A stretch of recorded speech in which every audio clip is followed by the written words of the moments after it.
Go! Don't touch those knobs, Finchy.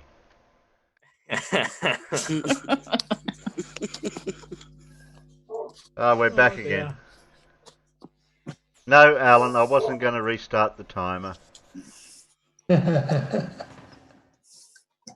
Oh, we've got a bit of a full panel.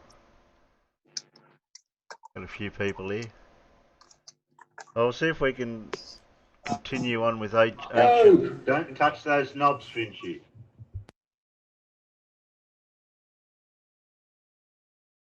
No, it wasn't me. I've got YouTube turned off.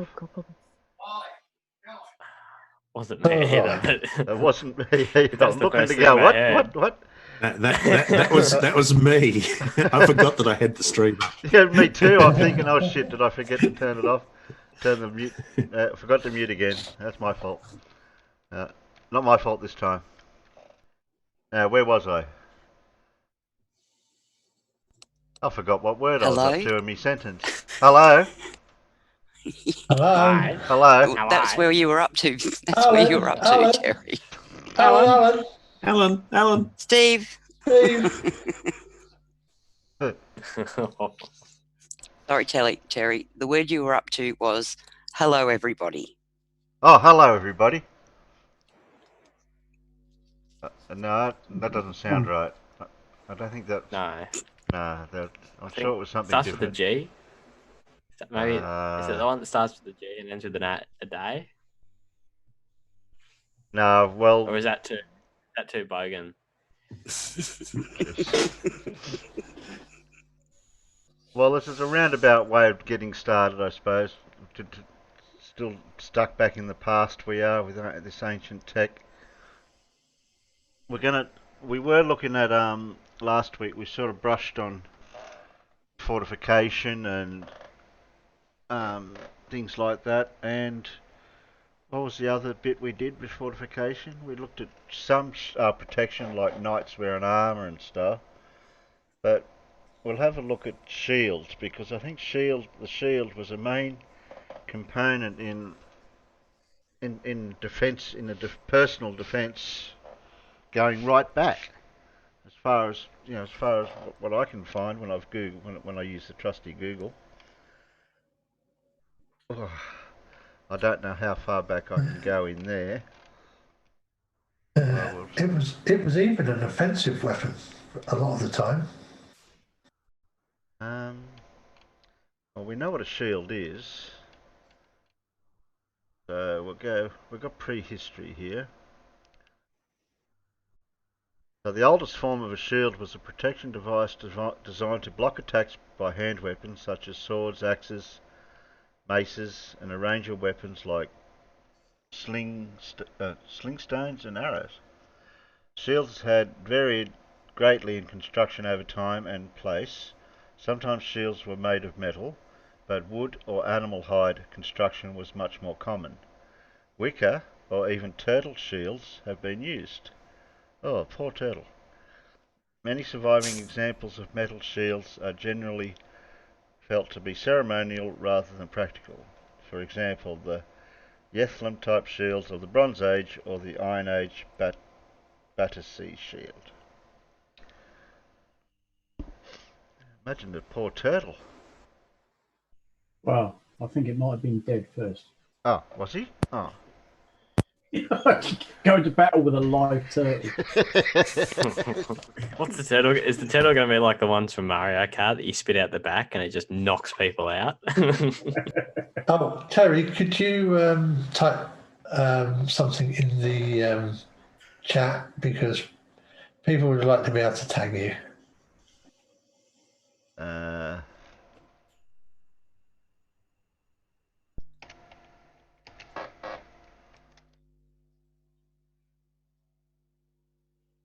Is that what you wanted? Oh, I think that is probably what they wanted. What's Phil want? Does Phil want to come in?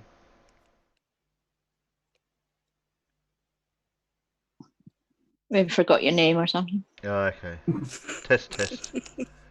How can you forget my name? I suppose I better clothe him as well, hadn't I?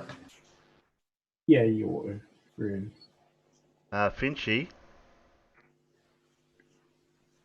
you can't get Yes, two. sir. You're not allowed to get two spanners. No, I'm actually closing a different account, so don't worry about the Sam Groves one.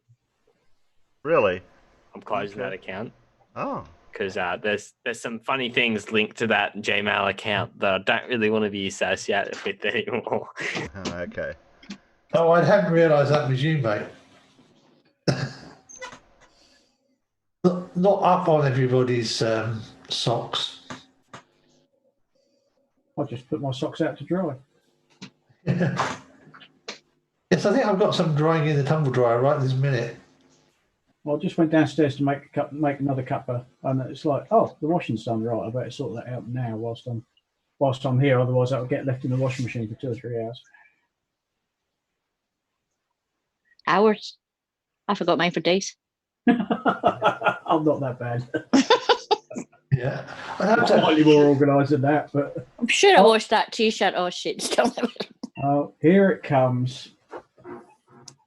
yeah. Of course, I've got to keep this room's door closed and the kitchen door closed so that nobody thinks I've got a flipping 747 in the house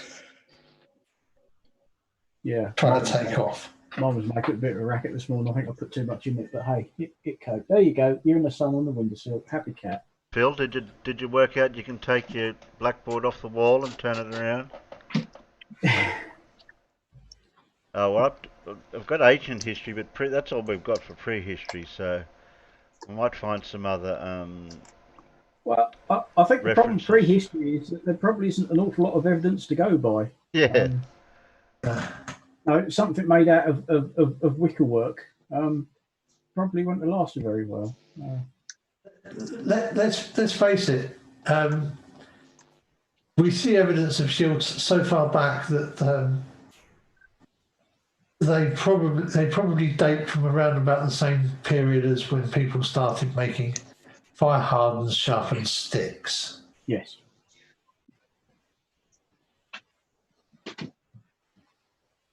And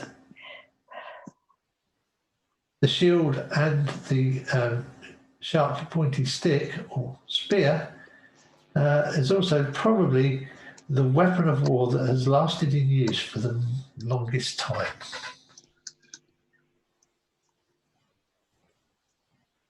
Because they no doubt predate swords. By many thousands of years. Well, we've got the ancient history. Oh, heavy interest. I was hoping to get some images, other images. I've I'll have to Google that in a minute. So size and weight varied greatly. Lightly armoured warriors relying on speed and surprise would generally carry a light shield, a peat, that were either small or thin. Heavy troops might be equipped with robust shields that could cover most of the body. Many had a strap called a gauge or something that allowed them to be slung over the user's back when not in use or on horseback. During the 14th and 13th centuries BC, the Sards or Shindana, working as mercenaries for Egyptian pharaoh Ramses II, utilised either large or small round shields against the Hittites. The Mycenaean Greeks used two types of shields, the figure of eight shield and a rectangular tower shield. These shields were made primarily from a wicker frame and then reinforced with leather, covering the body from head to foot. The figure of eight and tower shield offered most of the warrior's body a good deal of protection in hand-to-hand combat. The ancient Greek hoplites used a round bowl-shaped wooden shield that was reinforced with bronze and called an aspis. Another name for this type of shield is a Hopian. The Hopian shield inspired the name for hoplite soldiers. The Hopian was also the longest lasting and most famous and influential of all the ancient Greek shields. The Spartans used the aspis to create the great Greek phalanx formation. Their shields offered protection not only for themselves but for their comrades to their left. Example of dramatic wooden shields circa 350 BC, 500 AD survive from weapons sacrifices in Danish bogs.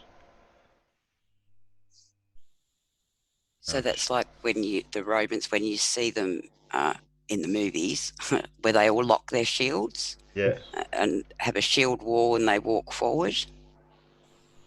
yeah. Oh yeah, Yeah. very Yeah. effective.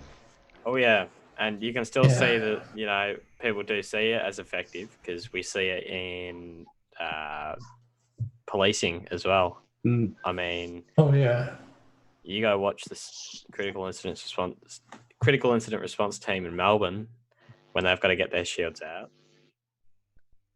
It's pretty cool. Yeah, but to they're not watch. lunking great hunks of wood about either. No, Not it's anymore. a bit lighter now. But I'm sure at some point, you know, some kind of peacekeeping force would have, you know, probably military, as we can see. The shield wall has been pretty much something since organised armies started, because, as it says, you can protect yourself and the man to your left. And when you attack a shield wall, you don't normally attack the person in front of. Try and attack the person directly in front of you. You try and attack the person to your left. Assuming you're right-handed, because the majority of people will be right-handed, you will attack the person to your left, because then you can hopefully go between the shields with your spear, and you'll be stabbing at the bloke to your left, because that's the natural angle that works. You have experience in that field, Alan? No, but I have seen it demonstrated. Yes. I was wondering if you had some stories of the good old days, busting through shield walls. Not quite that old. During the war. Or on a night out in the town, there was a wall of shields I had to bust through. I'll tell you what. Watch it, Finchy. I'm older than Alan. I have seen a reenactment group doing a battle from sort of around 8 to 900 AD period. So what would be Saxons versus Vikings? Although of course, about the only thing that differentiates the Saxons from the Vikings was which side of the shield wall you were on, because dress, weapons, and tactics were pretty much identical on both sides, to be honest. But didn't they use them up over their heads as well, like when they're going up against a castle and they're getting shot with arrows and stuff? Didn't they? Yeah, because your shields shield, all up over the top. You'll have more than one row of men, hopefully, and so the guys behind, because obviously the guy in the second row, they can lift their shields up and hold them over the top of the person in front, and you can keep kind of repeating that so that you can like in 300. Have you seen that movie? Oh yeah. yeah. But that is, yes, of course, that is something that was done on a relatively. Who's playing with their mic? I don't know. Oh, me. I think it might have been Pip. Oh, Pip's always causing trouble. Usual suspects. Yeah.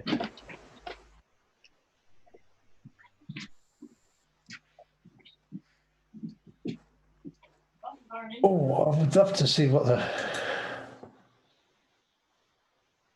All clear now. So Sounds it. the heavily armoured Roman legionnaires carried large shields, a scooter, that could provide. I'm going to have to mute somebody. It's Pip. There you go. I didn't mean to do that. I didn't press that button, I'm sure. Oh, somebody did. Yeah. Where was I at? Scooter. That could provide far more protection, but made swift movement and a little more difficult. The scutum originally had an oval shape, but gradually the curved tops and sides were cut to produce the familiar rectangle shape most commonly seen in the early imperial legions. Famously, the Romans used their shields to create a tortoise-like formation called a testudo, in which entire groups of soldiers would be enclosed in an armoured box to provide protection against missiles. Many ancient shield designs featured in-cuts of one sort or another. This was done to accommodate the shaft of a spear, thus facilitating tactics requiring the soldiers to stand closer together, forming a wall of shields. Like you were just talking about that.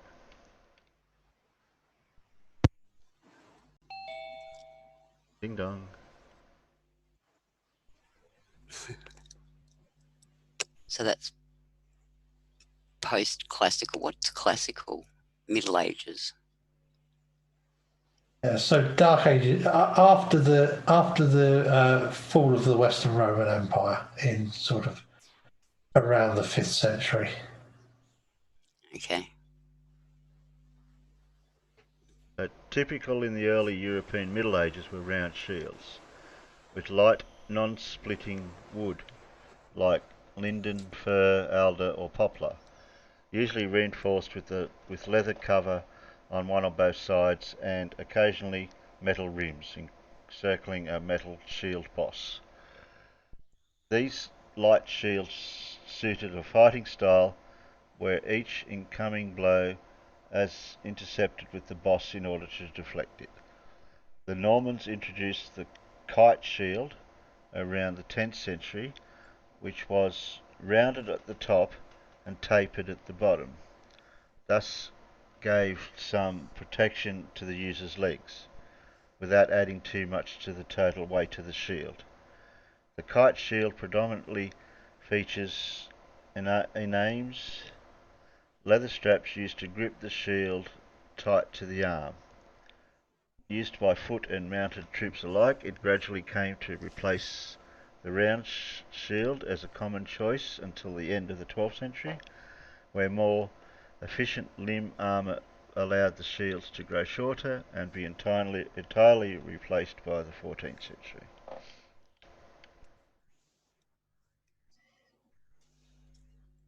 Yeah, when they said kite shield, that reminded me, like if it was a windy day and you're out there with your shield, it'd nearly act like a kite, wouldn't it? Because the wind would catch it, like an umbrella. You can imagine them all trying to hold their shield on a windy day. Concrete umbrella, maybe, Terry.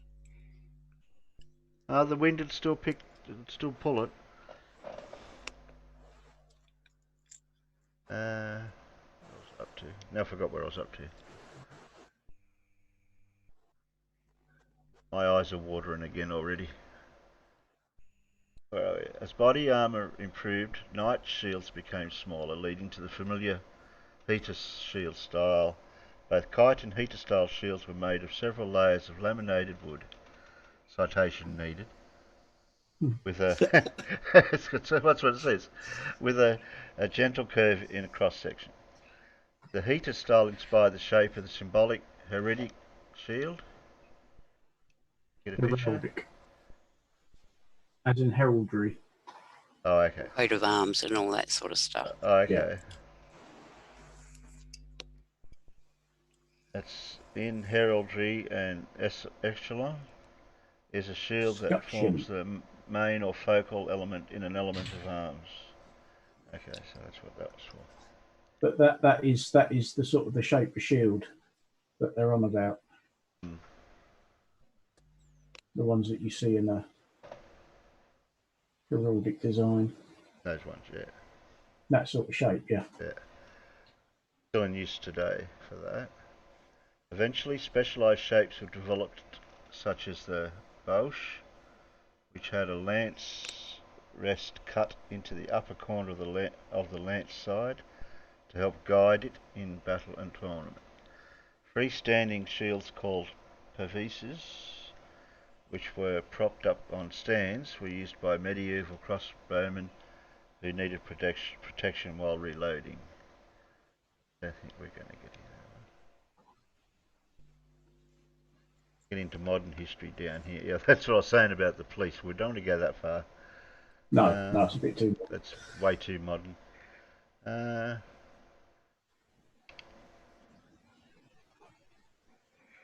Oh, then we get into guns here. So I think we'll just read this last bit here. Did somebody want to read this last section for me? Yeah, Is I'll do it for you, that Phil. where we're up to here? Yeah, we're on the, in time. Yeah. Right. In time, some armoured foot knights gave up shields entirely in favour of mobility and two-handed weapons. Other knights and common soldiers adopted the buckler, giving rise to the term swashbuckler. Oh, I wonder where that came from. The buckler is a small round shield, typically between 8 and 16 inches. That's 20 to 40 centimetres. So round about a foot, give or take a bit, in diameter. The buckler was one of the very few types of shield that were usually made of metal. Small and light, the buckler was easily carried by being hung from a belt. It gave little protection from missiles and was reserved for hand-to-hand combat, where it served both for protection and offence. The buckler's use began in the Middle Ages and continued well into the 16th century. So yeah, it was quite a small shield, but being made of metal, yeah, you give somebody a clout round the head with it, they're going to feel it. More portable and more to conceal on your body and only pull it out when you need it at close combat. Yeah, it's not the sort of shield that you'd hide behind. It's more like it's almost like making your fist bigger. So now your fist can be used to deflect a sword coming at you, and at the same time you can smack people around the head with it. You know, you imagine something the size of a large dinner plate made of metal strapped to your hand. Imagine what you could do with that. Yeah. Yeah. I'd rather stick that out in front of me when a sword's getting swung at me than just me bare hand. Exactly, but that was the sort of thing it was used for. But at the same time, you weren't lugging around a big heavy shield that would slow you down. So you got something that was adding to your defense, but you could also at the same time, if you're hacking at somebody with a sword, when you bring your sword back to make another strike, if you've got this thing on your left hand, that's just giving you one hell of a left-handed jab, because you've now got this big dinner plate sized thing of steel stuck to your fist, and if you smack somebody in the face with it, and they don't go down, that's when you turn around and run. Because if that don't drop them, nothing will. And then just have your Nikes or shoelaces are done up. That's it. Yeah. Yeah. Oddly these days, sword and buckler is a popular style of HEMA fencing. Ah. And HEMA stands for Historic European Martial Arts. So all the sword stuff and right through ancient Greek through to now, yeah, or through to the late end of the Middle Ages. That'd hurt, wouldn't it? Yeah. Right, where are we? In Italy. In Italy, the targa, parma, and rotella, thought they were pastors, were used by common people, fencers, and even knights. The development of plate armour made shields less and less common as it eliminated the need for a shield. Lightly armoured troops continued to use shields after men-at-arms and knights ceased to use them. Shields continued in use even after gunpowder-powered weapons made them essentially obsolete on the battlefield. In the 18th century, the Scottish clans used a small round targe that was partially effective against the firearms of the time, although it was arguably more often used against British infantry bayonets and cavalry swords in close-in fighting. That makes a lot of sense. During the 19th century, non-industrial cultures with little access to guns were still using war shields. Zulu warriors carried large, lightweight shields called ishlangu, made from a single oxide supported by a wooden spine. This was used in combination with a short spear, the assegai, and or a club. Oh, so we've all seen them in of course, Zulu. Yeah. No, we don't want to go. Throw bloody spears at me. You know how the palmer works? Do you throw it to the enemy with some chips and salad? That's it. That's what threw me off the flag on a minute. Are we talking shields? Are we talking food stuff? That's a classic defence. See, Distract them. normally comes with a really cheap comedian, and they make them laugh, and they're falling over, and while they're falling over laughing, you just come up and stab them really quickly. Ah, yes, that's not a bad idea.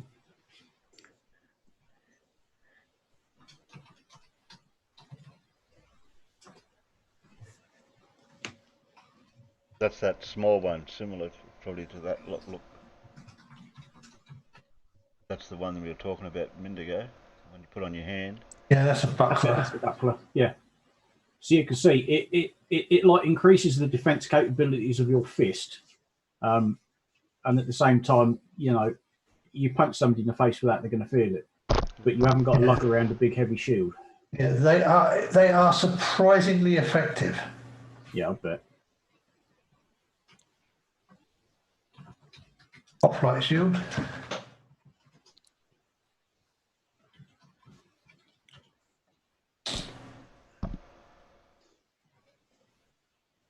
But you notice an awful lot of these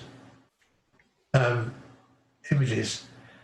They show the warrior with a shield and a spear, not a sword. Yeah. Because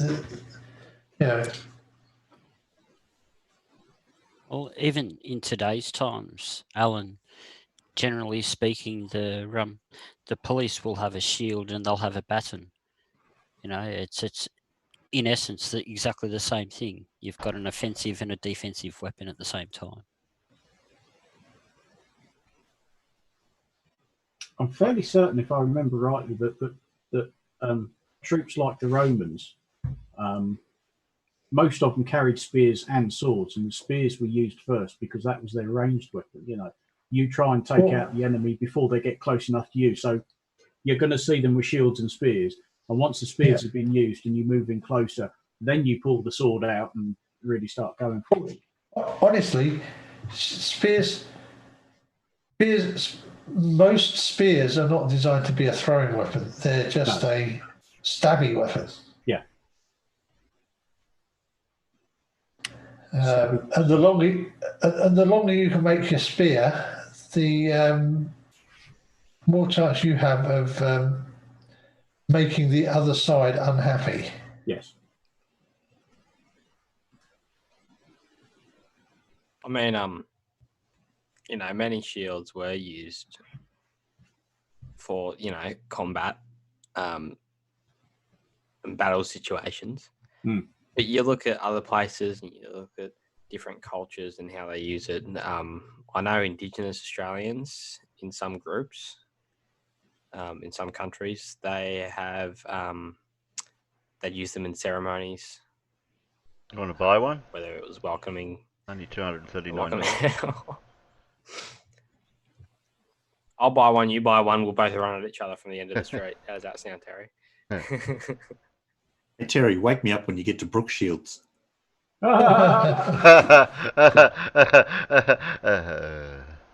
Yeah.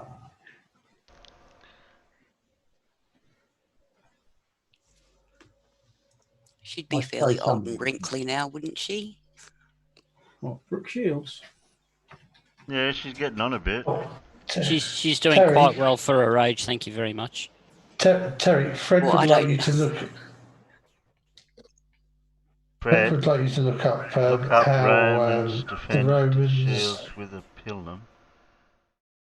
Yeah, Oh yeah, she's holding up all right.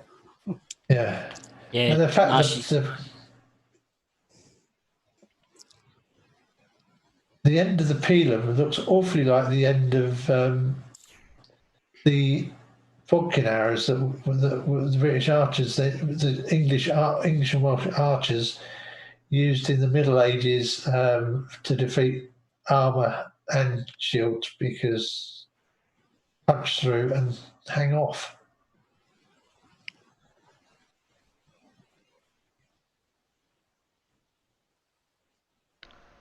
Have I got the wrong search?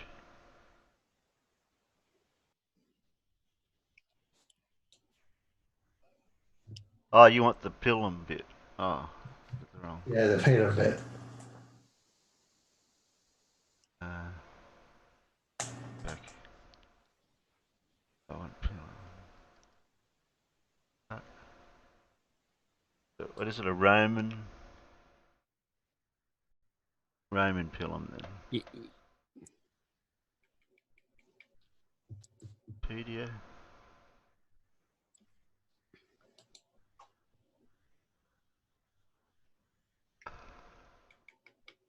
What you wanted? Something here. Pictures of a pilum. Got the That's a javelin they- commonly used by the Roman army in ancient times. I'll have to see if I can find a better. You can see there's a picture of one on the right hand side there, Terry. It's that really long, thin thing with the big metal tip on it. And that bendy one is what happens to it when you stick it in, when it sticks in stuff. Yeah, I'll see if I can find a better picture. Is it supposed to bend like that when it hits stuff?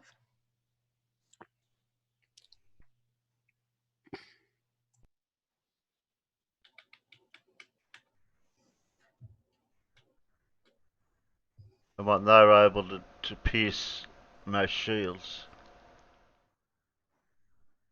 Yeah, if you threw it right.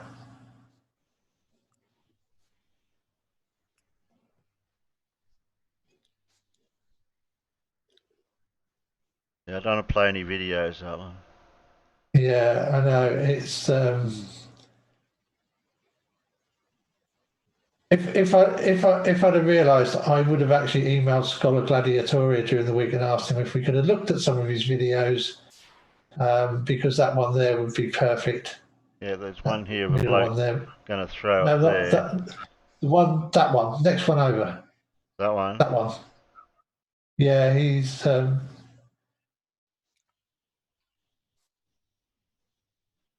only way I can do I would- this, they can't see it, Yeah. and I just scoop through. It's We can find somewhere where he's throwing it. He threw it there. yeah.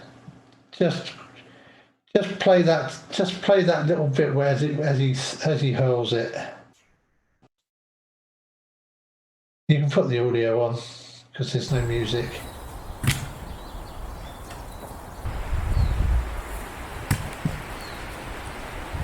But that was how they would throw it, like that.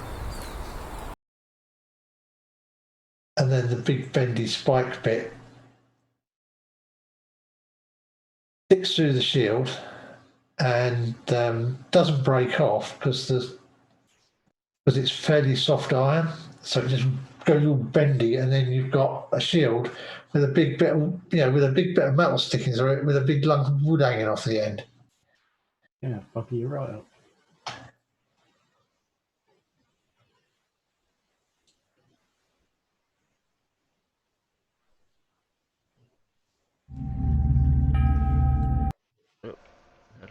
back from that.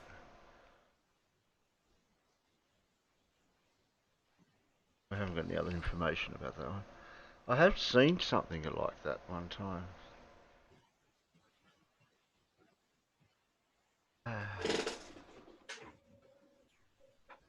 Well, that was a short course if I can't find anything else Yeah. relating to it. I'll tell you what, how about we postpone it till Wednesday maybe, and reconsider this on Wednesday, and I'll see if I can contact a couple of the people who I have seen doing this sort of thing by email to see if they will mind us looking at their videos. Okay then.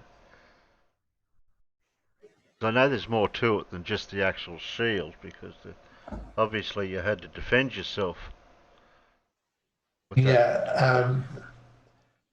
And also I'll reach out to a couple. I'll reach out to some creators that I know of that have stuff that would be really informative on how you work with shields and different weapons.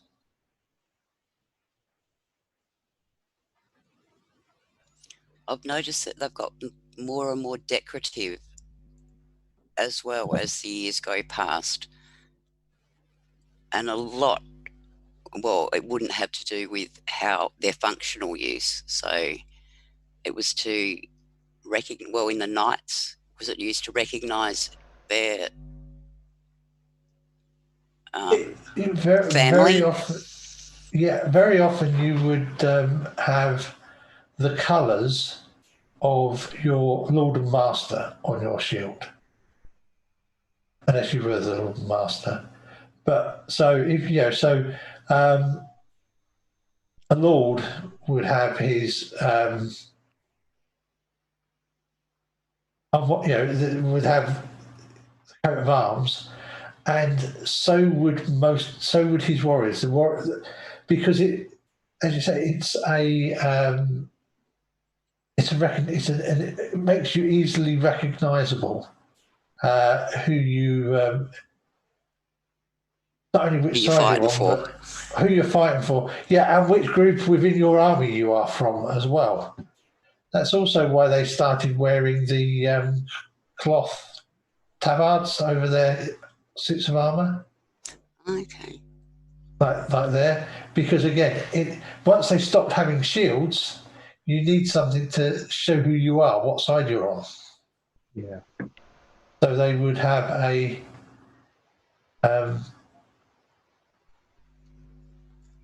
tabard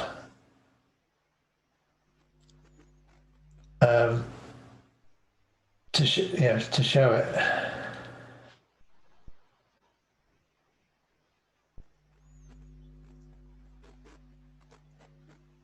Because you've got a thing with a surface on there that's ripe for applying colours to, haven't you?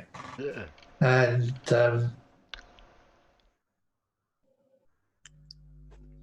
most guys would like to have something that looks nice that they're going to carry around. Yeah, but how long would they last looking nice if you're taking them into battle and they're getting smashed up all the time?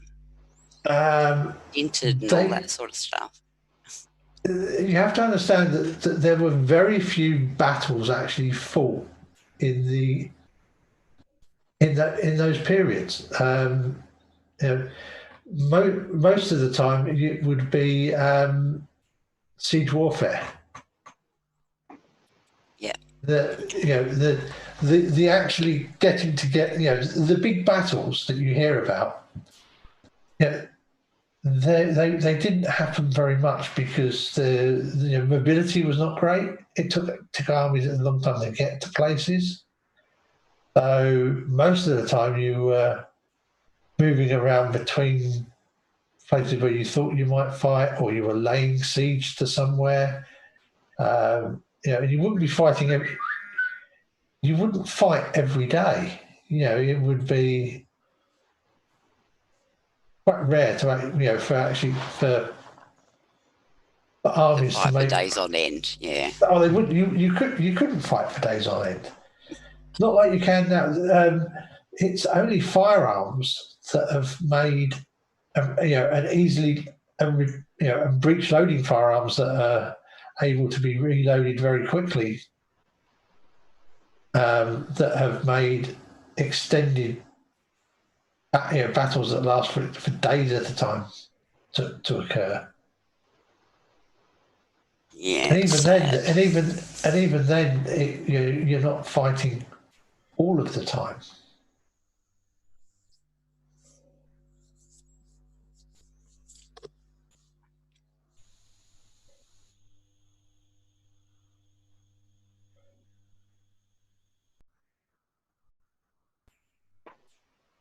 Oh, that's how to make it. Easily. Did see an image of a. Yeah, there's not many. I wonder what happened to them all though. They all rotted What because they were the, shields? well, the metal ones wouldn't. Yeah, I mean, well, most shields were, would have been a boss and a rim and wood, because full metal, a shield made completely of metal that is large enough to be useful, tends to be really heavy.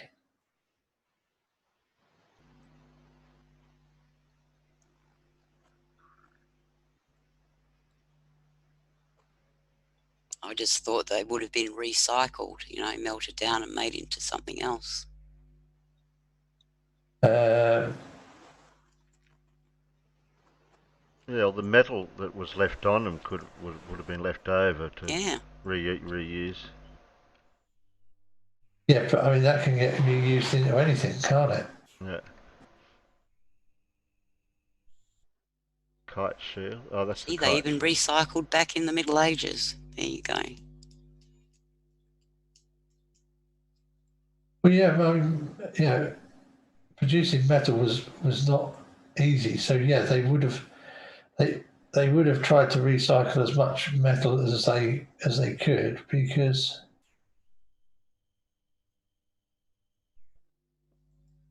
oh damn.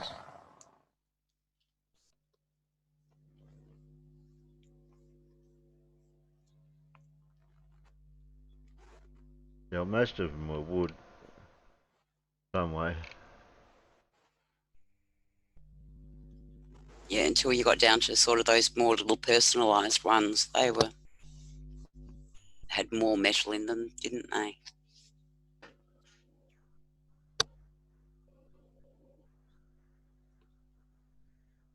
Yeah.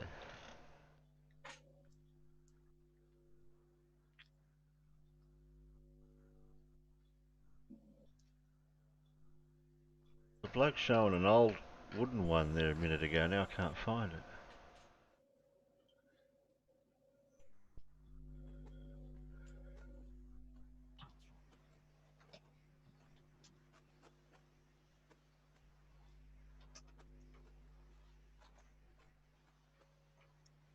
Well, obviously that's something that's held over time.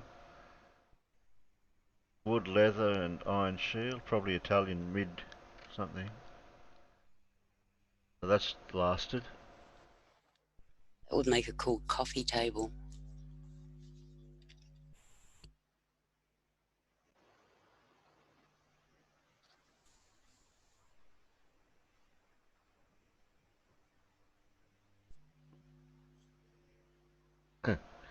Yeah.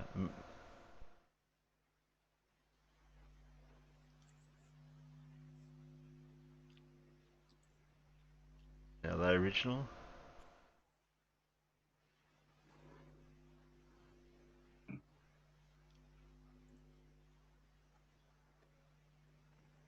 Ah, not what I wanted.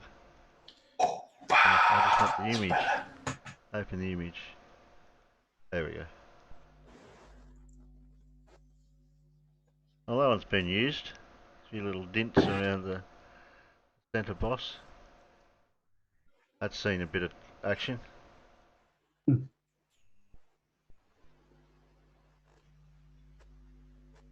That's what I was hoping to find. Oh, here we are. That's the one I was looking for. Now, is that one that's been... I'll look into that to see if it's an original one. Or is he just showing him... I think that's one that's been used by reenactors. Yeah. Maybe actually used for HEMA. With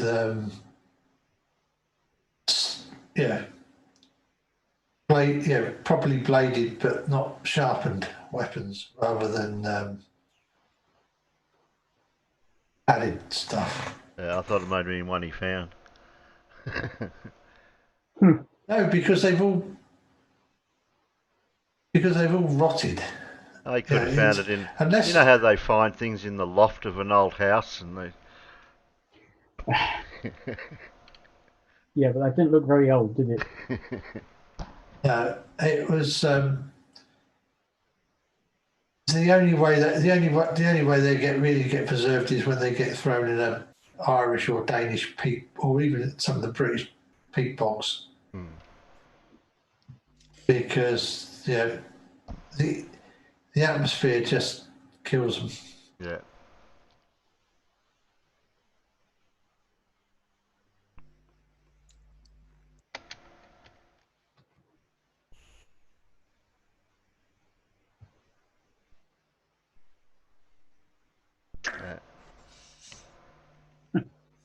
Round shield, therefore flat.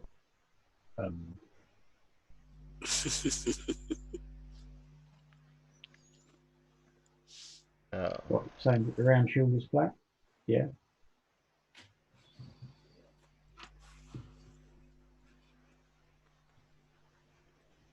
Oh, yeah. Flat Earth proves globe Earth. That makes sense, Irish. The shield Well, is round actually, and flat. It proves. It actually does. It makes a lot of sense. Yeah. Just ask Ranty. He does it all the time. That's true. Or globebusters. Yes.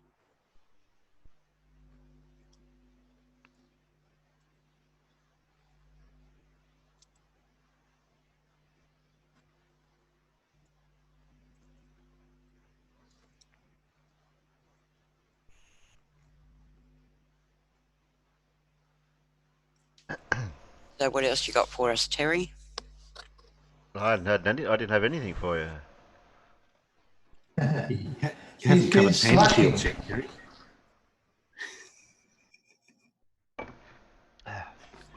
What happened to the secretary? Well, we can't play. Well, we can't play just random videos that we find because I'm What on. about maxi shields? Like I said, I'll send some emails when the stream finishes, and see if we can do something with it on Wednesday. How's that, Terry? Yeah, that's fine, Alan. That's fine. No worries. I can keep googling images. That's safe.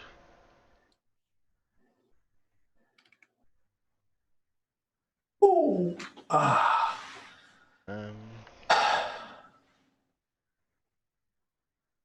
Try. I'm hoping to find some images of whether you can't use a movie, but I don't mind a couple of images.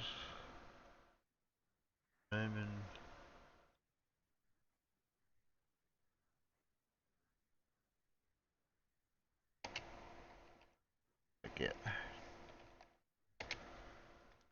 I don't know if we've got any videos to watch later or not in Shield Your Vids. I don't know if anyone's dropped anything in the last couple of days. Professor Phil did one last night. There's a couple in there, Terry. Yeah, there's one or two. Okay. Oh, here we go. Where's one of the one? Oh, Mr. Sensible. Ah, yes, Mr. Sensible, yes. Okay, Roman Army tactics, organisation, and command structures. There's a bit of a. There, I can get it. Go bigger. Open image. Go bigger. There we go. I can't make it fit the screen, but that'll do. We were talking about that before, weren't they? How they protect each other in incoming.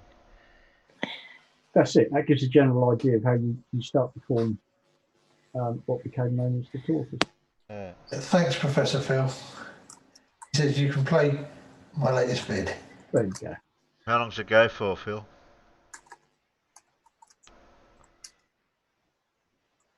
Is it based on that last one you did where you plagiarised my Flat Earth proof video?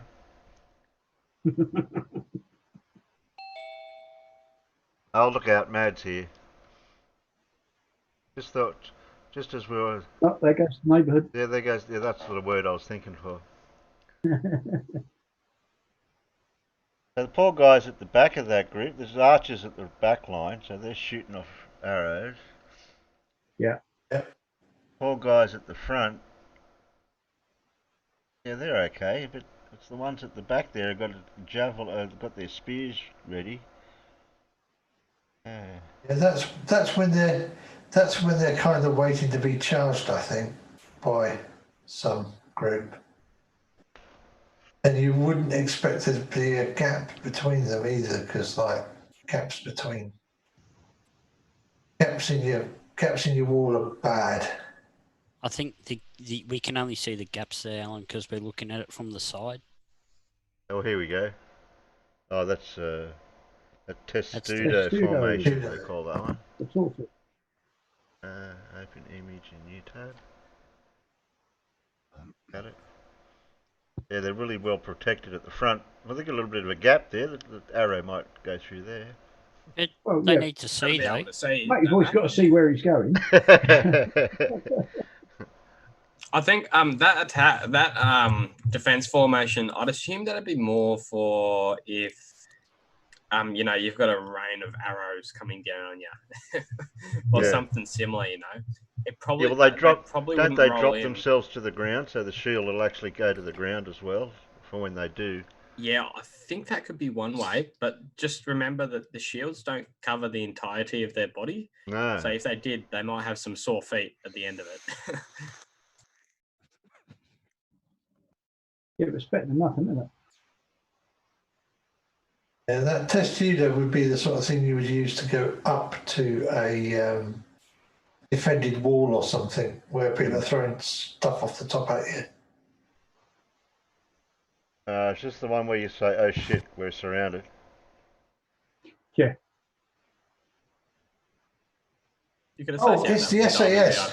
Good news, chaps. We're completely surrounded. Now we can attack in all directions. Yeah. Yeah, it's like a diamond VIP formation, isn't it? Or Yeah, comparable. I was going to say it's a bit like a human vitamizer, isn't it? They just spin around in a circle and cut everyone apart. This episode on Wipeout. That's it.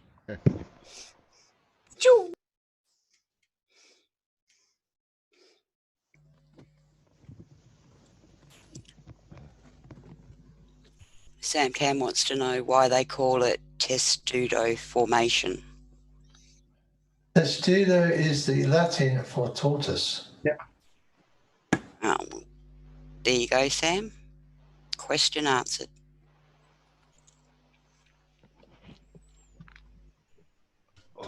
Morning, everyone. Morning, Mad. Morning, Matt. Good Mad. G'day, Mad. Hello. Oh, buggeration. So are they in period costume right down to their socks even and their shoes or whatever they got? No socks, sandals. Sandals, aren't they? You don't wear socks Sandals. or sandals. Well, some people do. Well, okay. You shouldn't wear socks or sandals. Yeah. The same people that put soy in their latte. It should be against the law. Yeah. Oh, Yeah. Got massive It's wrong. Roman hipsters. Roman hipsters. Oh, what happened to that one? I didn't tell it to go big. It is. Of course, you want coconut milk in your latte. Oh, don't be. That's horrible. Ugh. That's. I'd rather Oh, take the my juice cat of- for a walk. I want the juice of a cow, not juice from nuts. What's a latte?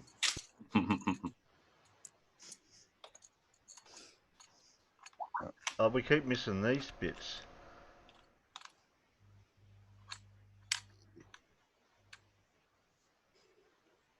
So Terry, if you go to the Roman, that other tab again that you were just on, yeah, and you click on the text below the image, Yeah. the formations of the lead, click on that, and it'll take you to the actual site, and we can have a look at a few of them. Alan, Professor Phil's asking if you could play his latest. Yeah, we will do it in a little while. Yeah, that's Oh, later. Sorry, I later. can't. My back's been playing up today, so I'm stuck in my power chair, and I got to the desperation of backing it up, using the lift to lift it up somewhat, putting the whole thing back, and sitting with my feet on the desk. Ah. So I'm about 2.5. I'm about a good 2 meters from the screen at the minute, and it's yeah. So I can't actually read the text. It's just a bit too small. You need a magnifying glass on a pole. I need a telescope. Yeah, or a telescope. Well, Or maybe just take my we'll glass. probably get into that a little Or maybe bit. just take my reading glasses off, because I'm probably just past the distance where the reading glasses work. So a lot of these are showing the tactics as well. So we'll probably get into that as well once we get with these shields for the Romans. I've already seen that one.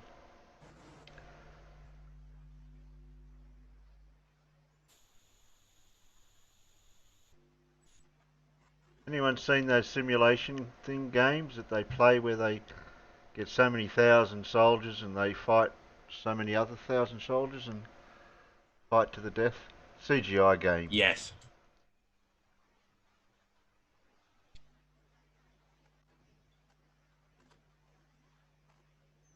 Yes, I've given them a go a couple of times, Terry. But look, it gets a little bit boring. Yeah, after I watched first that, 3 hours. I watched those things a couple of times and yeah. Oh, what are they doing here? They've gone walkabout, have they? I don't know. The guys are on the bottom, then the guys are up top. I can't imagine that one being used. Yeah, I can't really see that one being used. That's to get height to the top. So Wouldn't what's that be happening there, sustaining Terry? walls? Yeah, no, what's happening there is their team just won a goal on the football ground. So they're all about to start doing backflips and stuff.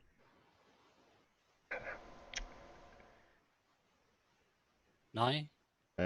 Well, in that, Cheerleaders? I'd imagine, because it's not very practical. That's Because to what get that first forces, line I'd is, imagine. Someone with yeah, height. well, Yeah. well, you wouldn't even unless you're going to run the horses over everyone else who's sitting there. Like, and by the time the horse is on top of something, it's probably been speared by about 4 other people. So you got to see where it goes from there. Like Eden suggested, I'd be suggesting that they'd be for something along the lines like scaling walls or something like that. I thought it was CGI. Yeah, that one looks like CGI. That one did. Oh, what happened here?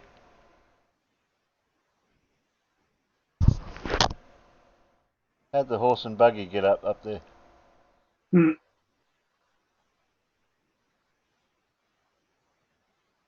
Turbo? I think a bit more super than that. Yes, they were fired up there by a turbo encapsulator. Oh yeah, that could be it. They fed them beans. That's Roman age CGI. It's fake.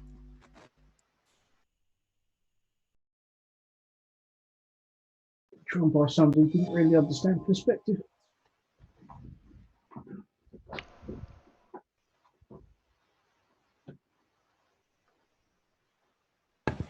Okay, who's going to win here?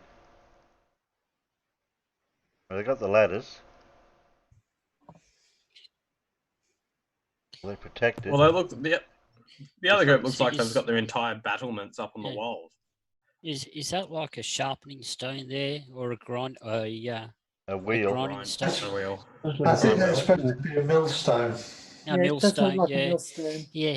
It's I don't think they're going to be able to hold up one of those that size, No. because they're normally made out of sandstone.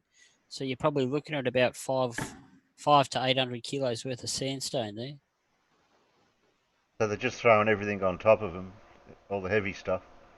That's it. They're throwing everything at them, including the kitchen sink. Oh, okay. I think I see the kitchen The sink next, about to come over. the next to get thrown, Yeah. the next to get thrown at them will be a bucket of burning pitch. No, the next thing will be the cow.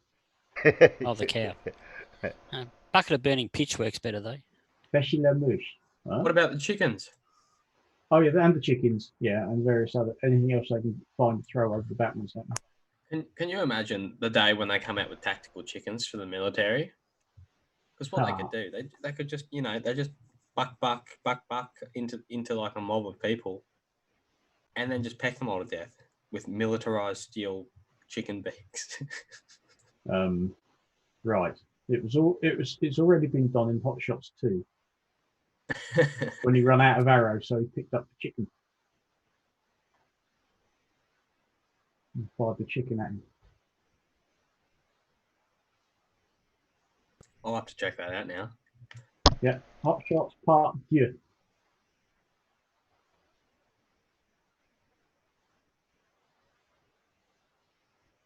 I think this is all just battle formations type scenarios here by the look of it.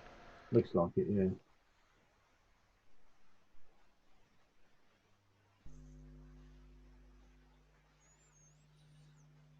Yeah, battle tactics, all that sort of stuff. We've been going for an hour and a half. I think it's time for some dirt. Not shill videos. We'll see what we can find some dirt. Derpy dirt. Derpy dirt. I like using extracts out of people's debates. If anyone's had any debates with anyone lately. Where I'm going to find that. Find anyone that's done any debates lately. Debates. Debates. We've had any debates. Is Fight the Flat Earth the only one that's been doing debates lately? I haven't heard of anyone else, unless Ozzie or Sean's had anything going in the last couple of episodes. You remember the one you were on last night? With, yeah, and you had SC Montreal on. That's all. That all it turned up. We had SC Montreal and Brian Leakey. Then we had Chris Berry come in, but I wouldn't play that bit if I was you because I was getting very upset at him. Yeah. That might require a small loan to pay off the swear jar for that. Yeah, okay. But yeah, SC Montreal got seriously triggered by blue. Brian Leakey was just spouting his usual nonsense as he does. Well, if we could get we could get an extract or find the timestamp between blue and SC Montreal, that will play that little bit for that.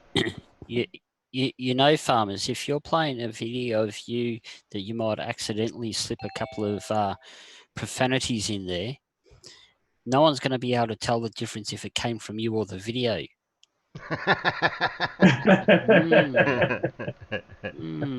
I didn't just slip a couple of profanities in there. I was getting. I know you wouldn't have. So that would have been. But I'm just saying. I tend to go from one extreme to the other, and I went to the other. I think as while I'm grabbing that one. Yep, I heard ya. If anyone's got any other show that they know of that I can play a little excerpt from. So I'll find that last one of Jose's. Jose. Sean had one today at our time. It's about 10 to 9 in the morning. What about that stupid arse that was on my reds? Can't remember his name. Oh, is that why you are an idiot or something? No, it's the other guy. Was lying. Here we are. I found Jose's one. Sounds like something I'm glad I missed. Jose's video's private. Unusual. Yeah. Yeah. That stream that he did last night's private. What? The right link? Festival? No, I got the right link. Can't be. Yeah, it's one he did last night. The one you were Friday on. festivities. Yeah, I was going to go on that, but I was too tired. It was too late. Yeah, I can't get onto that one. It's private, so we can't play that one. Sorry. Was that Mike the Flat Earther? Not private, Terry. Yes, it was Reds and Mike. Mike the Flat Earther, yeah. Yeah, it comes up private on my end. No, I can see it. I'm looking at it right now. Oh, I'll give you it's been Australian copyright content to Terry. I mean, you know, like they stop us from watching all that good stuff. Right, Red's Rhetoric has got the stream up. Our NASA Live. That's private on my Yeah, end. that's the fella. Earther says yes. Oh my god. Yeah, it's Mike the Flat Earther. No, I can't get into that one. It's private on my end. That's strange. That's strange, yeah. Post a fresh link somewhere, and I'll see if it's the same one. I'll stick it in. Yeah, stick it somewhere. Yeah, stick it somewhere. Is there any other vids? Yeah, okay. Yeah, that looks like the same one. Yeah, strange you didn't play that. Yeah, it's working now. Hmm. Weird. Okay. Got any idea when Blue and SC were at it? Oh no, I'm just trying to skim through to see if I can see who lights up on the avatars. See Blue lighting up, I can see SC lighting up.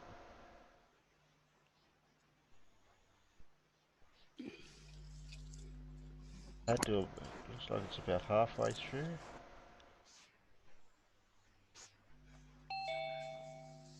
Who keeps knocking? When you go out the door, don't let it lock when you go out. Oh, that was Finchy. Oh, yeah, I know. One minute you're saying don't leave the door open. Next minute you're saying leave the door open. Make your mind up, Terry.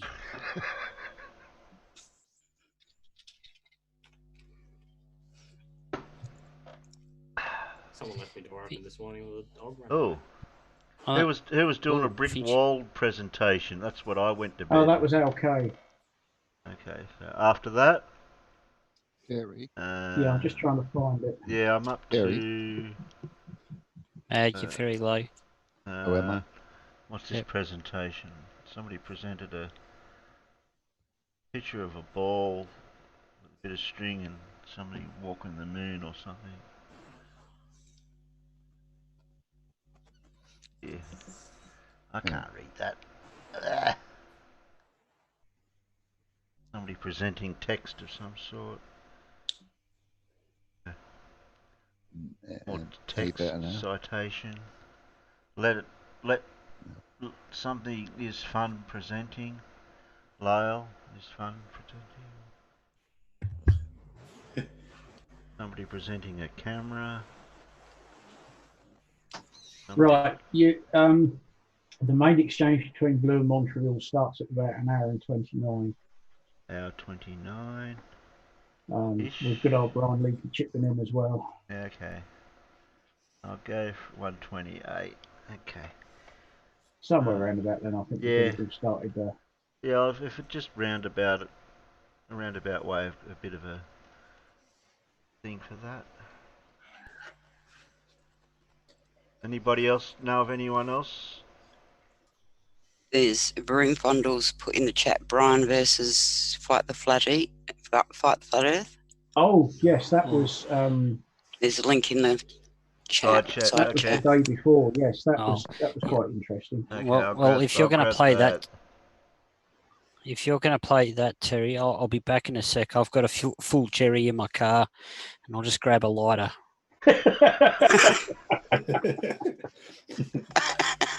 Come on, we all got to suffer the same fate. But we'll just timestamp it out of that one. We'll find an excerpt to grab out of that while we play this one. If anyone knows anything out there of a section that'd be alright to be good to use as an example of their argument, whoever's watched it. Andrea posted a link as well, but she didn't say what it was to. Oh, it's retracted. What, Fred? Nah, next one down. I suffer through Anton. Oh, sorry. Yeah, up there, that one. Between the retracted message and the Anton message, she's dropped a link. He has. Immediately after being funded. Yeah, I see it. Who's that to? Is that? No. Oh, that's the Jose Blue. Yeah, I've already got that. That's what I'm doing that now.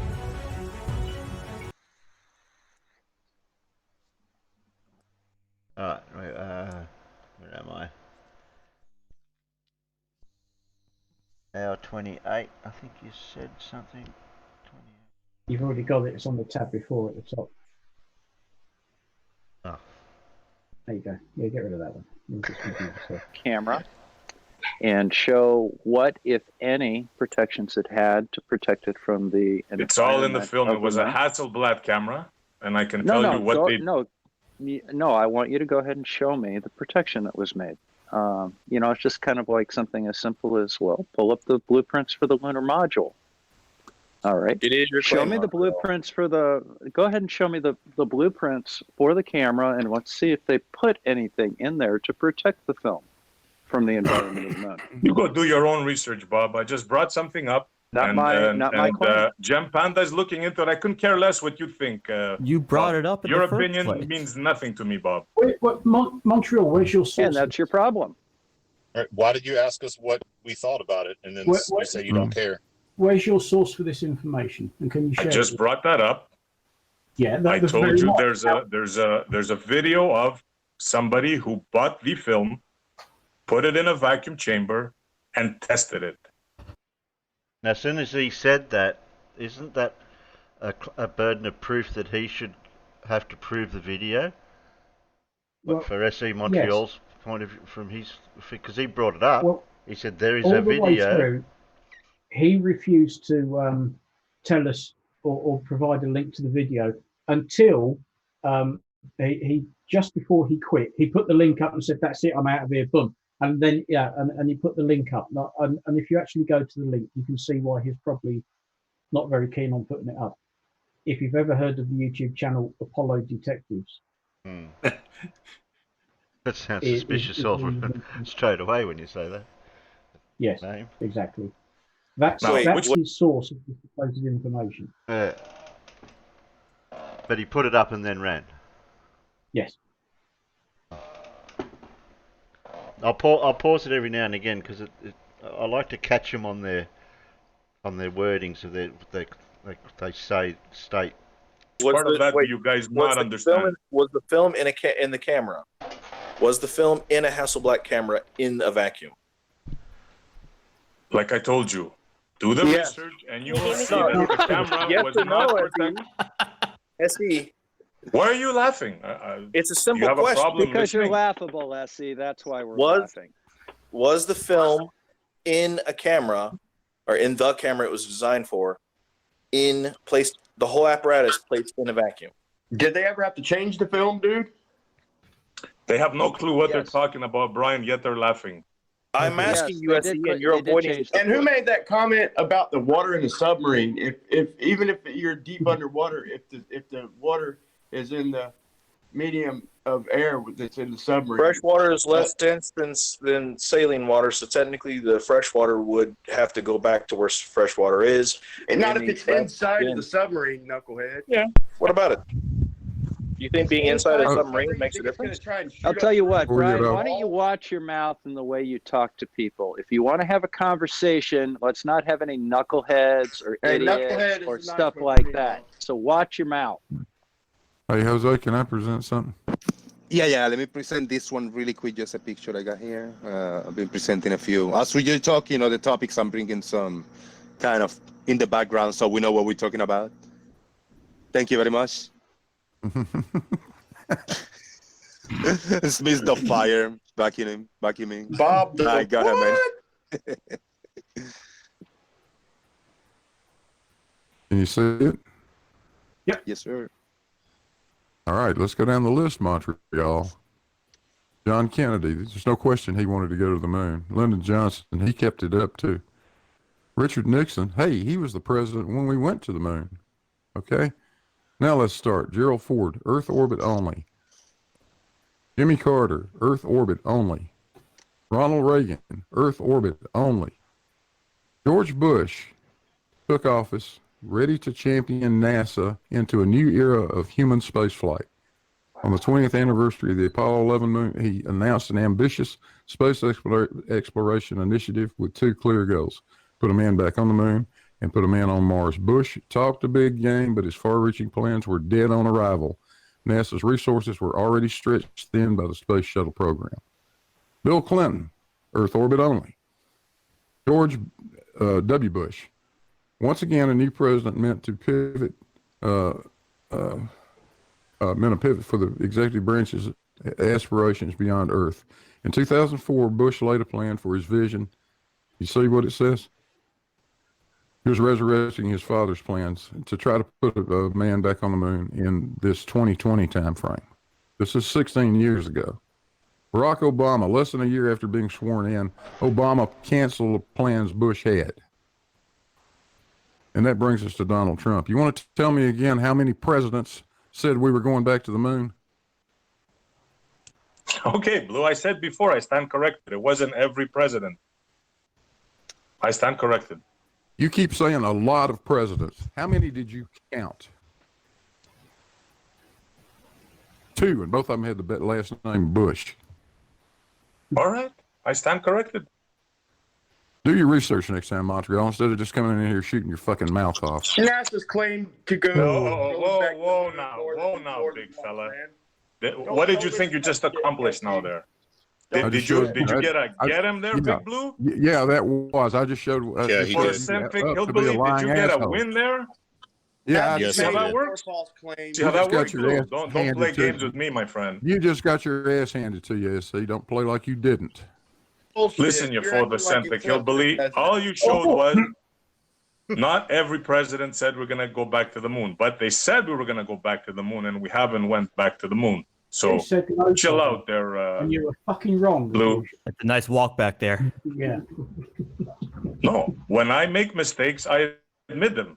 I admit them. I just admitted Really? it. No big deal. Holy It shit. wasn't every president that said we're gonna go back to the moon. No big deal.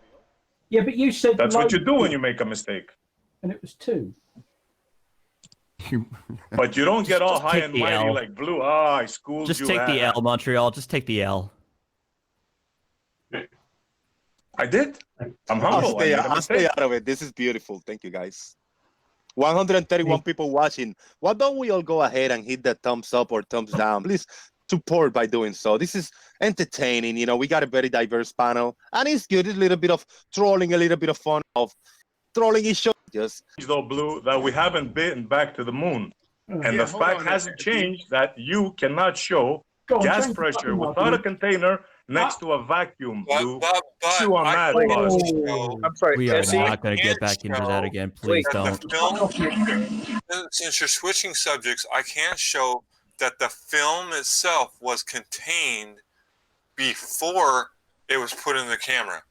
As they're in a magazine. magazine, the film was in the magazine, put into the camera. Right on NASA's website, it says that.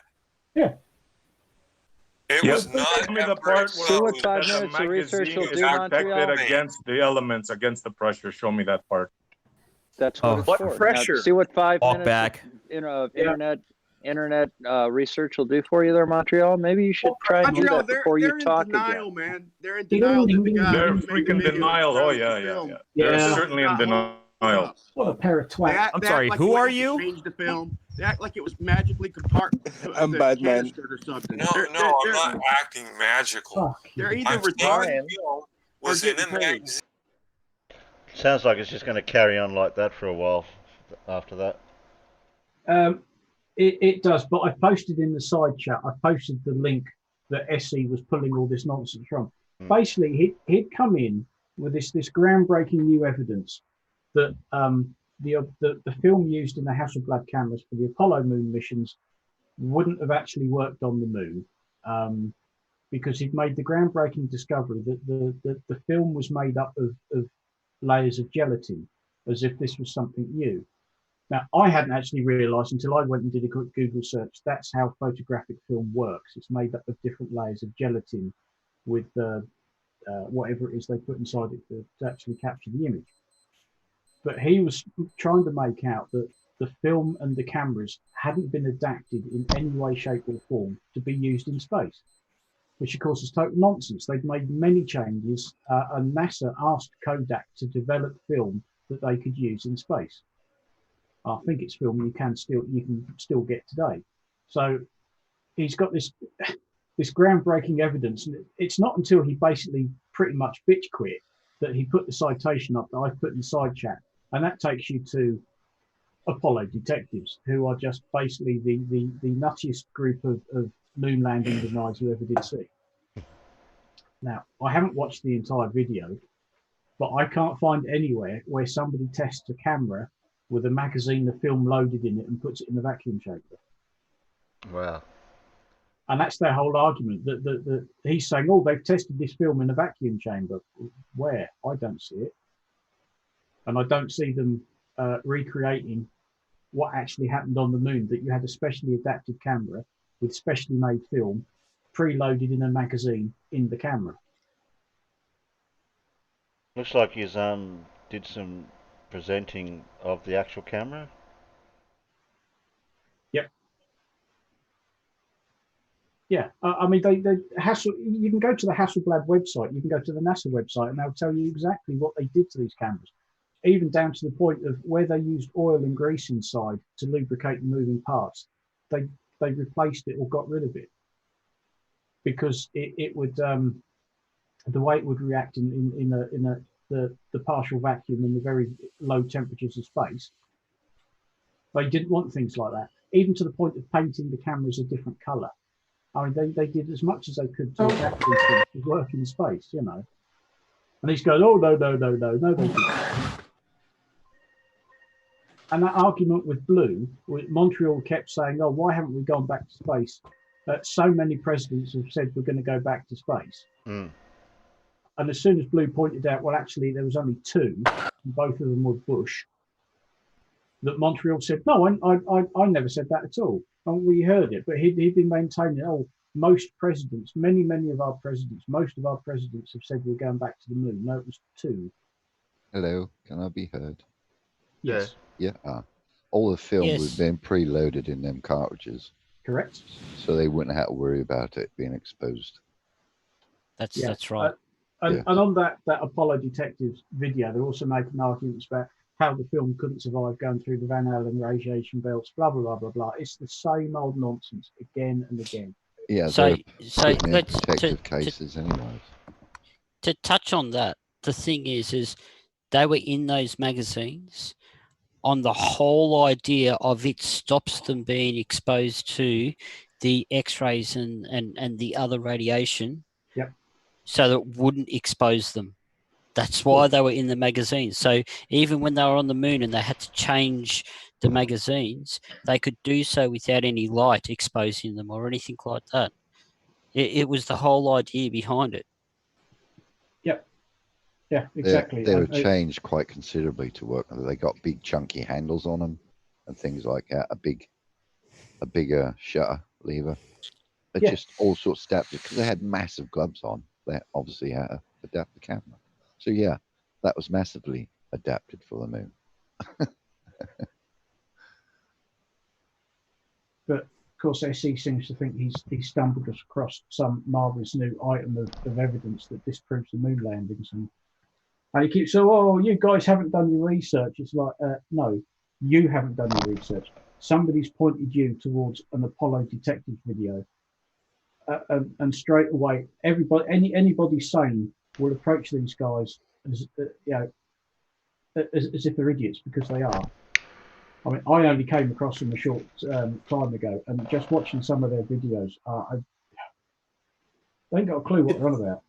It's the same old thing, though. They approach anything that supports their notions with far less skepticism than they approach anything else. Yes. Yeah, they're not skeptical of their own research that they're researching. Well, no, because their research, it means watching a YouTube video made by somebody who's already backing up their false assertions and their presumptions, and that's their idea of research. Whereas I sat there and looked at this Apollo detectives video and thought, what the hell are you on about? None of this makes sense. And you're making false assertions, dodgy assumptions. You know, if somebody presented me with actual clear-cut, unarguable proof that the moon landings were fake, then I'm going to look at that and go, yeah, absolutely right. But at this point, nobody has. There's not one shred of proof or evidence to show that the moon landings were fake. I think it'd have been far more difficult in 1969 to actually fake it to the standards of evidence that we have. Yeah, it didn't help when they brought out Capricorn 1, did it? No, that didn't. Oh, look, they've even done a film about faking it. Yeah, it's a film. But that was supposed to go to Mars or the Moon, that movie? Capricorn 1 was a Mars landing, wasn't it? God, that's a long time since I've seen that film. But yeah, that was a Mars landing, and the astronauts escape from the film set, don't they? I think they're out in the back of beyond, and then they're being chased down, and had to eat snake or something. That's it. But yeah, the hangout didn't really get any better. That's what I was asking about. Yeah. I don't mind the bit of a conversation that they were just having there, but when they were getting into what they were talking about now, I thought, worry about that bit. Yeah, that was the it's very childish, that sort of to me, in that way. Like grown men talking like that, I just can't understand it. Why? Well, you will notice that a lot of these guys, the flat earthers, when they know they've lost the argument, they'll just resort to insulting you and calling you names. Yeah, I have noticed that. Yeah. But we're no better sometimes. Oh, I lost my rag big time with Mr. Berry. Oh, that's that one for that video. Did we have anyone else? Somebody mentioned somebody before. Didn't I grab that? I think it was the day before. There was an impromptu debate between Fight the Flat Earth and Brian's Logic on Jose's channel. Okay, well I'll play a bit of that if we've got a link. Did somebody already put the link out for that, or would I have that in my Shield videos in Discord? It should be in your Shield videos, Terry, because you've got reds in your Shield videos. Yeah, I'll have a look. I know after he finished. After he finished, didn't even know you were gone. Oh, you had a phone call, Alan. Yeah. I was fast asleep when the phone rang. That's because he got his feet up and everything.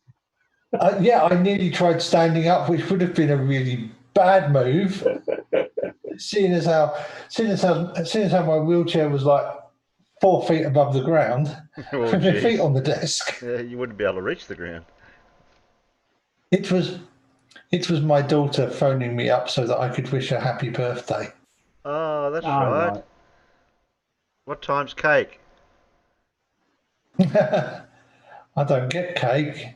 Cake's 30 miles away and I can't get there. Oh. Do you like cake? What's that one? I'll from bake you a Fondle? cake here and let you know what it tastes like, Alan. Yeah, How's thanks. that? Where it has to be. Yeah, so that. Oh, what's that one? What's from Fondle's one he just gave me? Would you prefer chocolate or That's a another just Jose. Victoria sponge? I like a Victoria sponge. This one from Ooh. 2 hours 20. Ooh. That sounds like a good idea, Mad. I might bake as well. Yeah. Thank you, Alan, for the tip. If there's any flour. We've already played that one, Fondle. The one But I about have the a- wooden blocks on the table. Do have a super day though. Person doesn't understand how to Matt, do it. Yeah, Back- going out and coming back and fixes it. Matt, I'm going to send you a self-addressed envelope. Can you just put some cake in it and send it back? Yeah, you're up presenting. I mean, I got a little shot on the side, but it's mostly, it's 2/3 of this. Yeah, Fonda, we did that one with the wooden blocks. Is that a different video? Yeah, they came and had a bit of a debate in Jose's channel. Yeah, Fondle just put up a link for Jose Blue Marble versus Chris Matt, aka Babs, Fight the Flat Earth versus Brian Logic. Timestamp. Yeah, that's it from the 30th.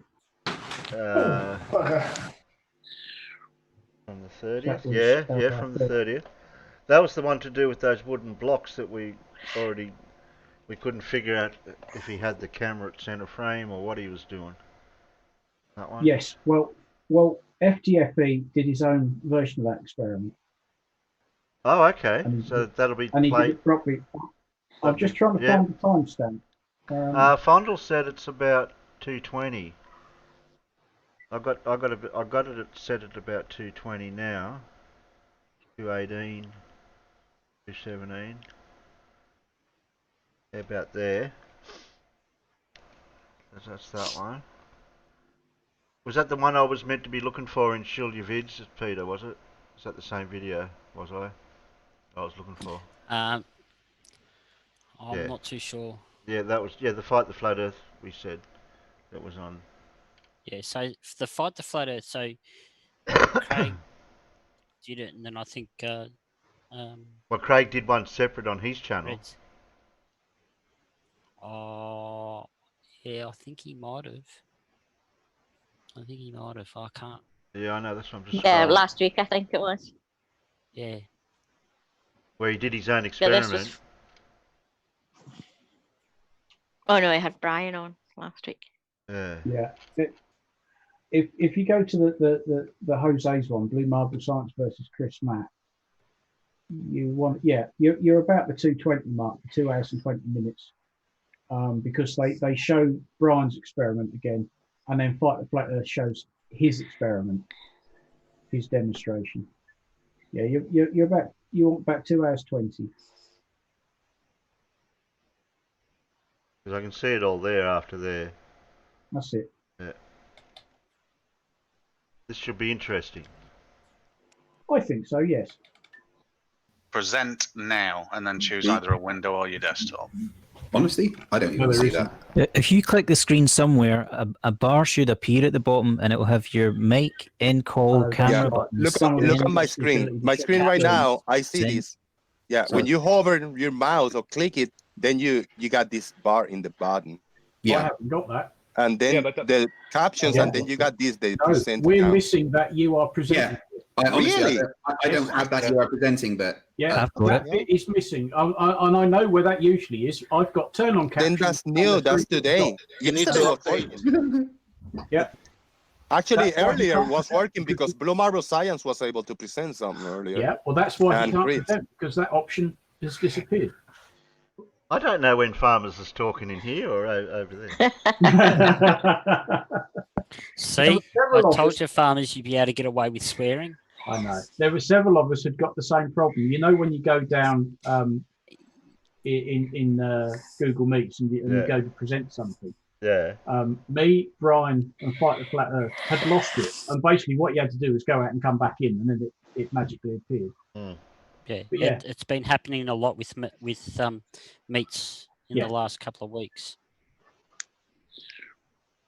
I'm Yeah, I glad saw I that don't. was on I'm glad I don't have those sort of problems. right? What? You have an outdated version of Meets on your Chrome. Brian, are you trying to present a YouTube video or something like that? No, just something off my own computer.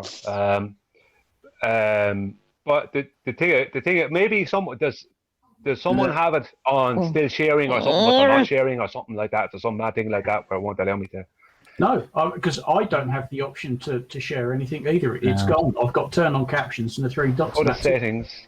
Well, So I have it. It tells you that as well in that same space, so you would know. Yeah, that's weird. That's where. Yeah, that's weird. Because we both have to present to show these things. Yeah. Wait. I think I have a solution. Jose, are you able to make me full screen? Because I'm feeding you a virtual camera, so I can show you something through the camera that you're receiving from me. Yeah, I think so. I mean, if you present, yeah. Yeah, and I've got Brian's video from when he played it on my stream. I could just kind of play the stream back so that you can see the video that he's trying to present. Yeah. If that works. But it will be small then. It won't be the same. It'll be small on your screen, won't it? I can zoom it in. Give me 1 sec to set it up, and I can get it zoomed in. Yeah, but I'm not in control of it then. That's cool. No? Just I'll try and do it as what I'll put it where you want, but bear with me 1 sec, and we can make this work. Where there's a will, there is a way. All right. Yeah, when you present, I'll click on your icon at least to get a bigger screen. What I'm going to do, Jose, is I'm going to drop and I'm going to come back in and see if that changes it. Okay? Yeah, give it a try. Yeah, I'll throw the link out there again. Okay. Have you tried turning it off and on again? that's my usual thing. Well said. It works. All right, let me go present. I'm going to click on Fight the Flat Earth icon so he can be present. Yeah, I'm just going to make that a bit bigger.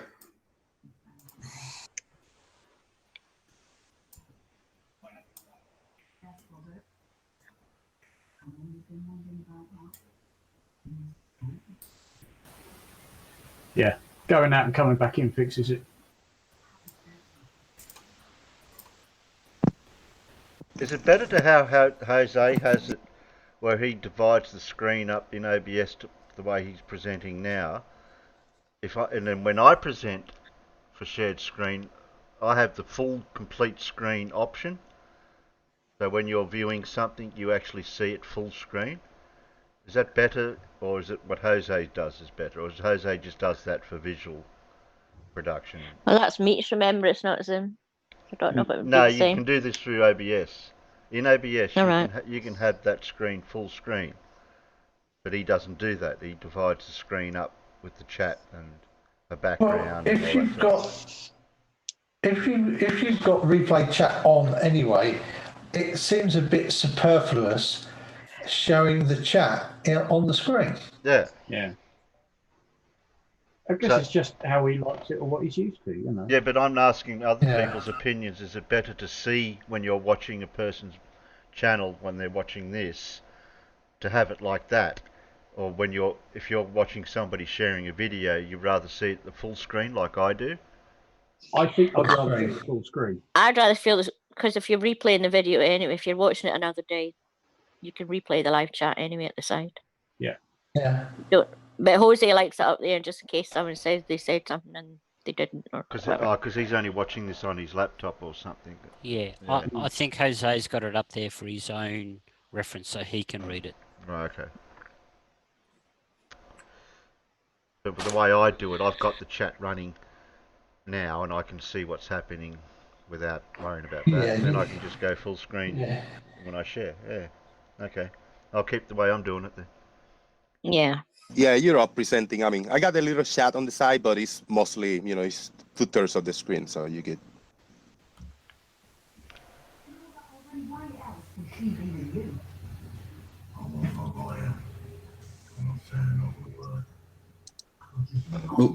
Oh, sorry. Let's turn off the audio of that. That's better. Right. It should be playing for you, Brian, on the screen. The video that you presented. Is he back yet? I don't know. Unmute yourself, Brian, if you're trying to speak. There you go. Yeah, I'm here, but I still don't have the present. Oh, hang on, I have the present now. It's okay. I found it. Came back. There you go. That Hold was up. a restart. Good. Yeah, I can do it now. Okay. Cool. All right, cool. I don't need that. I got it ready in case you're still not able to, Brian. All right. I'll show you. Okay. Glasses. Okay. Okay, you see my screen? You should see me messing around at the bottom there. Now we're talking. Now you're up presenting. Let's see which one is this. Right. I'm going to show. This is the one I'm going to show first. Okay. This is just a slideshot from a small video I made, where I had my iPhone, which is iPhone 5. On one side of the iPhone 5 is just flat metal. There is no buttons or anything. And I had that on top of a plastic ruler on top of a table. I had these wooden blocks up there, starting with the camera up close to the first wooden block here. Now I couldn't get because of the ruler. I couldn't get the wooden block as close to it as I wanted. If he's saying that the camera's level with the table with the ruler, why does everything look like it's on an angle? That's what I can't work out. And bearing in mind it's an iPhone 5. Yeah, and it's not like he actually keeps the camera level anyway, is it?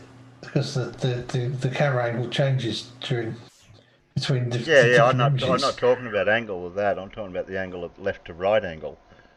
Because left to right angle there doesn't look like it's horizontal to the camera even. The camera's not actually sitting level on the table. Left to right. You can tell, yeah, you can tell it's leaning back too, because you can see that the corner, that right-hand corner, back corner, you can see the way it's sloping. Is that a TV screen up on the wall on the right-hand side? It is. Yeah. Is that got a bit of a curve to the outside screen as well, or is it just the way it's being represented? Yeah, I reckon you're right. It does curve on the outside. It curves. It curves almost like it's curving outwards. Yes. So that looks like an artifact that's caused from the lens from not being square to it all. I don't know that the TV looks like it's curved, but it's the right-hand side. The right-hand side of the TV is further away from the wall than the left-hand side of the TV. You can tell that from looking at the shadowing behind it. Yeah, you're correct, Alan. It looks like the right-hand side of the TV is more vertical than the left-hand side of the screen with regards to the photograph or the that frame. I just want to show you guys a picture of something that I took myself with the normal camera, and I'm just wondering how much effect the camera's phone does. Just find the picture, that one.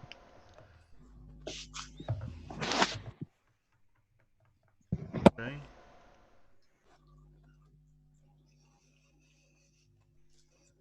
That picture has just been taken straight from a phone. Can anyone notice the distortion? Yeah. Yeah. Either that or you've got a bad builder. Yeah. It's built on a That house bloody is leaning backwards. on a hill, yeah. Yeah, well, you've got the camera tilted.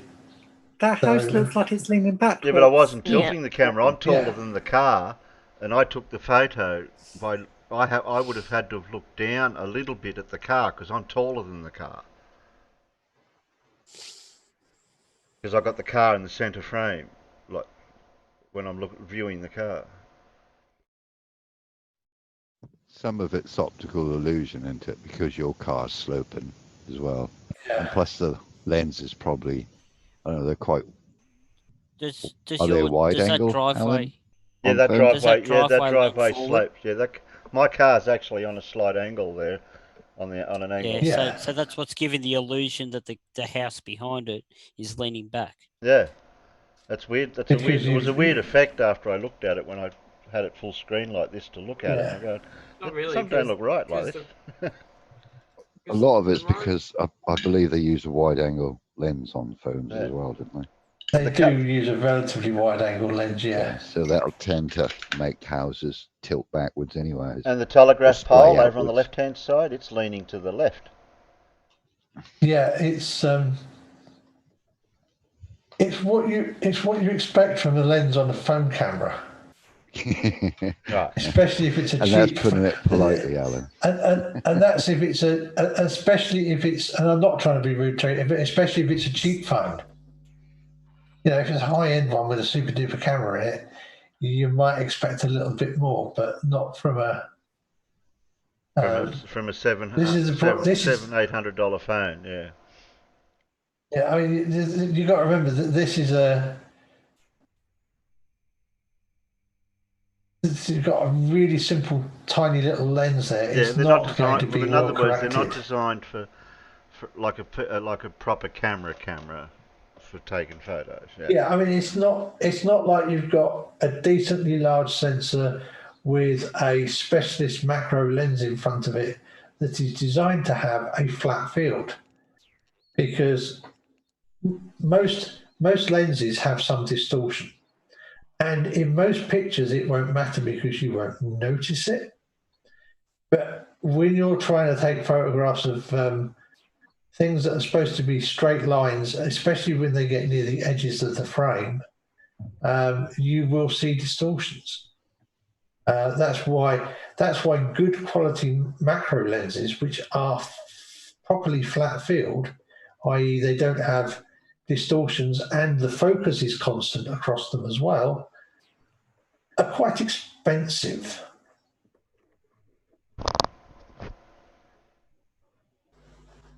I want one. Can I remove Dartman's spanner for insulting me? Oh no, you can't, because he said Ford, and I can't remove a Ford man's spanner, Terry. Sorry.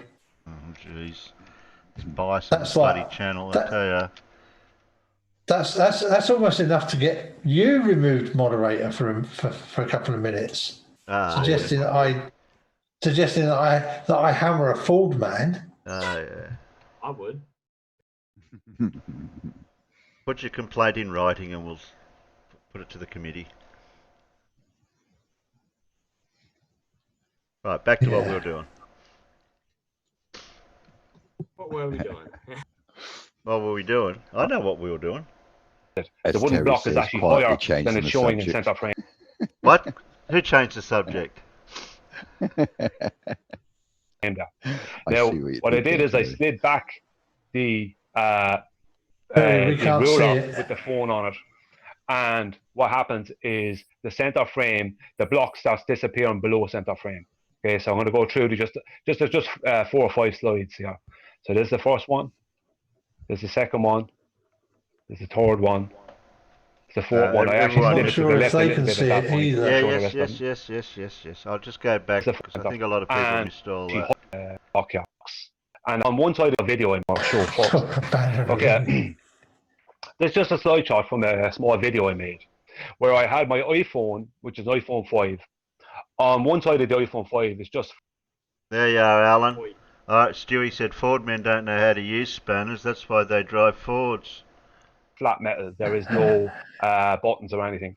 And I had that on top of a plastic ruler on top of a table. Yeah, I'll give I had you that these wooden one. blocks up, starting with the camera up close to the first wooden block here. Now I couldn't get because of the ruler. I couldn't get the wooden block as close to it as I wanted. The wooden block is actually higher than it's showing in center frame there. Now what I did is I slid back the ruler with the phone on it, and what happens is the center frame, the block starts disappearing below center frame. Okay, so I'm going to go through just 4 or 5 slides here. So this is the first one. There's the second one. There's the third one.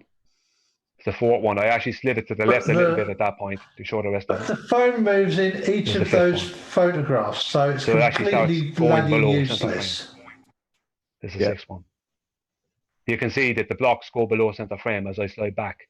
the camera format. Yeah, I'm just going to don't look go at the down to this blocks. next Look one. at the The door top yellow line in the is where background. center frame is now, but where the bottom yellow line Yeah. here is where center Funny frame how you can actually see so is. much more That's of where it the actually door, is. Alan. But Yeah, due to he's obviously perspective, set the phone, it seems phone to back have as well, hasn't it he? seems to Yeah, have you can see further under the shelf, can't you? You can see more of an angle. Yeah. Ruler. I couldn't get the wooden block as close to it as I wanted. Look where the door is now. Yeah. Yeah, he's not moving the blocks away, he's moving the phone away. Yeah. And the phone is not staying, it's not even a consistent pullback, is it? It's No, a because jerky. he moves it to one side. He twists the thing left to right as well as sliding it backwards. And his next picture, he's right over to the left, isn't he? There, look. Completely different position. Yeah.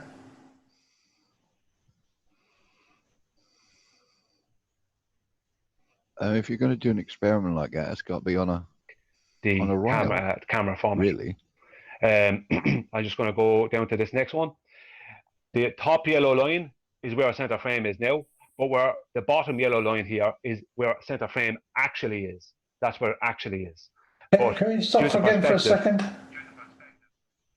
Why didn't he set the camera up here and then put the blocks close to the camera and move the blocks away from the camera? Because that would have made more sense. Exactly. At least the camera would have stayed in the same place. Well, wait till you get to Hopefully. Andy's, version of this afterwards, then you'll see. No spoilers, Farmer. It seems to have. It seems to have. The blocks seem to have dropped below center frame, but actually it didn't. The center, where the actual center frame of the lens actually is with this lower yellow line, but it appears to be up here due to angular size change. Now I'm just going to show you the second one because I did it the opposite way. Second now. Now this one is a bit different. What I did is I kept the camera exactly where it was, and I was able to get the, because I could I didn't have to move the ruler. I could get the block up closer to the camera. So with this one, I moved the block back. So just show you. So this is a few less slides than the other one. So this is like the same thing but done the opposite way. So move it back one. You can see the center frame. It's dropped to just on the center frame as opposed to being above it. And again, now it's right in line with the blocks at the back. With that first block at the back, it's right in line. You can see it's gone below center frame. And I just took that block away just to show. And here, I just saw this thing in the background, start to see where that red arrow is pointing. That's actually about a foot above the camera. That's about a foot arrow is pointing. Why is the camera? And I just took that block away. It goes, it moves. Just to show. And here, I just saw this thing in the background, start to see where that red arrow is pointing. That's why does he move the camera? So it moves, just took that the camera block away, angle moves. just to show. Yep. And from there to there. Here, I just saw this thing in the background, start to see where that red arrow is pointing. That's actually he's about just a lifted foot the above camera up. The camera. No, he's That's moved about a foot above he's moved the it camera somehow lens. there. I measured it. It's about a foot above the camera lens, where the top of that black heart choke is. It's about a foot above the camera lens, but it actually looks like it's dropping down to like an inch above it. But that, Can you that go part back doesn't matter so a much. bit to his frame before that to see where the line goes through them blocks? If you see what I mean. The shot he had there. Yeah, that's where. Yeah, he's that's where tilted he the camera. He's changed the angle of the camera there. Yeah, he's tilted it. Look. Oh, go forward. You can play it from there. You can see the two shots where he tilts the camera. Where he's mentioned about that thing there. He moves it there. Yeah. That spot there. There. He tilts the camera. Yeah. To make it more exaggerated. Doesn't he say that it was an iPhone 5 just on its edge? Yeah. So it's not even in a holder or anything like that. You know those tripod holders that you can get for your phone. It's not even in one of those. Like the one that's permanently attached to mine. Yeah, it's not like one of those. He's literally got it sitting on the edge of the phone, like it's going to move every time he touches it. And no doubt Yeah, he's but got that's it a lot standing of on his move. That's a button. lot of movement. Sorry, Eden. Go. I just said he's probably got it standing on its buttons. He reckons there wasn't any buttons on that side. No. Yeah, on that side, apparently on the iPhone 5, there's no buttons, which means he's got it sitting right on the phone, standing upright. Now, how can you push start play, stop play, or anything like that, take a picture without moving the phone? It may be insignificantly, however, because of the distance of the shot, it's going to directly affect where the center of the...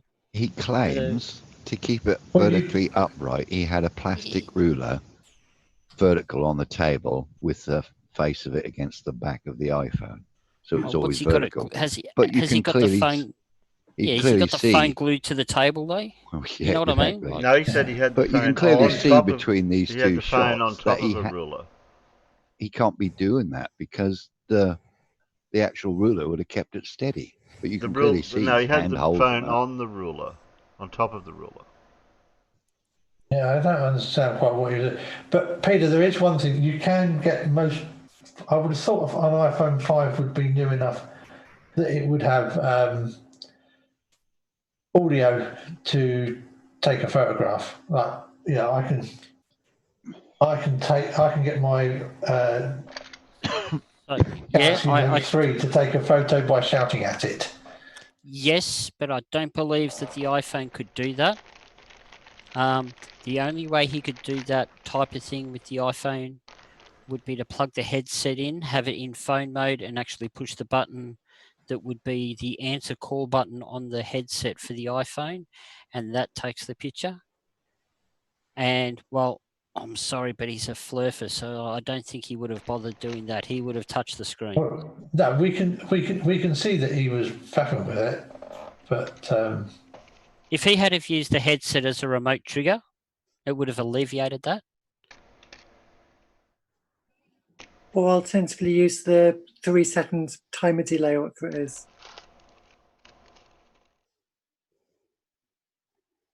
Because that way we wouldn't be having to touch the screen as it's taking the photo. Yep. Why don't you just do it as a video? What does he have to do photos for? He's because, I don't know, but the variables changed a little bit. Once he starts changing the angles... Vincey, have you been playing with your mic again? No. Why? Because you're really soft. Oh, stupid microphone. You had it all right before. Okay, is that better? Yeah, much better. That's better. I don't know what's going on. I didn't do anything. I just muted. You didn't touch any buttons? No, some weird wizard stuff is going on.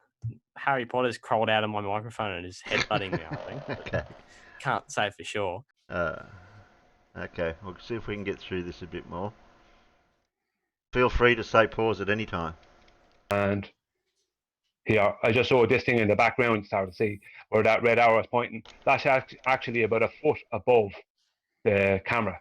That's about a foot above the camera lens. I measured it, it's about a foot above the camera lens, where the top of that black heart choke is. It's about a foot above the camera lens, but it actually looks like it's dropping down to like an inch above it. But that part doesn't matter so much. But I just threw that in just for a bit of extra perspective. So that's the thing that me and Craig had a thing about there, right? Well, that was only one part. Now, Craig, I'm going to stop sharing my screen, and you can present yours. Above. Right, no, cool. So, 1 second, just before you do, I just have one stipulation. I actually asked Craig to send me this video for last night before today's debate, and he didn't do it. He refused to do it. I didn't see why I should have to send you my evidence beforehand. It's like getting the results of the test before you take it. Well, no, the reason is so I can annotate it myself, and so it can be up for scrutiny by the opposition.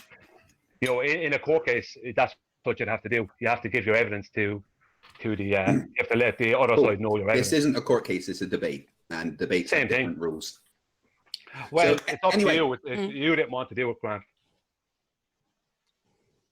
Can you stop when you see the door handle, Kerry? It's just not There. only is it, Do you reckon that handle is a foot above the table? 12 inches, 300 Absolutely no millimeter. way. No way. Right, look at those window panes first of all, right? Yeah, they'd be what, 6 inches? Or Each. maybe a bit more. 8 inches I'd at the say most. that'd be just under a foot per. Maybe He reckons 9 that inch. elephant or whatever it is, that object in the background, is a foot above the camera. That Yeah. no way. No. No, I'd be disagreeing with your measurements there, Matt. Yeah. Because only because we can. Yeah.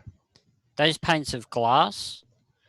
Yeah. I'd be guessing, if I was to be standing here, going on the premise that I've got no point of reference. I don't know the size of anything else that's in that picture. So I'm guessing from panes of glass that I've seen in 3-pane wide doors before, like your French glass or French windows and French doors and stuff like that. I would be guessing that that's probably about 6 to 7 inches wide each pane of glass, and probably about a foot high. Yeah, doors are normally about 2'6" to 2'9" wide over here. I don't know what they are in Australia. Unless you're It in depends whether it's internal or external doors. Internals. Yeah, internal doors tend to be narrower. That's what I just said. Yeah. Unless you're in my house where all the internal doors are 36 inches. Yes. And my external door is 27. The internal doors in my house are, I think, 26 inches. Yeah. But then Or or 620 or somewhere around there anyway. They vary between 26 and 29 What are we normally, using this imperial crap for? because that's what they sell them in over here. That's what they sell doors in the UK still. Sorry. But we're not in the UK. Yeah, but we're on Alan's So we have channel. no idea what they're talking about. We're on Alan's. True, but we're on Yeah, but Alan's the channel, converters so broke we down have to. between us at the moment. yeah, but we're so much further in advance than you in this matter. You I really know, we need to just make it easy pretend. on yourselves. No, we just pretend. So a standard door in Australia Mm-hmm. is around about the 860, 870 across. So 28 to 32 boxes. Which is about 33. It's about 33 inches. yeah, so obviously there's. But they can be And as low as about 620. So yeah. Yeah, ours are quite narrower than yours then. I mean, if you give them the benefit of the doubt, say that's That's not a narrow door though. No, that's say a that's say that's 900 mil wide. So that's a 3-pane French door. Yep. That's not narrow. Say I it's guess 900 the height mil. of those panes were probably closer to about 8 inches due to the handle. That's unlikely to be more than about 4 inches tall. Yeah, that's what I was thinking. That's what I was getting my measurements from. Yeah. But we know the table's 900 mil off the floor. Hang on. On it, there's all right. Doors are 0.0006 kilometers wide. Here's the thing, though. Here's the thing with the video that he's used here, right? Now, if he wanted us to go and, believe everything he was saying, and he was doing this as a realistic experiment or display, or however you want to put it, a presentation of data, maybe he could have done everyone the luxury of putting some form of measuring device in the frame so that we kind of know how tall everything is. maybe a ruler or a tape measure or something similar, don't you think? Yeah, and preferably let us know how far away the measuring stick is from the camera. Yep. Maybe one more local and one more distant. So, okay, so that's. So I'm just looking up, and I know this is over the top. I'm doing the same. Yeah, I know this is over the top. So a two pane wide French door, similar to that's there, is 700. So that would be the smallest that you would have an internal door, unless of course it was something ridiculously small for a cupboard or something like that.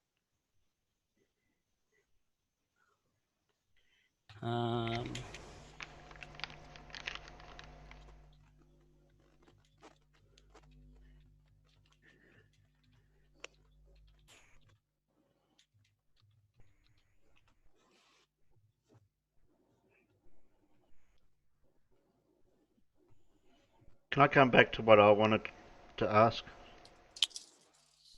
Go for it, Terry. The problem I've got is what is his premise and what is he expecting to be showing? He's showing us something on a table with a camera and a couple of blocks. He's trying to make out horizon rise to eye level. Yeah, and things can drop below because of the tops of things can drop below the centre line because perspective. He basically is trying to break perspective, but he's not really working very well because he's got the camera pointing uphill. Yeah. Either way, perspectives and even basically anything to suit his narrative. Yeah. So whatever he's done in this experiment, he's got the result first before he's got to suit his narrative then. Not the other way around. Yeah. Not the premise of an experiment where you got a hypothesis of something you want to look at, and then do an experiment to see if it's what the conclusion or the result of that experiment. Yeah. He's doing it the other way around. He's doing it the other way around. He hasn't controlled his variables properly. No. So he's got more than one thing varying in each image. Mm. And I think. And if we're using the top of the blocks as a line of sight, and he's got the camera in the centre of those blocks, in the centre front. Oh, I don't know. He's got. That's all asked up to me. Whatever he's doing. I think he's really trying to do what others have already said is perspective. Trying to show what different objects do in distance, and he's failing miserably. But he's outlined that, right? Finchy. But there's no. Oh, sorry, I leaned backwards from the microphone. He outlined that, right? But the problem is, things are changing too much. Yeah, he could change his camera position up. He could change the variety of objects and their positioning. But what the issue has become now is that it's not really structured in many ways. He's got a slideshow of images and things to look at, right? But are they all mixing together properly? Are they different in a way that, doesn't precisely reflect the rest of the presentation that he's giving? Yeah. Would you know for sure that you've got the centre of frame? I don't know what the blocks represent, but the centre of frame from our point of view, from where we are to the distance, like somebody mentioned before, you had a ruler, say from the ground or the floor or whatever, up to where the camera centre frame is, right, that's a set height, say 900 millimetres. And that's what the ruler shows us, we're at 900 mil here, and over on the wall 900mm, and then you've got things in between lined up with that. That'll show you the center frame of the camera from your near to your far perspective. Something like that. Yeah, because the center of this only works if you have the camera set exactly vertical, so that you are the top of the center line of the stuff going away is just that. It is the center. It's not above or below. And he's got the camera so that it's leaning back. It doesn't have to be back very far. It'll just mean that that things that you say should stay on the center line drop below the center. You know, he brings it in close, it's above the center line, he pushes it out further, it's below the center line. It's because he's got the camera tilted backwards. Only needs to be half a degree. And you're not going to see half a degree with a camera that's just rested up against a ruler that you're trying to hold vertical on a table. Keep playing, we'll see if we can. That either the surface you were using or your camera were level. No, and for good reason. Big problem. Big problem. Right, I can literally dismiss your evidence. Answer. 1 second. I didn't do that because what I'm showing there is an effect. I'm not trying to show perfection. I'm showing an effect. So that's why I didn't do it, because it's an effect I'm showing. Yeah, and that's cool. You're showing an effect, but you are failing to take into account what not having things level will do to the effect that you are showing. Which is why when I did the thing, I verified that not only the surface was level that I was using, but my camera was level on the tripod. It's got a little bubble on the tripod, and it's got a little. I put the thing on top to show that as well, and then showing that it's definitely center frame when I put it into my editing software. It's 160 millimeters with 80 millimeters in between, and then I went on to do the video once verifying that both the table and the camera were level. So as you can see, I'm using one of my daughter's blocks here, and I've shown what center frame is. First thing I do is I pop a few more blocks, which obviously are the same size, behind to show that as you go off in the distance, perspective doesn't seem to make the blocks drop below what is that center line. So I add another block there, and then I add another block a bit further back. And as you can see, the blocks are all the same size, but they don't seem to be falling below what would be center frame and eye level. So just to clarify that was actually happening, I gave that this isn't on the camera, this is in my post-production and editing software. I zoomed in to show that they are all the same, and put one of my mugs at the back there to show you kind of a size perspective. And then what I do is I remove some of the blocks that are there and use this one block at the front and move it all the way to the back of the table, and it doesn't fall below the center frame. And zoom in on the post-production just to show that actually happens. There is no falling below center frame. Bring it back just to show right there. It's really not. It's literally falling below center frame. I've zoomed in to show you there that it's not. I knew you would do this. Frame. Exactly what I said on your show. What exactly have I done? I knew exactly what you were going to do. See the pieces you're using there? Yeah. They're way bigger than the. No, they're all the same. No, they're way bigger than I'll go and get the pieces now. No, and show them on camera. They're way bigger than what I was using. Oh, as in the pieces I was using, right? You're using a very wide yellow line here. I knew you were going to do this, right? No, it's not actually hang wide. On a second it's only wide there as it's zoomed in. I haven't finished my presentation. It's about to drop below center frame. There's nothing you could. I'm literally going to bunk our video. Hold on, guys. Hold on. We're getting shouty. Just let him present first, and then ask any questions afterwards. Okay.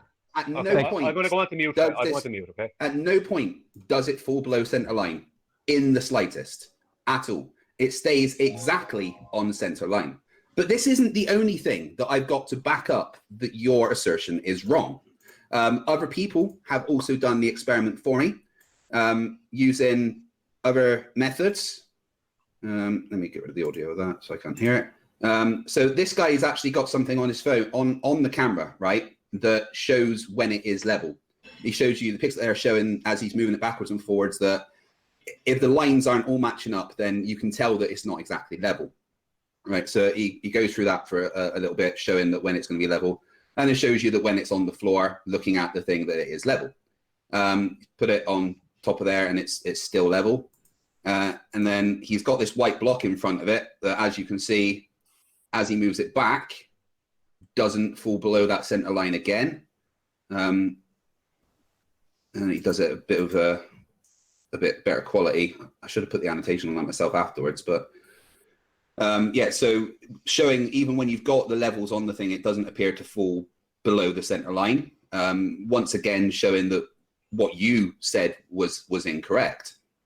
He just does a few more demonstrations. I can give the link to this video if anyone wants to check out themselves. This one was actually put on YouTube. But yeah, if you put the line on there, you can see it doesn't move back below center line at all. And just one more before you reply, Brian. Someone did it on a pool table with some sockets that are all the same size, and they went to the extra effort of actually taking measurements of the distance between the top and the bottom of the lens and the top of the thing that it was looking at. So it's showing you there using calipers to get the measurements. I'll just speed through it a little bit to show you. But where is it? Yeah. So he needs 2 pairs of hands to get the actual measurements of how far above the thing is to show that it stays level.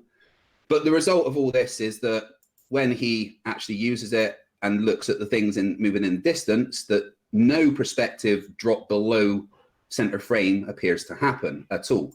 And then he puts the annotations on at the end here, and you can see that no matter how far you go back or how much you move the camera, perspective does not make things fall below center line. Because, and once again, I will reiterate this, if that was the case, it would mean that parallel lines not only intersect, but cross. I'm done. Okay, are you done? Yes. Okay. Now, will you be quiet while I give my rebuttal to it? Absolutely. Okay, I went on to mute. I went on to mute. Now, what I see in all those 3, right, the main problem with those 3 that I have, well, there's several problems. The first problem is none of them were shared with me, right? None of them were shared with me to annotate.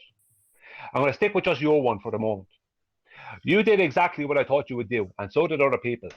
The reason I used small pieces, right, was to get that exact effect.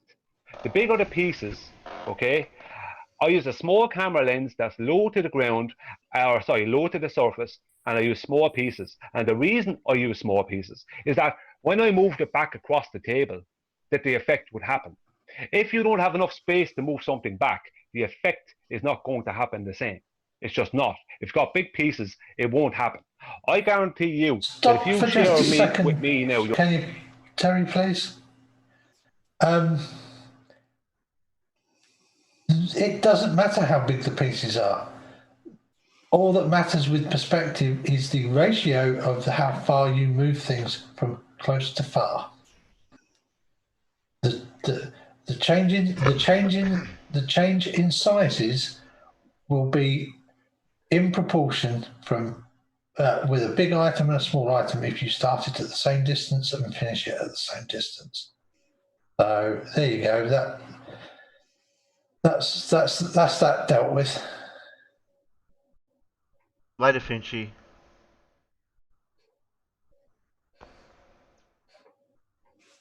So Finchy. Yeah, Finchy. Oh yeah. But he's got no. But he's not going to give us any example of saying using a small something that's a centimetre high to something that's 100 mil high, is he? He's just going to state that. There. No, when it's smaller, admittedly, when it's smaller, it is easier to get a bigger effect because you've tilted the camera ever so slightly. I'll give you that one. Yeah, but it's a wonder Craig didn't do a tilt camera version of what he did as well to show the effect of what the other guy did. Yeah. To get the same effect. Your video, okay, without the yellow annotation on it. I'll take stills from your video and I'll show when you move this block back, right, that it actually does start to disappear below center frame.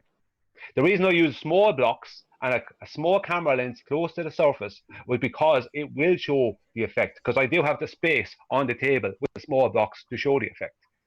If I'm standing, right, if I'm standing next to something like a wall, a big wall, and I take a few steps back from that wall, right, that wall is not really going to drop below my center vision. But if I go about... His table doesn't look like it's any smaller than the one he used for his wooden blocks. It's not just that, Terry, but he just kind of brought up the flaw in his whole plan there. There's a reason why he's using his phone camera. Because optically, because he said he had to use it, so he's using a camera that's closer to the, for the smaller blocks and all of that. It's not that at all. He's actually using the phone camera because it's optically less perfect than a larger lens. Yeah. That's why he's using. He's using that whole poor quality lens to cause that whole observation. Yeah, there's something I'll add, because obviously seeing the chap who was measuring the camera with the calipers, which is a really nice idea. Unfortunately, very often, especially on less expensive kit, you're not always the exact center line of the lens isn't always lined up on the center of the sensor anyway. I mean, even my nearly £1,000 telephoto, as you zoom it, as you change focus, you can actually, if you grab hold of the lens a bit at the front end, you can see the image moving around a little, because it's not a £12,000 600mm telephoto lens, which is like what you would normally expect to pay for a lens of that, that focal length. So I mean, even the measuring, it can be fraught with difficulties, because the lenses and cameras we mere mortals can afford to do this with are not, they're always going to be perfectly in line, especially if you've got a lens that's got optical image stabilization built into it. The short explanation is that this guy is not rigorous enough in his experimental setup. I mean, even the guy with the calipers, he's got a camera that's got optical image stabilization, which literally works by shifting the image around with a movable element inside the lens. So even your measurements are not necessarily going to represent exactly where the center of the image is going to form on the sensor. Yeah, we could get really nitpicky here and go right down the, to the finest details and to the finest details and everything, but I don't think that's really all that necessary. I mean, we're not here to pick the absolute guts out of everything. It's pretty clear. It's pretty clear that this Brian's setup is way wanting. It's just nowhere near rigorous enough. But the other guy that used the bigger camera, at least he went to some extent to try. Yes, The better the quality of the equipment you're using, the bigger the camera, the better the quality of the lenses, etc., is always going to be an improvement. But you've got to go a very long way before you can start not picking holes in any of these types of tests. Whether or not they make, it's fine because we can actually measure the images as they are on the sensor, and we can check that the sensor is vertical because we can we could just put up a grid in front and photograph the grid and make sure there's no, and just check to make sure that the camera isn't tilted back or tilted forward, paired with the grid, and then go from there. And that's actually probably a really good way of doing it. But it's how rigorous do you want to be? And Brian is not rigorous at all.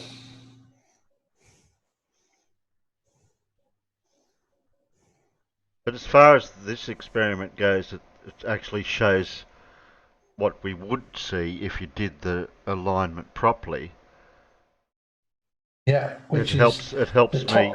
It helps me understand where he's gone wrong in his experiment, for him trying to show something that is not what we would see. That's the confusing part of him that he's confused with. Yeah, I mean, I think it's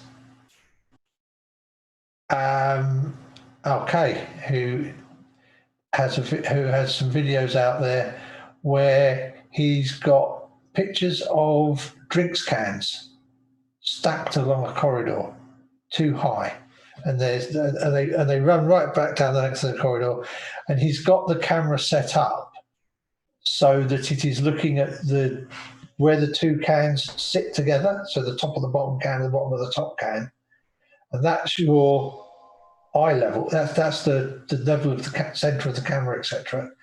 And you literally see the top disappearing down towards that center line, and the bottom climbing up towards it as it appears to go off into the distance.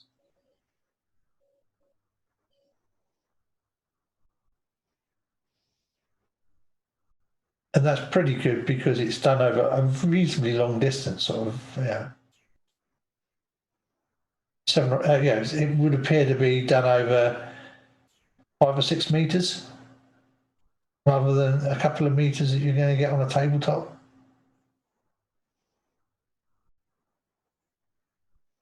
And we didn't even see him put all these blocks together if they were the same heights either. We're just taking his word for it that all these blocks are the same height, but I don't think they are. I don't think all these blocks are the same height. Because these blocks look odd. I don't know where they come from. They look like they're handmade. Because they definitely don't look the same heights. Going by this view. So I think he's being a bit disingenuous there with not showing that the blocks are the same heights. There's a good chance that they're all, shall we say, close to the same height, all off the one bit of timber. But, the guy that used the sockets, obviously there's going to be a closer degree of accuracy there.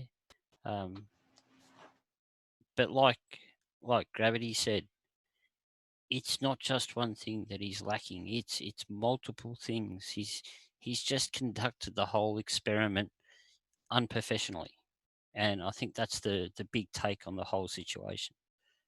Yeah, and then he goes, not fair, you did it right, not fair, you did it right, because I can't do something to make you look like you're an idiot. If the camera is level, he's demonstrating a violation of geometry. Yeah. Yeah. Or if the camera isn't level, it's pointing up, then that's what you would expect to see. So which is most plausible? Yeah. I think the second answer there, Huey. And by his own admission, he did nothing to make sure that the camera was level. No, he was only trying to get an effect, as he said. Yeah, that's what he was saying, yeah.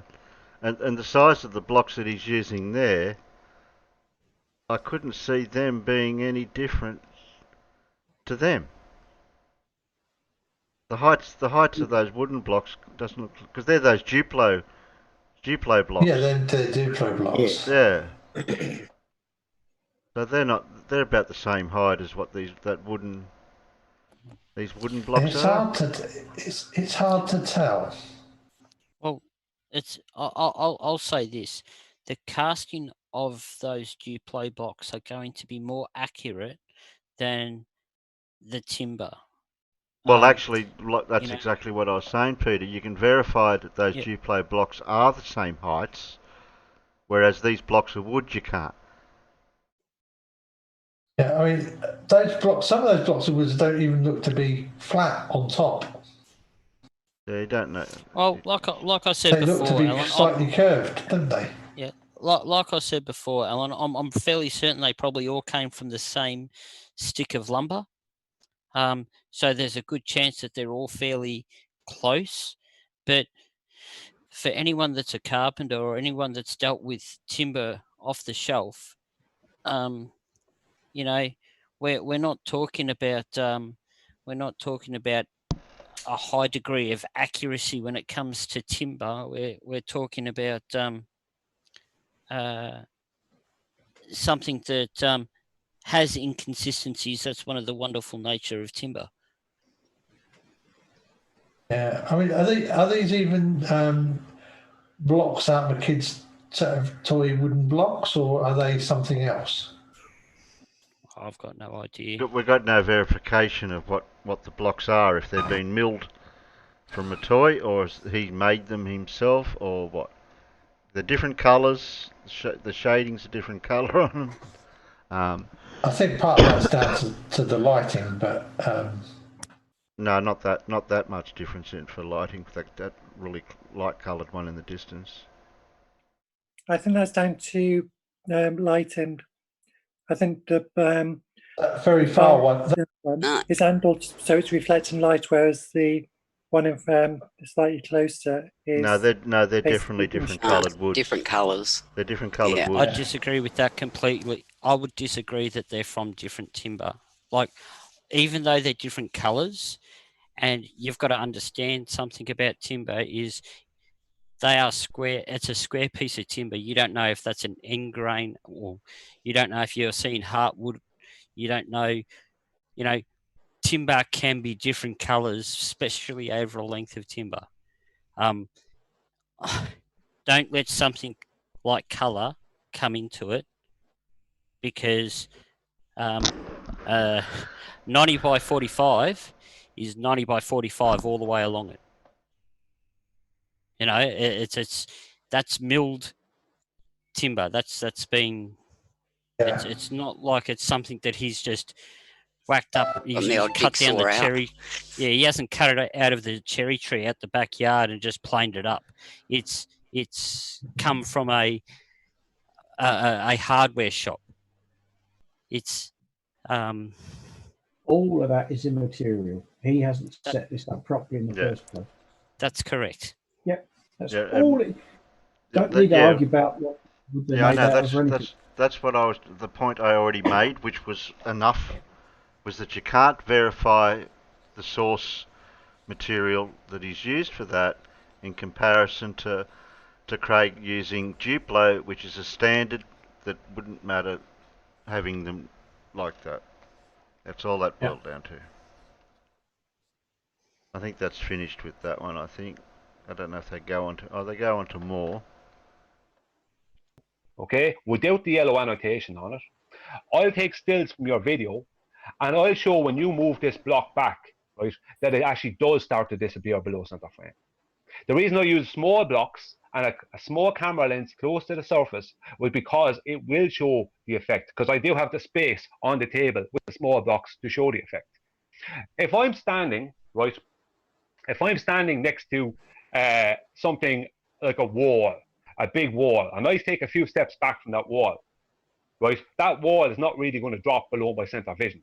But if I go about 300 meters away from the wall, it will start to drop below my center of vision. And if I go further and further away, it will start to drop lower and lower below my center of vision. Okay? And that's why you didn't share the video with me. You did exactly what I said on your show. Anyone can listen back. You tried to overtalk me at the time, but you did exactly what I said you would do. And your camera is not on the table. Like, you just didn't do. This is not analogous. Any of those three things are not analogous to what I did. All those three things used bigger pieces than I used. Pieces, like if I used a big piece and move it across the table where I was, it's not going to happen. That's not going to happen. If I use that one of those green blocks, one of those children's play box, or something the size of one of those ratchet set pieces, it's not going to happen. I need space to do that. You need space to make it to happen. It's the effect I was showing. And now, if you think that doesn't happen, then you're welcome to go out onto a road, like a motorway, and somewhere that's nice and flat, and video a car or a truck going off into the distance, and it's going to drop below your center frame. This is what happens. That's why I use small pieces. Now, if you want to share that video with me, your video with me. Yeah, sure, no worries. Right, and I'm going to annotate it. Are you finished? Yeah, if you share that video with me, yeah, I'm cool. going to annotate it now. Get some stills and annotate it now. I want to get the one you did. Where just the power. I just need the power. You finished. Yeah, you're still talking. Yeah. Yeah. Yeah, but I am being specific. Oh no, you're still talking. No, every time I try to talk. No, you're still going. Brilliant. Well, am I allowed to finish what I'm saying? You said you were finished. Okay, off you go. I think it's my turn to talk now. Okay, cool. So to quote Luke Skywalker, amazing. Every word of what you just said was wrong. I'm literally showing you the evidence that you are wrong. You are not only being wrong, but you are engaging in denialism at this point, Brian. Yeah, it's up to you whether you want to share the video with me. You have not said. Or not. I'm sorry, this is my turn to talk. Yet you're talking again. It's amazing. It's like you can't have a conversation. Cool. Right. So you are literally being debunked on screen right now. No matter how far the distance or the size of the things, it does not fall below. The reason it fell below on your video was because, as I said, your camera was not level. And that will change the effect of what you are seeing, because you are effectively looking up at a different angle, meaning that yes, things will fall below the center frame, because center frame does not always equal eye level unless you have verified that to be the case.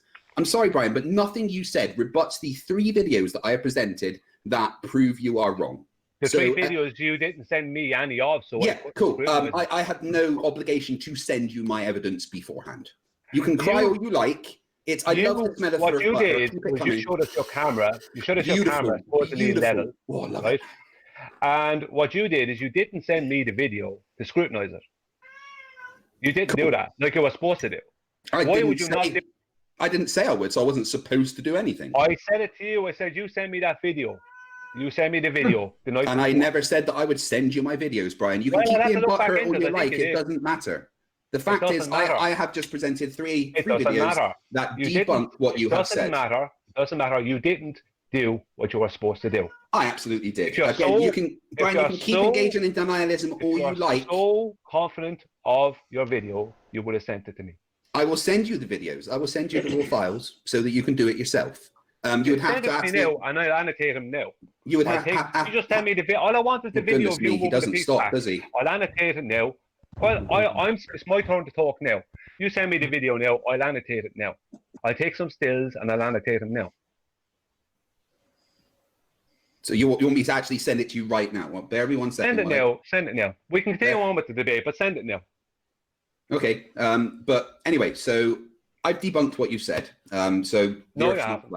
I mean, I have. You can engage. Please pause, Terry. You've done exactly. You want to kill me now or torture me some more?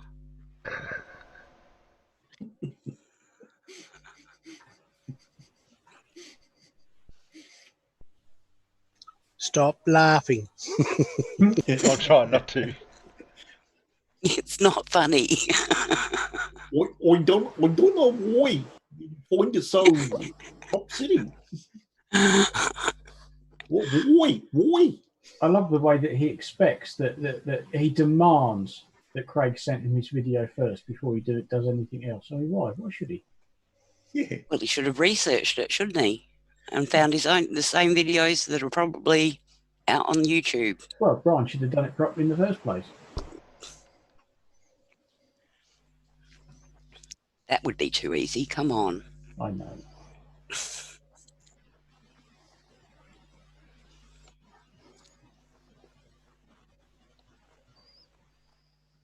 But I liked Blue's video on this with the blocks that he did.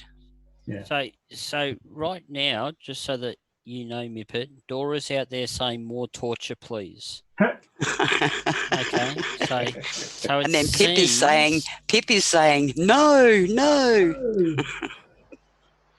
And I'm saying yes Well, because I want.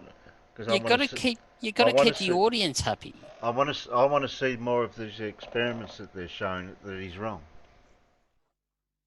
Do you mean we can't take a vote? No.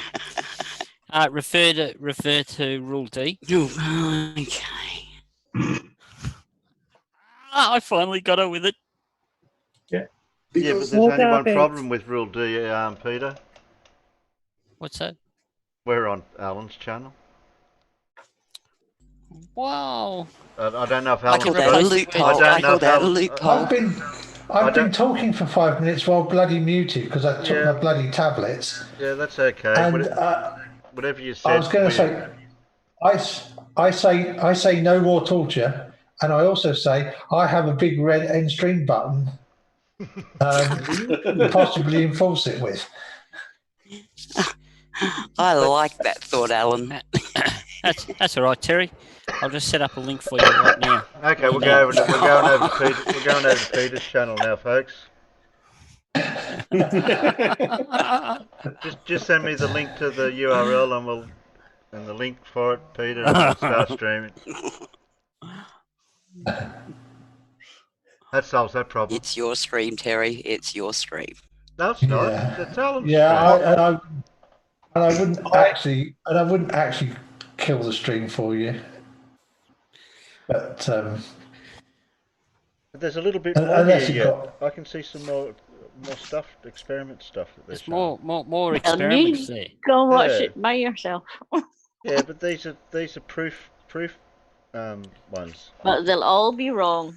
End of. No, these are the right ones, probably. We'll see. There was another flat earther that was wrong all the time, and before I went away, JM Truth. Is he sort of dropped off the end of the world? No. Oh, you missed that one. You Gravity. missed the latest of that, Gravity. He came second in So Doffy. his latest claim of absolute stupidity was he turned around and Red's wonderful full capture clip of the rocket taking off and him and recording landing it all the way up and then catching the booster land again at Site 1. That was all CGI, and Red's did it all CGI live. You can tell from the soot that's on the booster right up the side of the booster that stops perfectly at where the oxygen and the fuel tanks meet. You can tell. Yeah, but tell him the best bit. Tell him the best bit of what happened on the stream. Well, they might have. Reds might have brought in DKG Customs into the stream, being a somewhat subject matter expert with that type of stuff. With Emmy, polishing his Emmy, polishing his Emmy. Polishing his Emmy. You need to watch. And then JM Truth started by, well, since I'm the subject matter expert, and then, well, since you've brought that up, I'd like to present you this person here. My expert. This movie, don't you? You know this movie, don't you? You know this movie, don't you? Well, he did all the CGI for that. So he would be a subject matter expert, somewhat more qualified than you, I might say. Oh, It was delicious. Did he not throw the Funniest- biggest hissy fit in the world? Oh yes. If I could say also, with the funniest bit about all that is the video that J.M. Truth was claiming was CGI was actually somebody else's.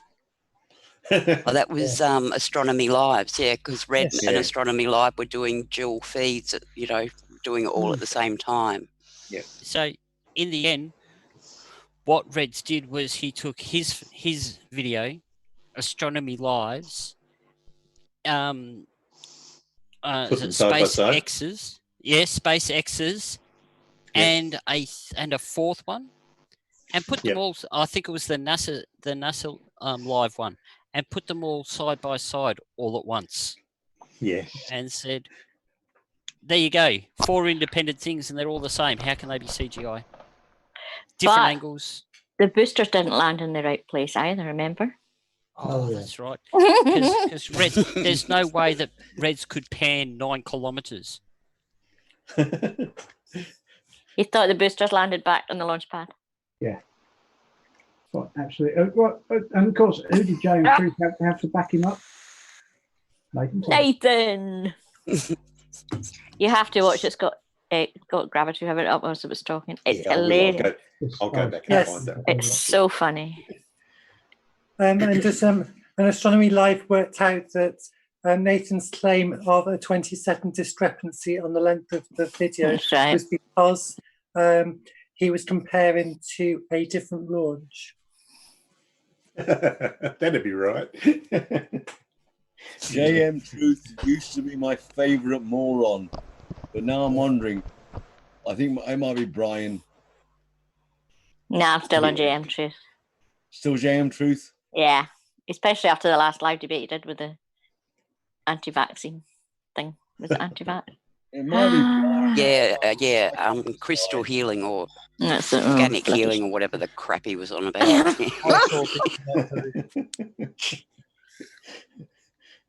Yes, and one of J.M. Truth's reasons for thinking it was CGI was because the colour of the sky changed colour at different altitudes. That's right. Oh. Did you hear J.M. Truth on Modern Day Debate when he was arguing with T-Jump about alternate medicine? Yep. That's what I was talking about. And also There's they did nothing the man knows. and also they did a rebuttal. He sets himself up as an expert. I'm an expert in, CGI. Everything. Everything. And on this occasion, he said he was an expert in medicine and pharmaceuticals because he was a cook and a gardener. And a combat medic. Oh my god. that could shoot waters. Yeah. It always amazes me. When somebody's trying to set themselves up as an expert in something before they go into their argument, it's got to be something. Apparently, wrong. he had his own team in the hospital with the emergency department or something. Oh, Jesus Christ. It always amazes me that in this modern day and age, people can present themselves on the internet to be anything that they want themselves to be. Mhm. So why do some people like J.M. Truth and Riley and Ranty and them choose to present themselves as complete idiots? And proven liars. Oh, dear. I know what I'm talking about because I'm a complete idiot. I'm a numpty. Oh, yeah, and as Irish says, the time J.M. Truth proved an artist's impression was an artist's impression. Yeah, I remember that one. Yeah. Oh dear. I reckon this is not real. Oh, and then there was the. Come on, he didn't prove it was an artist's impression. He just proved it wasn't a photograph.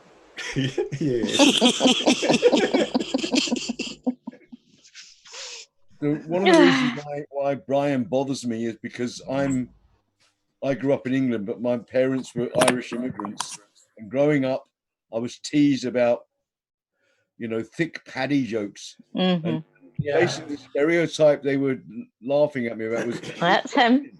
Him, yeah, right? Yep, that's him. Thick Irish paddy country. Yeah, I just said he unfortunately reinforces the typical Irish stereotype, doesn't he? Yep, he does That's very right. much so. And that's what that's growing up what I got beaten over the head with by the other kids. Oh, you thick Irish paddy. Yeah. No, he said that the other day. I thought I wasn't being racist, but he's a thick Irishman. Yeah, he's the epitome of it, isn't he? Yeah, Yep. it's like Brian is what they call in Ireland a culture. A culture is Oh yeah. a rural type, you know. Yeah. Actually, the name culture comes from the Irish Cullanchi, which means of the back door. So the origin of the Rear word entry. is like the bog cutters and the pig farmers used to call it the back of the house. Cullanchi is back of the house, but it actually came to mean people from rural areas, idiots, bumpkins. Yeah. And Brian is a culchi. A fucking idiot. Room finder also said JM said he could cure the big C. That's a criminal offence in the UK. I missed that. He's got the cure for cancer. Did somebody say he was an anti-vaxxer? Yes, he's into natural medicine. I don't believe that's true, or else his diabetes medicine that he gives himself regularly wouldn't be quite. He's into that'd be somewhat alternative medicines and things, isn't He'd he? be somewhat hypocritical of him to. And he's go down never been that path. sick a day in his life. But he has diabetes But he and has needed to inject himself. Yeah. Who did the debunk on that? Who was it? Was it Reg? No, I think it was actually Ride as a Dinosaur. It was Ryder Dinosaur. That's who it was. Yeah, Rogers is the guy who That's really it. debunks JM Truth. Yeah. Yeah, go if you want to check out JM Truth stuff, go and see Ryder's channel. Yeah. But yeah, he said he hadn't been ill for 6 years, but he's diabetic. Yeah.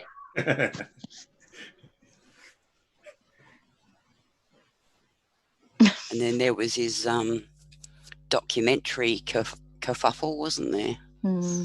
Oh, the guy's just a complete idiot. He's a Walter Mitty character. He just lives in his own, I hate to say it, La La Land. Oh, La la la la la la la. Is he a DOFTY winner or not? I can't remember. No, he was runner-up. Runner-up He should have won it, but he But didn't. Riley won it instead. Because I You'll kept get it saying this year. Riley should be second Well, place. he was. Forever. Everyone was Yeah, waiting for his I'll say that. documentary. Everyone was waiting for his documentary to come out this year, so that we could make him DFOTY this year. Because Riley did some really stupid stuff last year. JM did too, but we knew that there was going to be more stupid coming out of JM, I think. Yeah. No, he's got to win it this year. Unless someone really serious. Well, Brian could, I suppose. But he has to get nominated first. Yeah, but either Brian could win it. Either Brian. Yeah. We don't have the DFOTY here. No. I keep forgetting what ours is because it's complicated. Dingo or something. Fair dinkum drongo. Fair dinkum drongo. The FGD. Can I watch the rest of this a little bit more? Yeah, go on, hurry up. Okay. Get over it. 40 minutes. Get it That's over literally with. all I was trying to say, but Brian never takes a breath, so it's really hard to kind of convey any kind of sentence. But I'm That's I'm not good for true. about You're another about to 40 walk minutes. out. You're about to walk out. Yeah, he's That's all we're gonna announcing. have. He didn't I'm have not stupid. enough time. So you know what? I'm gonna You set are. up Fight the Flatter and Brian. The floor is yours. There's 14 minutes in the table. Please use them wisely. Brian, you gotta let Fight the Flatter speak because if not, you don't know what his point will be, and vice versa. Please go ahead. Guys. I'm just uploading the video to you now, Brian, so that you can put annotations on it yourself. It's absolutely fine. And no matter how much you complain about me not sending you evidence and stuff beforehand, it really doesn't change the fact that you are wrong, and all the evidence shows that you are wrong. Well, my evidence doesn't show that. Yeah, but your evidence wasn't done correctly, as I've demonstrated. Really? Is that floor level? Yes. I used a level on the table to show the surface I was using was level. Yeah, is your table level? There was floor level? Is the pool table level? There was literally a level See what on I mean? it, Brian. See what I mean, Craig? You're still not. Okay, there was a. Every time I talk, Craig. Brian, let him speak. Let him Hang on. How come you're coming in? Because you're getting just hold on. Fight the Flat Earth was going on, and you interrupted him. Can you please just hold on mute? Like I said, let him finish his part, and you can go on yours. All right. So, in answer to your question, how do you know this and that is level? Well, in the videos I showed you, I demonstrated that both the floor and the camera was level. And in one of the videos that was presented by one of the other people, it had an app on the camera that showed you when it was level. So I actually demonstrated that the things that I was using were level. So I have verified that what I've done has been done correctly. Whereas what you presented was a video that jumps around all over the place with no verification of any kind to back it up. That's not true. You presented 3 videos. You presented a video of your table showing a level on one part of it. You didn't move the level around to show the whole lot was level. You presented 2 other videos, one involving a floor and one involving a pool table.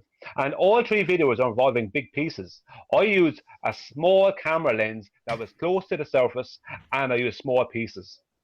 And I did it on purpose because that's how I knew I'd get enough space behind the pieces or enough space from the pieces to show the effect. It's an effect I'm showing. Did he just say he did it on a dolphin? Anyone can see this effect. You can see it on a That's what it motorway. sounded like. Anyone can see it. He did it But on you're a claiming porpoise. It doesn't happen. Okay, can I respond? Off you go.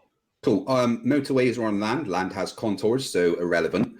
And you didn't show anything because you did not verify that anything that you did was done correctly. Hitchens Razor says that anything presented without evidence can be dismissed without evidence. You presented something with no evidence that it was done correctly. Therefore, I am dismissing it. Yeah, I presented an effect, Craig.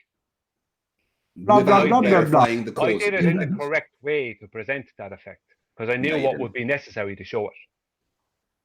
No, That's how I showed it. You literally did. Tilting the camera. You can show it again and show everyone how wrong you are all over again. That's fine. But you are engaging in denialism. I'm not engaging in any denialism. You are. I'm not engaging in any denialism. Yes, you are. If you were so confident of your video, how come you didn't send it to me last night? Because I was under no obligation to. If you're Just like when confident of it, Nathan send it. I wouldn't Thompson, care. I'd just send like you when anything. Just like when Oh, if Nathan you were Thompson really- demanded I give him the evidence before our debate, and I said no, because I'm not in the business of giving people answers to tests before they take them. Brian, you are literally just whining and complaining and engaging in denialism. It's I'm beautiful. not engaging in It's what I anything. live That's for. misrepresentation. You didn't do what I asked you to do, and even last night I asked you for it, and you refused. Why would you refuse if your evidence is so strong? Do you have a goldfish memory? Because I literally just answered that. I was under no obligation to give you anything. Stop crying. There's a presentation live of this situation that has been spoken about. So the Stingray, I'm sharing my screen. This is Stingray with a live demonstration. Let's see what we got.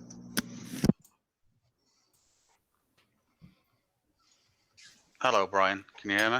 Hello. This is not then between me and Fight the Flat Earth then. But it's a demonstration of what you guys are talking about. It's for both sides. It's benefit both. I want to help you out, Brian. I want to help you out, Brian. Is it the height of these that's just way too much? Is that what you're saying? It's where your camera is, the height of your camera lens, and the size of the objects, and the space behind it. Okay, tell me what to do. This is actually on a very specific motorized gimbal that I can do whatever we want with. Tell me. Can you lay your camera? Can you make your camera small enough to be less than half an inch off the table? Wait a minute. So you want this camera? Yeah, but your camera lens down. can't be. No, your Right, camera no, lens you ready? can't Where do you want? be Where do you want? Your camera lens can see it's an effect I'm showing. Where your camera lens is not on the surface. It's too big to be on the surface. Is he watching something else? Right. I'm so not. I'll tell you what. I've got this down now, this- Brian. I'll tell you what. hang We'll on, turn these to the Stingray, you're side and asking make me these smaller. questions. We'll You're turn asking me these to the questions. side and we'll Yeah, make you're this asking smaller. me questions, but they're not Oh my allowing me God. to answer them. Wait a minute. This is weird.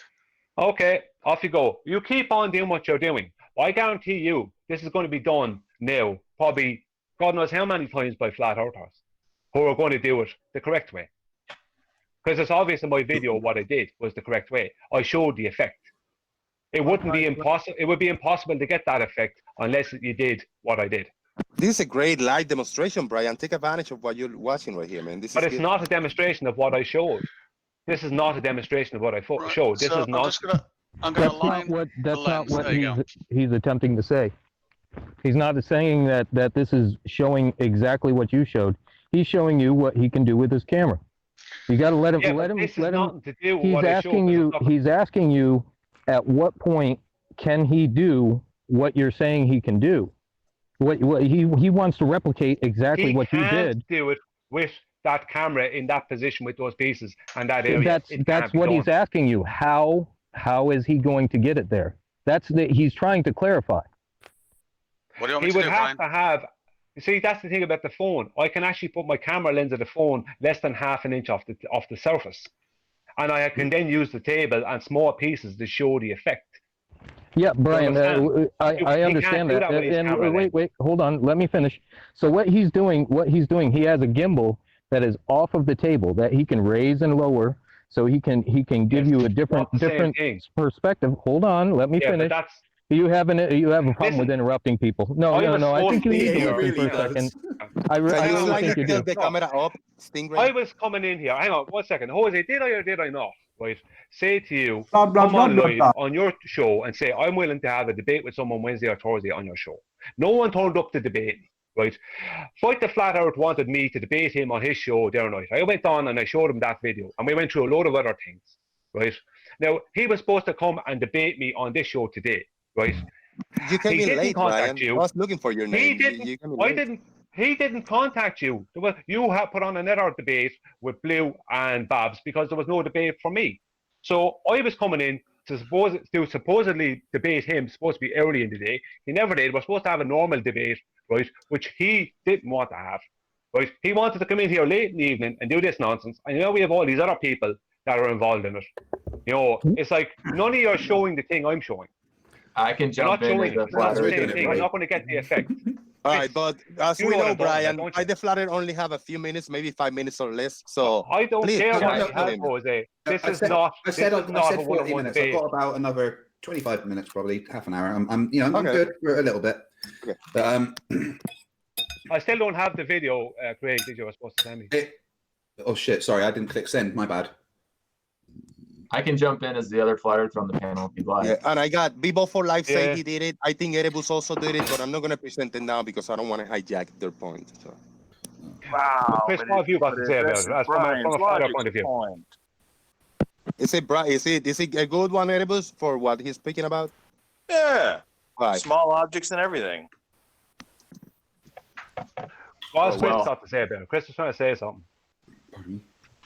So, Brian, I'm sorry. I do have to disagree with you on this to a certain degree. So they are right. Okay. So, but let me just get this out, though. Okay. So the difference is what their setups are different. Okay. So the law perspective or the rules of perspective, whatever you want to call it, does say if the center of the camera is lined up with the top of an object and you move that object farther out, it will maintain, call it eye level or the center frame of camera. That is true, and that's what FTFE and those others showed.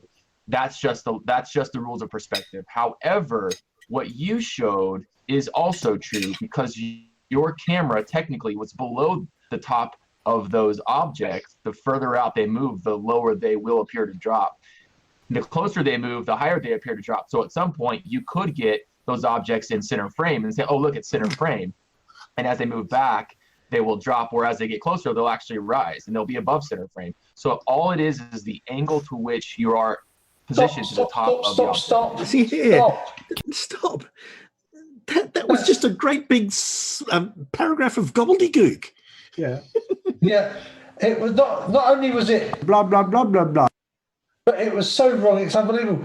You cannot have an object start above eye level, above the perspective line, and as you move it away, it moves below the perspective line, because that would be parallel lines crossing. Yeah, his camera must be pointing upwards so slightly in his example. Yeah, because if the camera is level, you cannot have something that starts because if the camera is level, if the item is above the center line at the start, it must remain above the center line all the time. It cannot become above the center line, hit the center line, and then go below the center line, because that would be parallel lines crossing.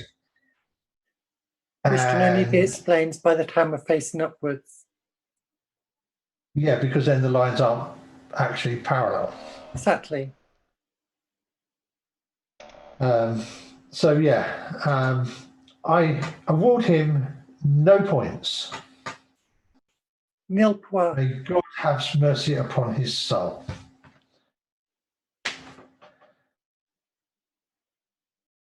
Can I jump blah in? blah blah blah blah. 1 second. Would Erebus send me that, please? Could he send that to Jose? And Jose, you maybe email me that, please. This is Erebus, isn't it? Brian, it's uploaded. It's in the call chat. Brian, just so you know, that file's being sent to you now. It says about 5 minutes to upload, right? Okay. Just quickly, what Chris has said is partially correct, but there's still something missing. If his camera was level but below the height of the object, then whatever portion of that object is level with the center of the frame would stay in the center of the frame, just the same as if you were level with the top of it. So it would never go below the center of the frame. The only reason that's happening is because the angle. You're breaking up. Yeah, if I could get the if Erebus, would you could send that to Jose? Maybe Jose will email that to me if you won't mind. It's in the call chat. Well, I Yeah, just and general level is at eye level, but as you get higher and higher, you get through a thicker air column, and it has the opportunity to obstruct the new horizon that would be revealed beyond with thicker air layers. So that would lead to a deceptive I drop. don't think there's any more You aren't even talking presentations about the thing anymore that everybody's talking about. Yeah, Lemon, we're not talking about atmosphere at this point. We're just simply saying the rules of perspective. Yeah, the rules of perspective with eye level. I don't think there's any more presentation after that. No, that's about it. No, we don't want to hear Lemon Bird anyway. No. I definitely don't want to hear Lemon Bird. That would get me to hit the big red nuke button. What a waste of oxygen that thing is. Absolute. I don't even know who he is. Well, you don't want to know. Keep it that way, mate. You're lucky, mate. You're really lucky. Yeah. I think that'll do it then for there. We showed him the proof. He's denying the proof. He did a video that he wanted to see what he wanted to see for proof. Nothing to show an effect. Wow. Geez, you could do any presentation with just showing an effect with the camera. Just turn the camera on, do something in front of it, and go, look, there you are. That's an effect. Yeah. What it means is two different things.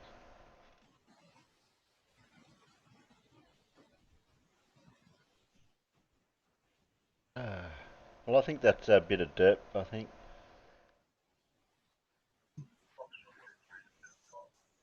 I'll go and scrounge up some videos, Alan. Okay.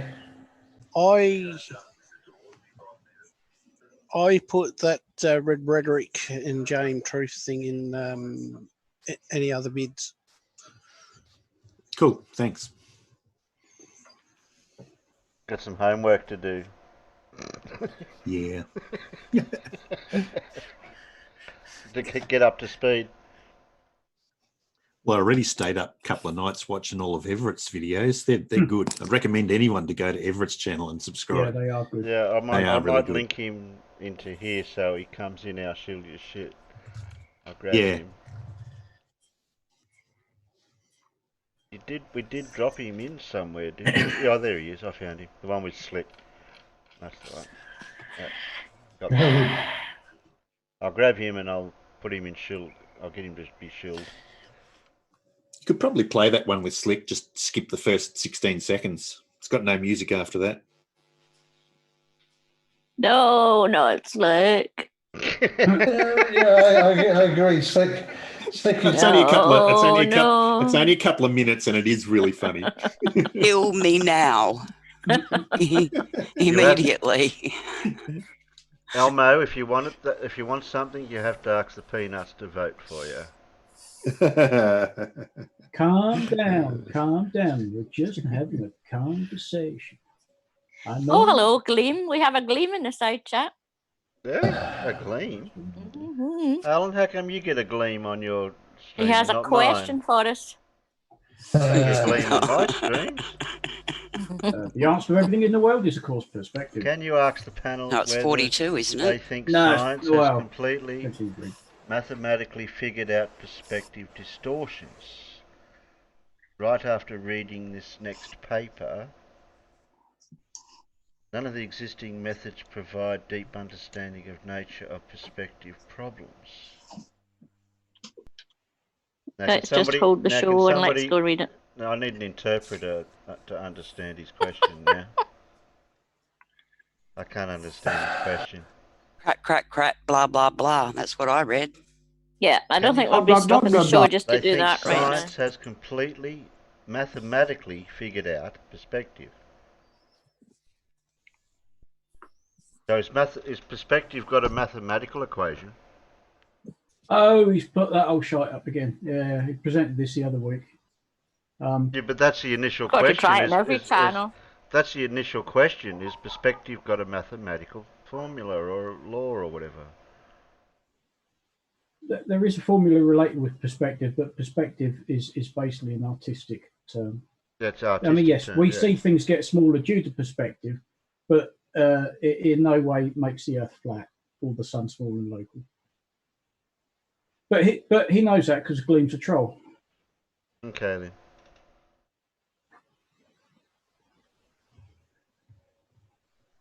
Anyway, I was sidetracked.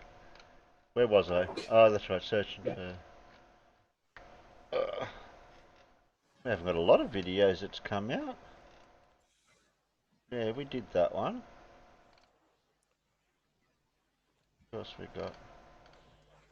But yeah, we did that. That.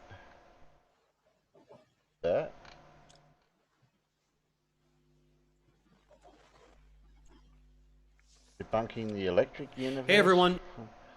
Professor Dave, that goes for 26 minutes.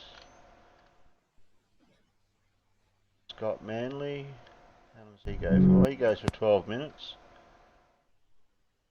I'll grab it. I think Professor Phil's was only, he said about 14 minutes, I think. Yeah, I don't think it was very long, was it? How many? Don't need that many tabs open, do I? Where's Professor Phil? Here you are. Here's Professor Phil. 14 minutes? Yeah. If that's a part 2 or something, is it? Number 2. Gloves are off. Number 2. Flat Earth information sources. Hierarchy exposed. Okay, I'll grab that. I think we'll just the first one apparently Riley got a bit upset with him and thinks that he's threatened his life. Oh no! Oh, shocking. Not only that, he reported the post and had it removed. Yeah. What we got here? Did anyone capture it before it was removed? I've got no idea what Radical's something. Jesse Lee Patterson, the amazing beta male something. Some professor, I don't know what that's about. Radical's one. I haven't played Mr. Sensible for a while. Something about Doppler shift. Oh, the red-blue shift thing. Oh, yeah, that'd be interesting to see what Sensible's take on that red-blue thing is. Okay, how long does that go for? 17 minutes. Now we might be able to squeeze that in somehow. What's the wee shit saying out there? What's this? Oh, he's saying we can't answer his question. No, piparrot, salute Queen. Sorry, got distracted.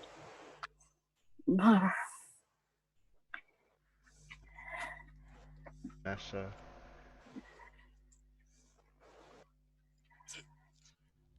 Captain Cupcake, like that. Oh, I've got an Anton. Or Captain Cut and Paste. Andrea, I've got an Anton here. Oh dear. Hello, wonderful. Time to hoover up. Time to hoover, Andrew. I think she's already probably gone. Hello, wonderful brothers. This is Anton. And looks. I've got to change the start of that to hello. Well, where did Mad go? Hello, Andrea.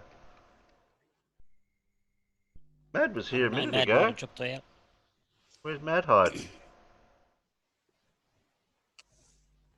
He's left the planet. Yeah, he's not in Discord either. Oh. Didn't say what he was See, doing. you scared him off with the threat to play more of that video. There's no why YouTube has not set my premiere as a notification.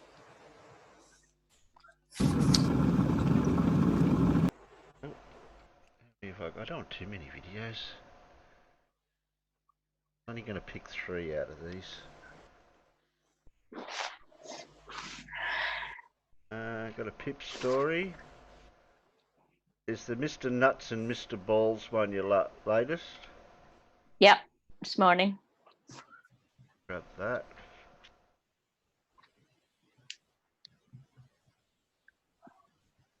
Over.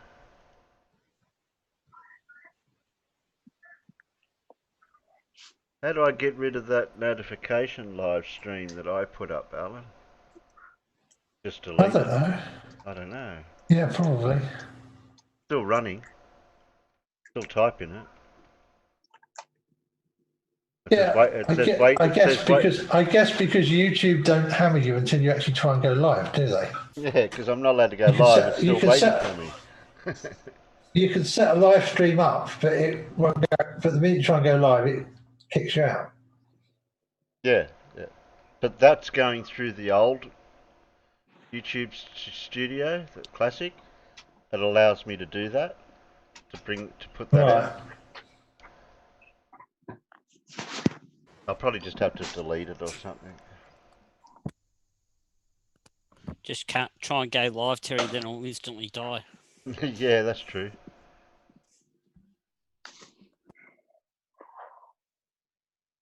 Well, it gives me a link and everything. It gives me the stream key and everything for it.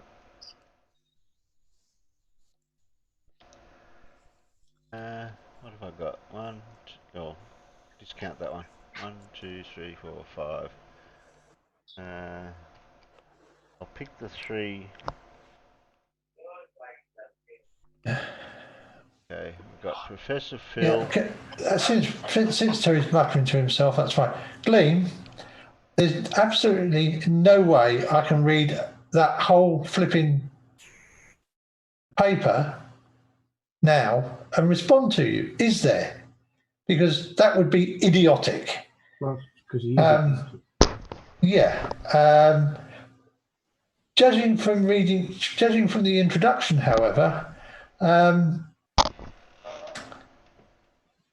course it's difficult to measure the size of off-center objects as they move away, because you don't know whether you can't be absolutely certain in what direction they're moving at all times from a monocular view, because this is specifically for monocular imaging.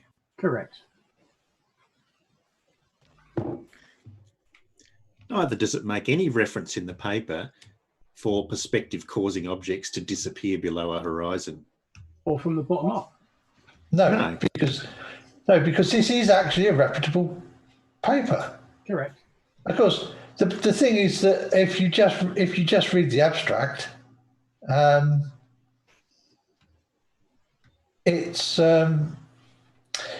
it could make you ask questions, which is kind of what an abstract's supposed to do, isn't it? Well, yeah, it's supposed to make you want to read the paper. What you've also got to think about is what they're actually studying and why are they doing it with monocular vision? Because this is from the University of Salford Autonomous Systems and Advanced Robotics Research Centre. Yes, and it's published in the Institute of Electrical, in the IEEE journal. Yeah. Which is the American version of the British Institute of Electrical Engineers. Although that is no longer, although that's got a different name now, and I can't remember what it is because I am no longer a member. I couldn't afford to keep paying the fees as I wasn't working. No.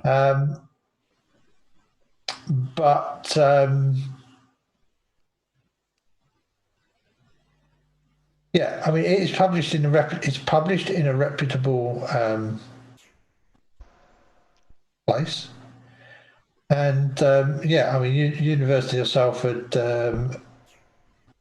is also a reasonably good institution. The problem is that he thinks that everything can be explained by perspective, which it can't. Yeah. But, you know, other than that small nagging problem.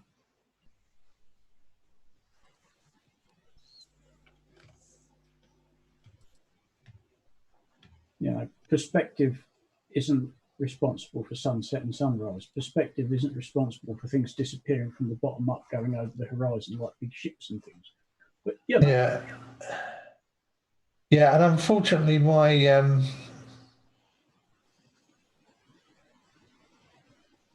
ability to read them, my ability to do the equations, you know, to deal with those equations that they've got there, also makes it a little bit hard to actually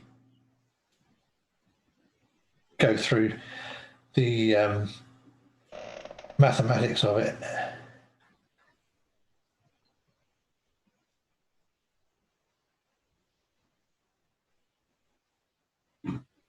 Yes.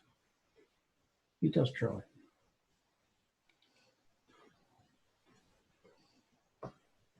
Do you want the peanuts? Yeah. Do you want the peanuts to vote, Alan, or do you want me to just pick a video? Oh, Gleam, come on, you can do better than that. Farmer boy spelt with a PH. What's that supposed to mean? It's like farmer's boy is the same as farlap. What fucking He thinks idiot. he's being clever. Or isn't it meant to be farmer as in big farmer? I presume so. I mean, that's not what I do either. Like, I'm not a farmer, but hey. No, but yeah. Since when has that been back for this idiot before? Terry, how many would you like them to vote out of?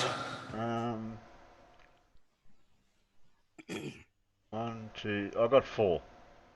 I've narrowed it down to 4.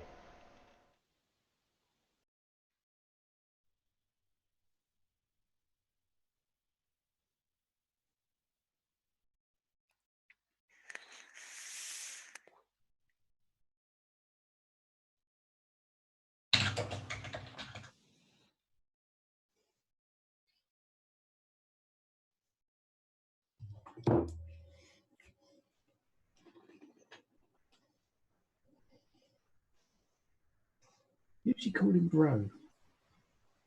He's got no brothers here. All you have is personal attacks. I asked a question and you attacked me personally, calling me names. Who did?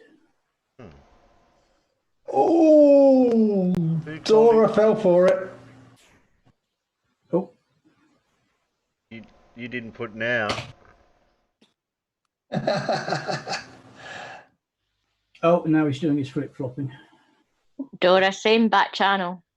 Same bat rules. Yeah. Same bat rules. Oh, slow it down, I can't. 4-3. Sorry, Dora. 4-3. 4-3-2. We've got photos of the fucking thing from space. I mean, how much more evidence do you want? Oh, that's right. It's not real. Yeah, we've got.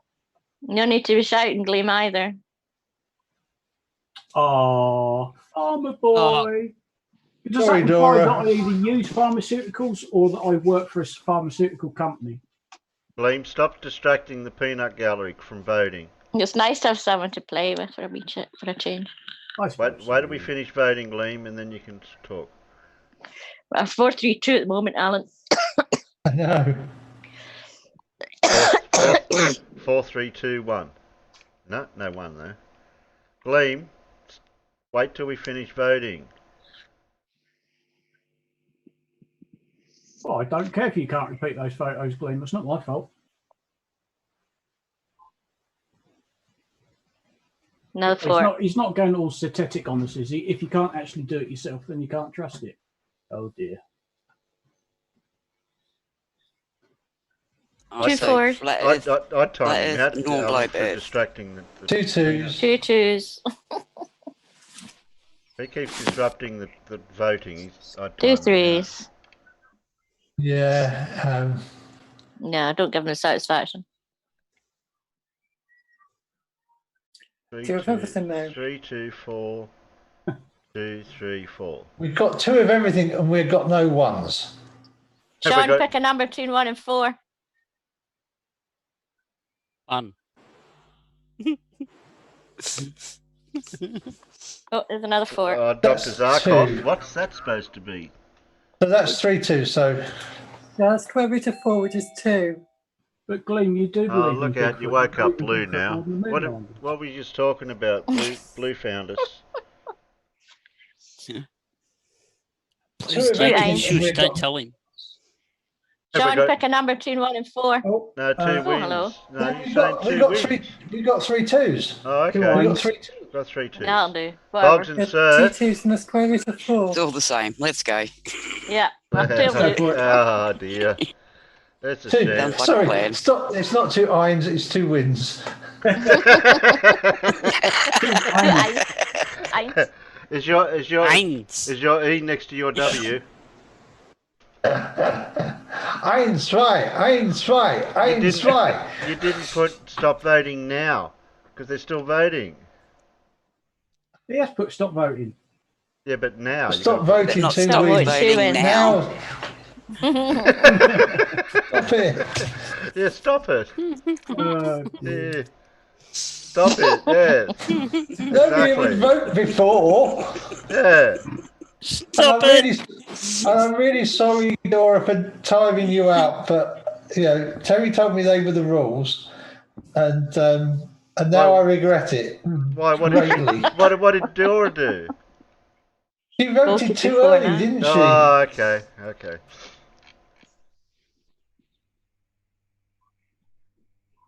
Right, we're right now. 2 Teddy. What are you doing?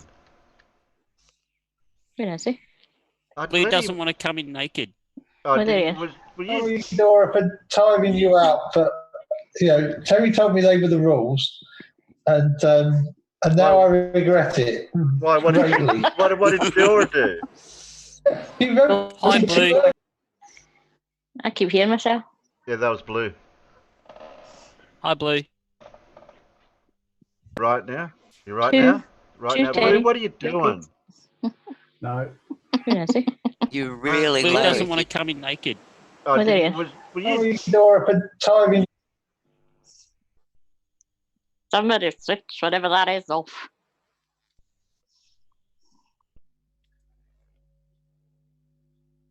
Blue sounds like his sound settings aren't working properly.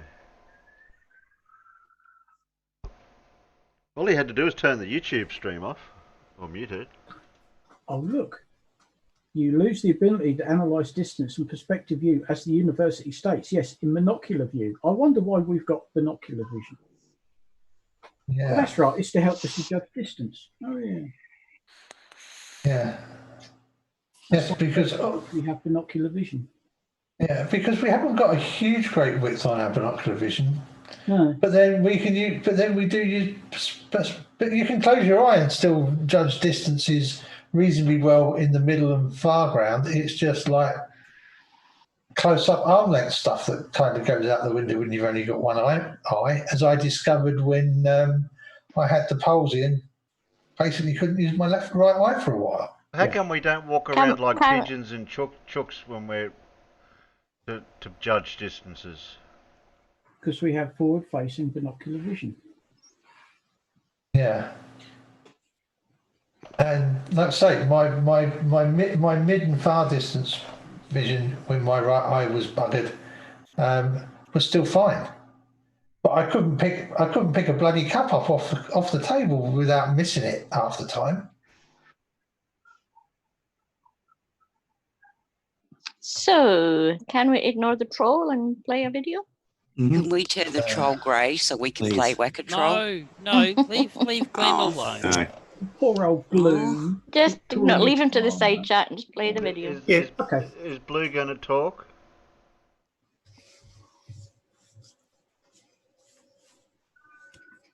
Doesn't seem it. Hello, Blue. Please talk, Blue. I want to hear Blue say, "This is the voice of God." I doubt he's having. Oh, I think he's having trouble. I'll have to speak for Blue then.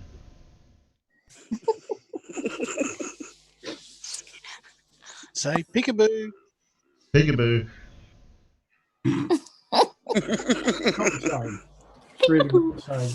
What's one of Blue's sayings? The Earth is a sphere. That is all. Yep. This is the voice of God. The Earth is a sphere. That is all. He's dropped the voice of God bit, but you still need to go at least an octave lower, I think. Oh, okay. Come on, Terry. You just don't have the accent, Terry. I'm not sure it's the pitch. You just need the reverb. Yeah, I don't know. Yeah, not quite echoey enough. Oh, sorry. Oh, what have we got here? Who picked this video? I think Professor Phil picked this video. I think he did. I'm going to keep nagging him about his bloody whiteboard. Good evening, folks. Well, it seems that a number of you enjoyed that last video on, well, actually, the last couple of videos. The last one was about what does it take for ordinary people to think that the Earth is a sphere. And I covered, I think, the whole gamut of things, around about 30-odd different things, reasons why people would think that the Earth is a sphere. So in this video, we're going to have a look at information that comes from Flat Earth. And where does this information come from? The hierarchy, if you like, of the information. Okay, so let's start. First of all, we have what I call the drones. Now, who are these drones? Examples. Ranty, Right the Hand, Arwen, Rude Earther, Sleeping Warrior, Nathan Oakley, and Nathan Thompson. These are the drones. Now, what's special about these drones is they don't think for themselves. They can't think for themselves. So they just repeat stuff that they hear from further up the ladder. And of course, let's have a look at what they're not seeing it. They got the video. They focus on semantics. Terry, pause. For instance, Why? What happened? The peanuts can't see it. Yeah, they will. Just got to wait till it catch up. No, oh, there you go. That is a long. Yeah, but they couldn't. Yeah, I know. They could. Yeah, we didn't see the start of it. As soon as I knew, I'd fixed it. Force of gravity. So people generally describe that as, you know, the force of gravity. That's what they say. Oh, the force of gravity did that. Oh, why did that fall? Oh, it's the force of gravity. So these are colloquial terms. They don't actually mean that gravity is a force. So what these drones do is they say stuff like, because gravity isn't a force, gravity doesn't exist. What utter nonsense is that? Drop something. See if it doesn't fall. That's a gravitational field acting on a mass that creates a force. That's why they say force of gravity. They don't say gravity is a force. They say force off gravity. Why don't you pay attention? Okay. And then they cherry pick words and phrases. That's another thing they do a lot of. For instance, the latest one is this geometric horizon. That's been going around in this flat earth drone world for a few months now. What they're saying basically is, because you see the apparent horizon, that's because you're looking through the atmosphere and you're going to get some refraction. Hello. Hello. Which will cause looming and all sorts of other effects that you get from refraction. Because of that, therefore, if there's an apparent horizon, there can't be a geometric horizon. Because they can't chew gum and walk at the same time. Of course there's a geometric horizon, because it's a sphere. And on a sphere, you get a tangent line. And the tangent's perpendicular to the radius. This is the geometric horizon. It's there, whether you can see it or not. Okay. Now, what happens is, these drones soon run out of ideas. So they can't wait for the next biggie to come. Well, while they're waiting for their ideas, they go around and visit the common flat earth gurus in the hope of picking up a few things from them. And they do. You know this because if you visit the common flat earth gurus and you hear something that's not been said before, it won't be long before you hear the drones saying the same thing. So you know they went and copied it. Well, who are these common flat earth gurus? Well, we have Dell, Jeranism, Globebusters, Mark Sargent, Rob Skiba. These are examples of the common flat earth gurus. They've been here a while. So they're pretty well versed in both the spherical model of Earth and, of course, their rubbish. And they've got some reasonable ways of trying to obfuscate, which is their main thing. They teach the drones how to obfuscate and deflect. For instance, in their case, they don't even believe that the Earth is flat. In fact, they'll tell you that they don't believe the Earth is flat. They just tell you that it's not a sphere. This is what I mean by deflecting. Now, of course, these people over here are not smart enough to realise that they've been told bullshit. That the very people they're picking up the information from don't actually believe themselves that the Earth is flat. There's a couple of them who do, like Nathan Oakley and Sleeping Warrior. They know that that the Earth is not flat. In fact, they don't believe the Earth is flat. They've told me that themselves. These common flat Earth gurus, they hold conferences. They invite all sorts of people. And of course the drones go there. Or at least they buy tickets to listen to them. And this is where they do their main preaching. You see them getting up one at a time, talking nonsense, telling lies. For instance, they teach them how to defend the ridiculous. They invent their own flurf physics. Like gravity is caused by magnetism. Although they don't explain how that even happens. Okay, well, sooner or later, they run out of those ideas too. So what's the next step? Well, I go for the big one. Flat Earth royalty. That's where all the real information for flat earthers comes from. All the big stuff. That's because flat earth royalty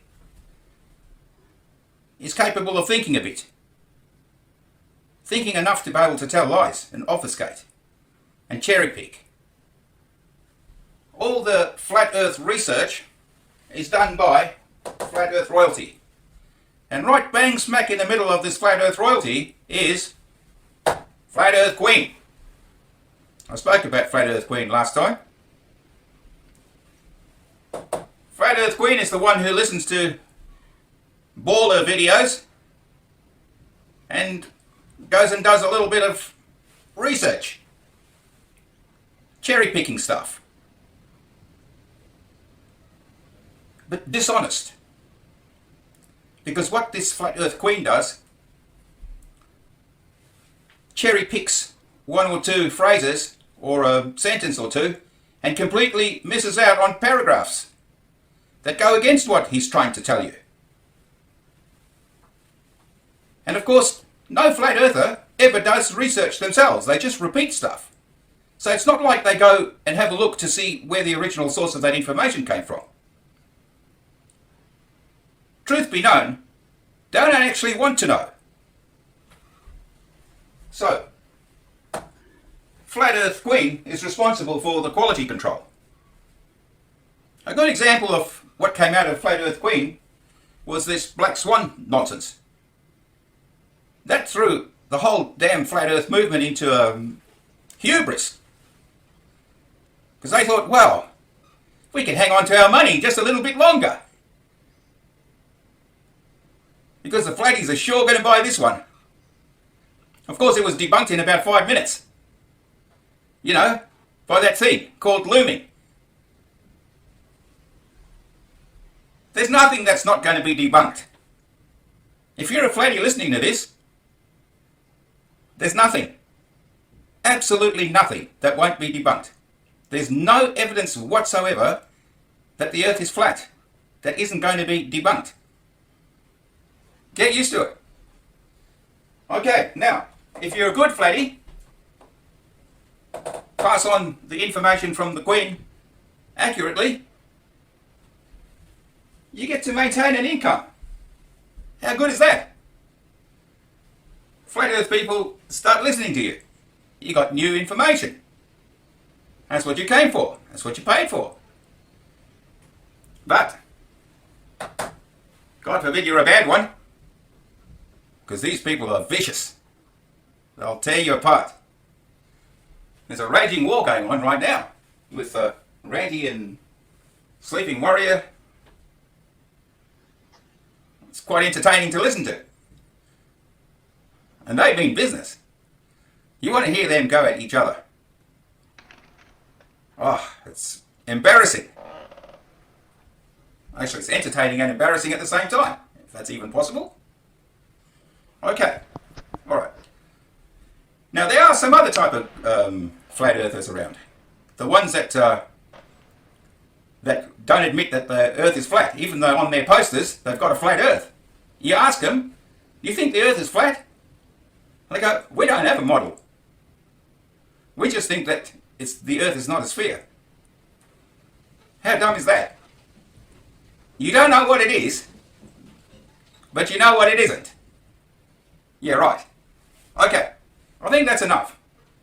We'll just save some more of this fun for another video. Okay? Alright.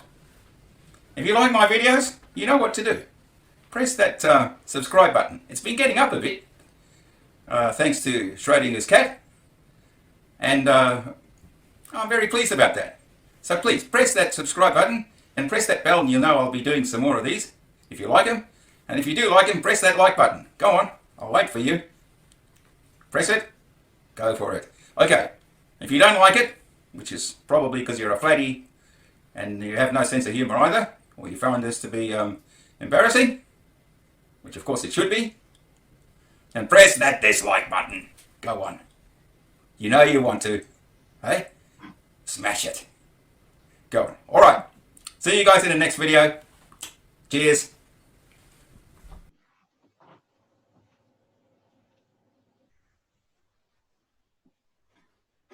Nice. Hello. Hello. Hello, Blue. No, Hello. very good, Phil. Hello. I got my banana out of whack. So. Oh, did you break your terrible when you get your banana? banana out of whack. Oh, dear. I had to go fix my banana. You want to borrow Did you my have to banana straighten again? it out?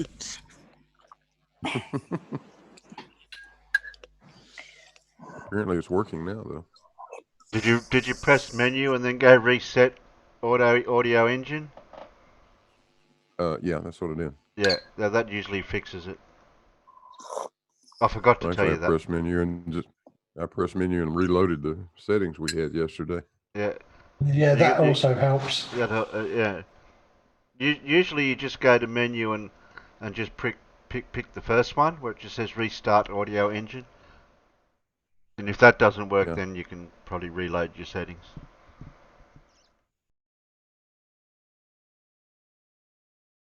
But if it's all working fine now, engine, yeah. Sorry? Yeah, it's okay now. Okay, all good. I'm happy. Yeah, happy little Vegemite. Yeah,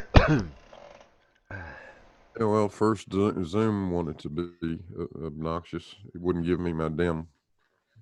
Oh, I thought you were getting used to that. Avatar. That they weren't giving it to you every I don't time. know.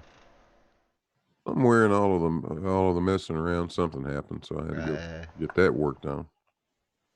There's always when somebody. The Avatar showed up, the sound went away.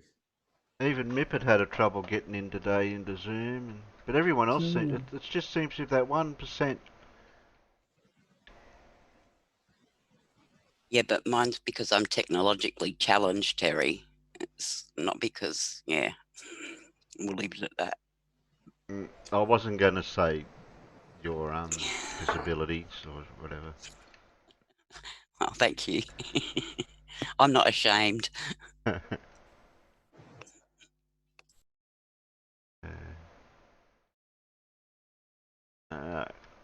many videos we got left now? I copy Should that. be 3. Copy. Stick them in there. Right, that's that done for now. I want to thank you guys for helping me yesterday, though. Oh, it's okay. We'll send you the bill. Oh, that was no problem, Lee. Yeah, leave your money on the fridge. Yeah, I sent the bill. Okay. I really like my banana. My banana's been behaved. You got to train your banana. Excuse me, I'm trying to eat soup here. It nearly went everywhere. I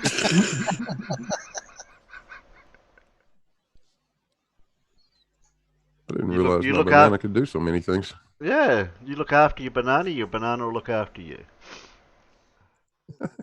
See, research. Research. I thought that was your rifle. What? Your rifle? Look after your rifle. Your rifle will look after you. Oh, okay.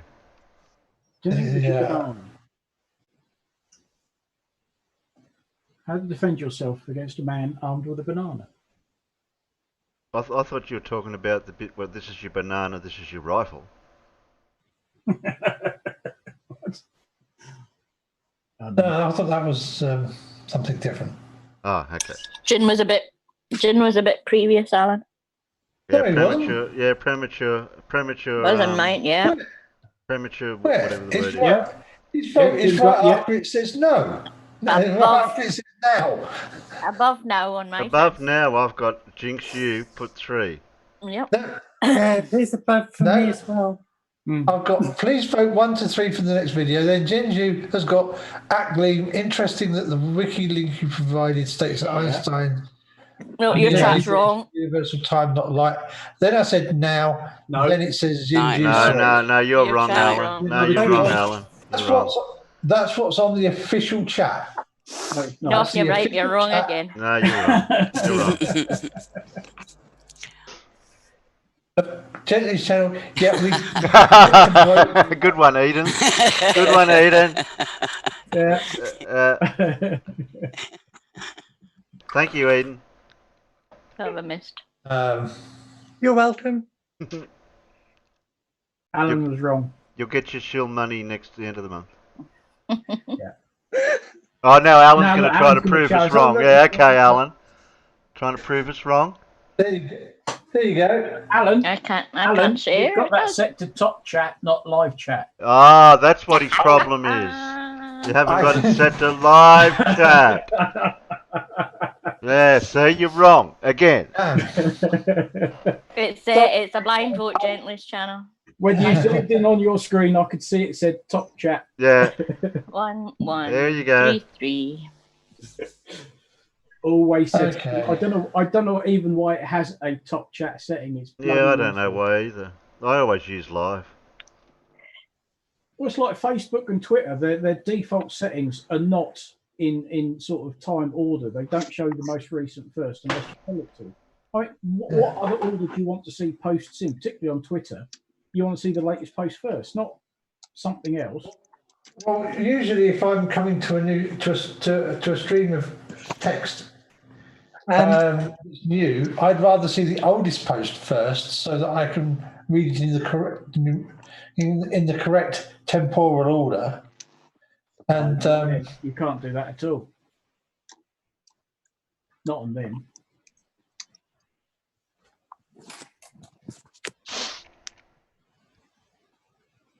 Got 2 1s and 2 3s. It depends if you're counting gins. If you're counting gins, it's 3 3s. Oh, sorry, yeah, I got lost with the count because I was playing with the camera. Is it 2 3s? Have we got 2 3s, 2 1 3? Oh, there's another one. No, I see 3 3s. Yeah, 3 now. 3 wins. Stop voting. Yeah, stop voting now. Then if anyone votes after that, the third post after you say now, and if there's any voting at the third post after that, that's where you'll get timed out. But you've got to allow for the lag and all that. Alan had posted it in the side chat anyway, so there is no lag once you posted it in the side chat. Yeah. Okay. 1 2 3. I'll give it to the peanuts first before I share it. That way they don't complain. There's nothing worse than the peanuts complaining that they can't see it. Oh God, no, that's true. Yeah. I know about you guys. No, we know that. We're adults, we can say. Yeah.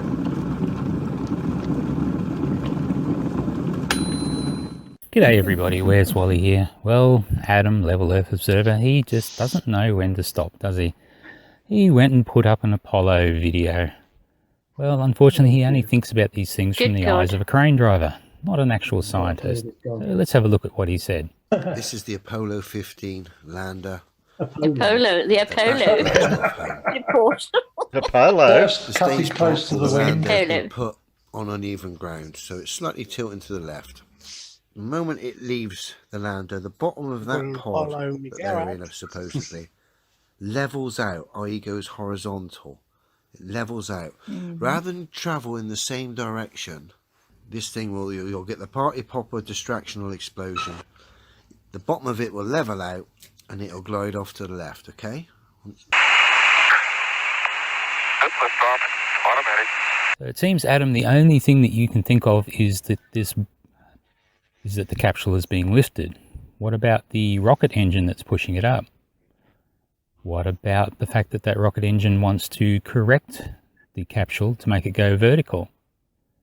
So you can see, Adam, that the capsule as it takes off goes slightly to the left until it corrects and now is going straight up, but it's already got a horizontal component from the initial launch. So it's just going to keep going slightly horizontal. I don't entirely know exactly what's going on. But if you look at what you did with the little cup experiment, you can see that it wobbles backwards and forwards as you lift it. The capsule did not. It lifted off, went slightly left, corrected, due to the gimbaling rocket, and went straight up. And if you don't believe that rockets have gimbals, here, let's have a look at this Blue Origin rocket. They show them testing the gimbal of the rocket nozzle. And of course, we know the launch vehicle on the moon had to have exactly the same thing to be able to make it fly the direction they needed to make it fly. I don't entirely know exactly what's going on. That's what we see now. I think it could either be one or two things. A crane lifting it, and it kicks out because it's on uneven ground, or it's the balloon that's tethered, that's off-centre, to give it the impression it's going up. You silly bloke, Adam, you purposely left out the one reasoning that actually works. The thing was using a rocket to take off. So that was all rather short and sweet, wasn't it? We can see Adam's cup wobbles backwards and forwards. We can see that the rocket did not. Quite clearly, using a rocket. Oh, and just check out that landing. Blue Origin can do something that SpaceX can't. They can hover their booster. How cool is that? Because Adam, you really had a bad week last week, didn't you? So why don't you just quick say who actually debunked you last week? There was 3 of them, I think. To be honest, probably one of the worst weeks on memory for me. Wolfie kicked it off by debunking me. Wolfie then went on to make me look like a triggered pantomime artist throwing stuff about. It just kept getting worse. Simon Dan, with over 300,000 subs, jumped on board then halfway through last week, or near the end of last week, they debunking me. If you've not seen that, his own debunk video, which they debunking me, which of course made an even bigger mess. So again, thank you, Dan, and bang on cue. Basically, Wolfie's son rocked up, exposing himself.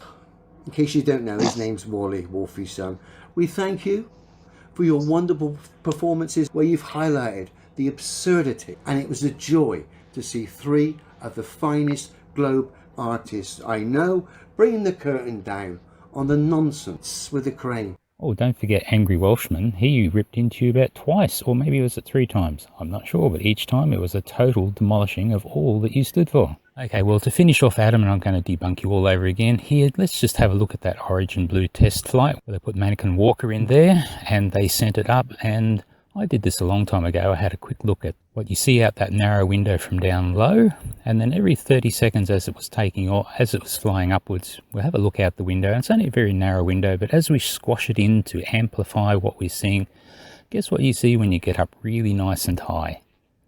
When you're at the full apogee, that's the top of the flight, Adam. It's over 100 kilometers up, which is a lot higher than the SR-71. And guess what we're seeing out in a very narrow view? Yeah, look at that curvature, Adam.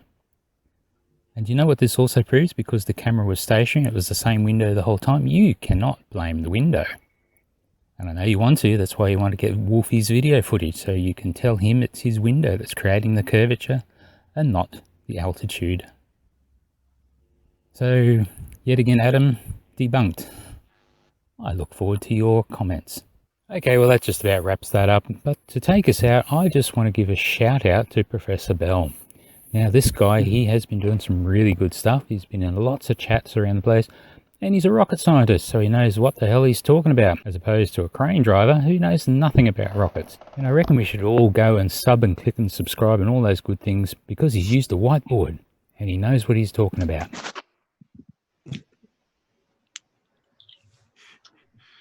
I have to point out that somebody had to correct Wally on that video. Yeah. The rockets on the lunar module, both the descent and the ascent stages, didn't gimbal. Ah. It's just it's completely fixed. It's up and down, and you do all the control using the little reaction control system rockets that are dotted all over the. So the propulsion's regulated for each rocket.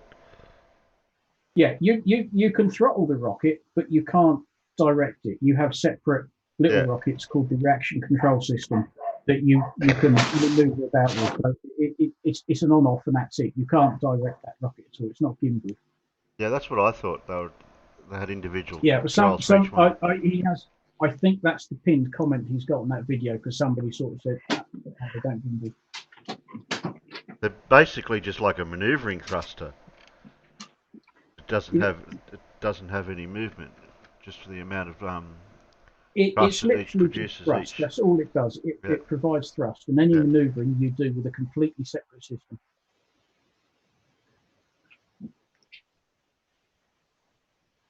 All that thing was designed to do was to get the ascent stage back up and up to a speed where it could match the command and service module that was waiting for it. Like Frondel says, though, it's a small error compared to getting confused about the shape of the planet. Yes, yes. Okay. And actually, Apollo 15 came very close to having to do an immediate abort, because the reason it was tipped over is it landed on the edge of a crater. As they were coming in to land, it kicked up more dust than any previous mission. Oh. And who was the chap who was piloting it? Scott. That was it, Scott. He was having trouble seeing where he was going, and so they landed on the very edge of this crater. And he was very quick on the mark. The contact probes on the bottom of the feet, when they hit the moon's surface, the co-pilot will yell contact, and that's the point at which you shut the rocket off. Well, before then, they hadn't done it immediately, but Scott did. So as soon as his mate yelled contact, he hit the button, that shut the rocket off, and it actually came down with quite a thump. And everybody thought he said damn, but he didn't. Apparently he said bam. But it started to tip over, and they were just ready to hit the button again to relight the rocket to get out of there, because if it goes beyond a certain point, that means it's going to tip over and you've had it, because if it tips over, you ain't getting back.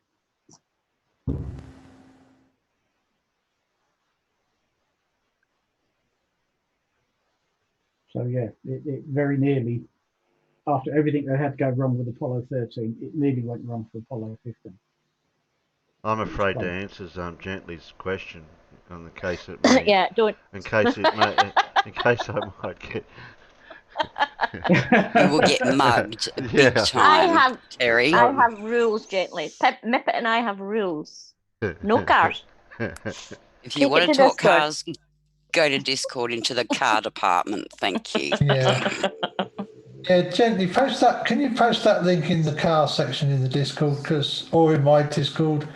Because when I try to copy the link out, follow the link out of it, I get in errors. So yeah, hang on, that says Silverstone Auctions. Christ, here we go. Silverstone Auctions.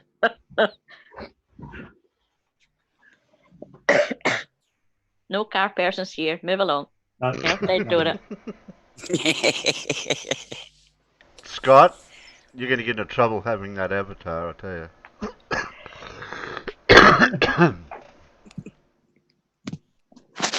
Look at now, you're very colourful today. Oh, at least have a guide prize. Yes, mine's a pride dragon. Yay. He's proud to be a dragon.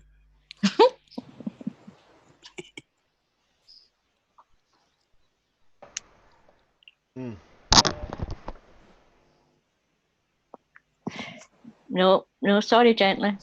Oh, you've got 2 videos left. I'll go and make a coffee while you sort that out. What? A or B, Alan. A or B. You accused me of being very black and white. And there was me thinking, while Terry's working out, working stuff, I'll sneak off and make myself some lunch, because it's like 2:30 in the afternoon. Get the vote out first, then you can go. And there was me having breakfast at 7:10 this morning. No, Andrea, I am not walking today. Today my back is in such a state that I'm actually in my wheelchair. No, she's talking about no cars, so we're all walking today. I know, but I'm not walking because I'm in my electric power wheelchair. I get to still drive around. Why are they called Silverstone Auctions? They're not in Silverstone. My question is, who cares? Not even close. You beat me to it. Good for them. Silverstone Auctions could mean anything, you girls. You know, they could sell furniture, they could sell anything, second-hand items. But the link was to a car, so. What you mean, like deduction there? Like acre auctions, where they just name the auction after the town it's in, even though it's run by a completely different company. Yeah. But I don't think that's what actually was going to happen there. But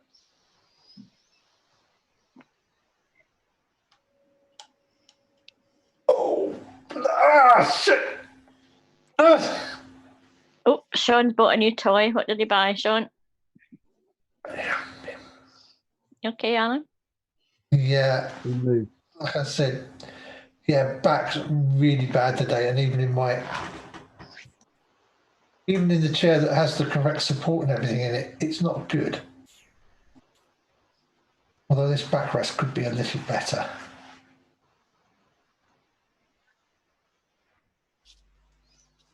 I bought a Daystar Quark. That's nice, dear. What in the chuff nuts is that? Yeah, what's a Daystar That's Quark? nice, dear. Sounds like something out of Star Trek. It's a filter. The sun gazer thingy looks cool. Oh, well, Dora knows. A sun gazer thingy.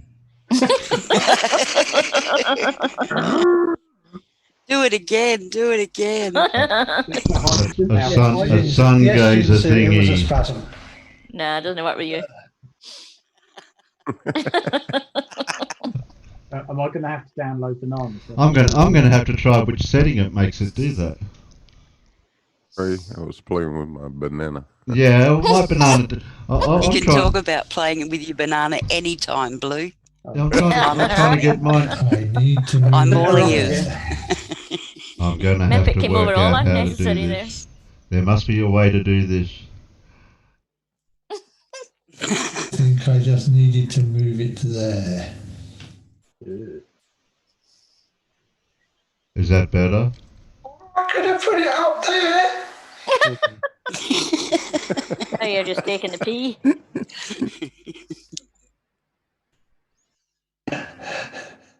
I wish I could have heard what that sounded like. Google it, says Sean. Stargazer thingy. Daystar Quark. It's a filter. I tell you what, Sean, since you can post links, you could always just post a link to wherever it is you bought it from, and that will save us all a load of hassle of googling it. That's what I've googled. Ultra narrow bandpass filters. Oh, that's not cheap. No, ultra narrow bandpass filters are definitely not going to be cheap. That looks good. So you're going to put the vote up, Alan? It's A are or we B. ready, Terry? A or B? Yeah, I've been waiting. Sorry, nobody actually said time to put it up. Yes, they did. Well, I missed hearing it, so you should have made sure. They might have only said it about 10 seconds ago. That looks awesome, Sean. Good luck using it. Because I'm sure Pip said A or B, as in what do we vote? About 10 minutes ago. Yeah, as in what are we voting, and you said A or B. What's Vroom saying? Less echo, Terry. A. What have I got too much echo? Have I got too much echo now? Stop voting. Do I have to like Blue sounds like the guy who voices the movie trailers. Terry sounds like the holiday camp announcer. Hi. Do I have to change? Did I muck my settings up now? No, you sound fine now. No, you're fine. You sound fine. Because you just double click the little orange bit and it puts it back to default. I hope it's all right now. Yeah, it sounds fine. It's fine, Terry. Right. I'll be back in a minute. I don't want to have a broken banana. You haven't got a broken banana, and I'll be back in a bit. I've just got to go. Yeah. We'll work it out. Terry. We'll sort it out.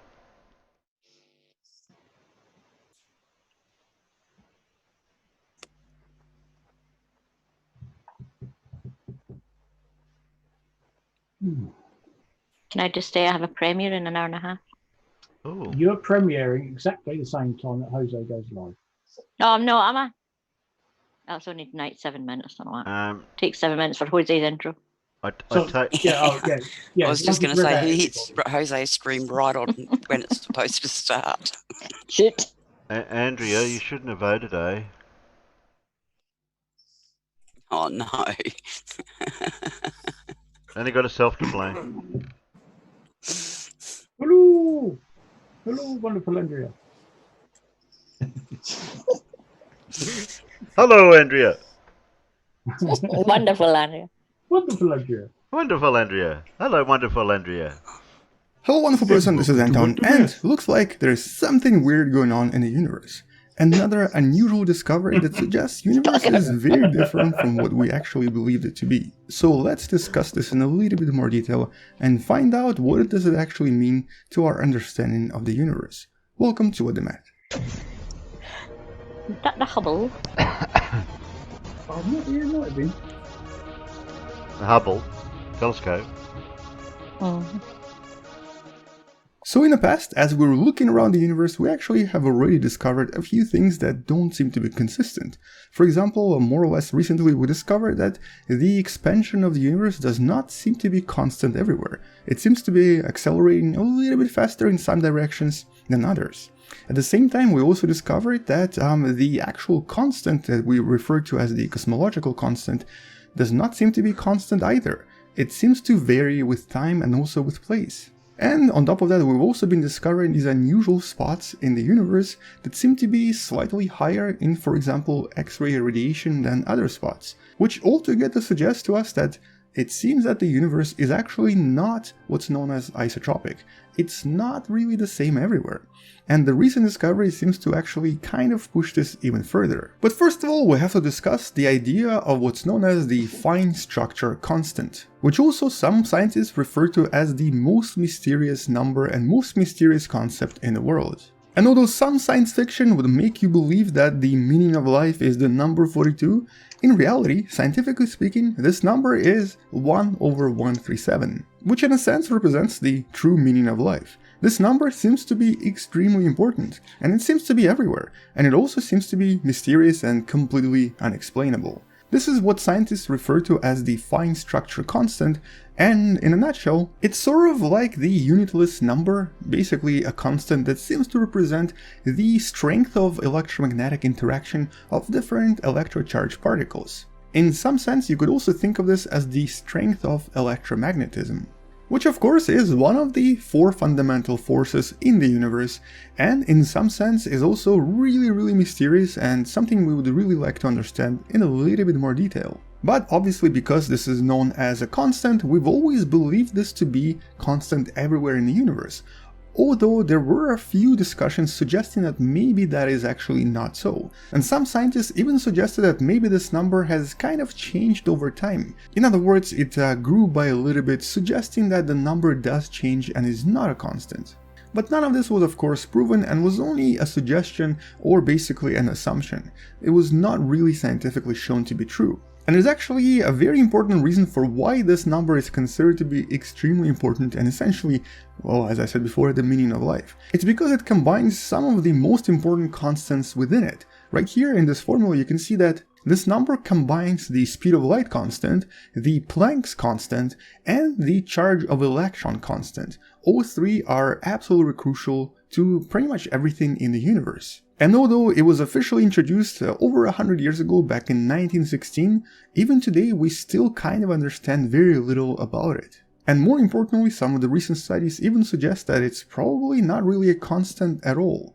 At least it doesn't seem to be. And to try to learn more about how this number may have changed through time and through obviously space, and also to try to understand its connection to everything else in the universe, one of the main ways scientists usually study this is by looking at very distant objects known as quasars. We've talked about these many times on the channel, but essentially these are really bright points of light that create quite a lot of really powerful energy that sort of propagates through the entire universe for a very long time. So for example, let's just take this quasar right here that shoots out its astrophysical jet. All of its light will actually travel through the universe for billions of years, crossing many different galaxies, going through a lot of different matter, and eventually these super highly charged particles will actually arrive to Earth, and by studying these particles we can then sort of analyze what sort of materials these astrophysical jets pass through, these particles that is. And as these particles passing through various types of matter change over time, we can then actually compare it to what we have here in our own galaxy. Basically, if the constants are constant everywhere, the changes observed will be very similar to the changes we expect in the Milky Way. And so by the time that this right here finally arrives to our galaxy and finally sort of delivers all of this information to Earth, we can then sort of use it as a comparison to establish the facts about the rest of the universe. So in a nutshell, the distant quasar here will shoot out its light, it will pass through different galaxies, and with every galaxy pass, depending on the material it goes through, the light spectrum will actually change accordingly, and by the time that it arrives into our telescopes, we're going to get a certain type of a spectrum that we can then compare to the spectra from here on Earth. If these spectra match, it will suggest that everything in the universe is pretty much the same, the constants work similarly. However, if for some reason the light spectrum that we see is slightly shifted or actually is located in a completely different place from where it should be, this would suggest that something else is going on in that particular galaxy that the light has passed through. In other words, the constant in this galaxy may appear different from the constant in our own, including of course the fine structure constant itself, which is responsible for the electromagnetic forces, which also would imply that electromagnetism might work differently here. And interestingly, when you really start doing calculations here, the changes in this number, also known as alpha, can actually be quite dramatic. Like for example, if it's changed by about 4%, then the stellar fusion can actually no longer make any more carbon. And without carbon, you can actually not have any carbon-based life. And so assuming that alpha can be different by 4%, there might be galaxies out there with no carbon whatsoever. On the other hand, if this number is even greater, like for example if it's approximately 0.1, it can actually reach the point where no stellar fusion will be possible at all. The stars will not produce anything, thus creating conditions of extremely dark and inhospitable galaxies with basically no life possible. At least not the same life that we have here on planet Earth. So any changes, any fundamental changes in this number would actually transform what's around us pretty much completely. Which is why it's important to actually study this in a little bit more detail, because what if it's actually not constant and it does change with place and time? And so this is kind of what the scientists behind this paper and also this paper did. Both papers focused on different things. One was studying the distant Type 1a supernova and their emissions from basically billions and billions of light years away, and the other one was focusing on quasar emissions. And in both cases there was a discrepancy. Basically they discovered that the fine structure constant seemed to actually change. In other words, both papers, focusing on completely different things, seem to indicate that the fine constant was actually a little bit different. So in other words, it's possibly not a constant. But there's also another really major discovery coming from one of these papers, and it's in regards to where it changed. It didn't seem to change everywhere in the universe. As a matter of fact, the scientists looking around discovered that for the most part it does seem to be constant almost everywhere. However, when they looked in two specific directions, I guess let's just call them south and north, this is when they observed something really strange. By looking in one direction, they were able to see that the constant kind of sort of increased with time. But by looking at the opposite direction, they found the opposite, that it was actually decreasing. In other words, it's as if our universe was actually directional and had, I guess you can call them poles? Or almost like dipoles. So kind of like a magnet. One side is north, one side is south. One side attracts, one side repels.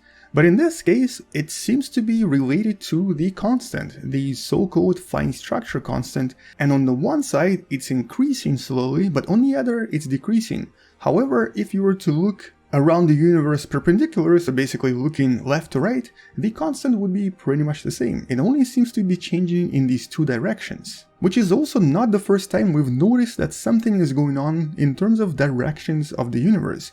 Not so long ago, we've also discovered and also mapped the motion of the universe, which you see right here, also suggesting that one side is moving a little bit faster and one side is moving a little bit slower. And there are actually a lot of other really interesting observations, including the variation in X-ray radiation in both of these directions. And altogether, all of this does seem to kind of imply that the universe is actually not isotropic, it's not the same everywhere, and it does seem to have this unusual pole-like structure.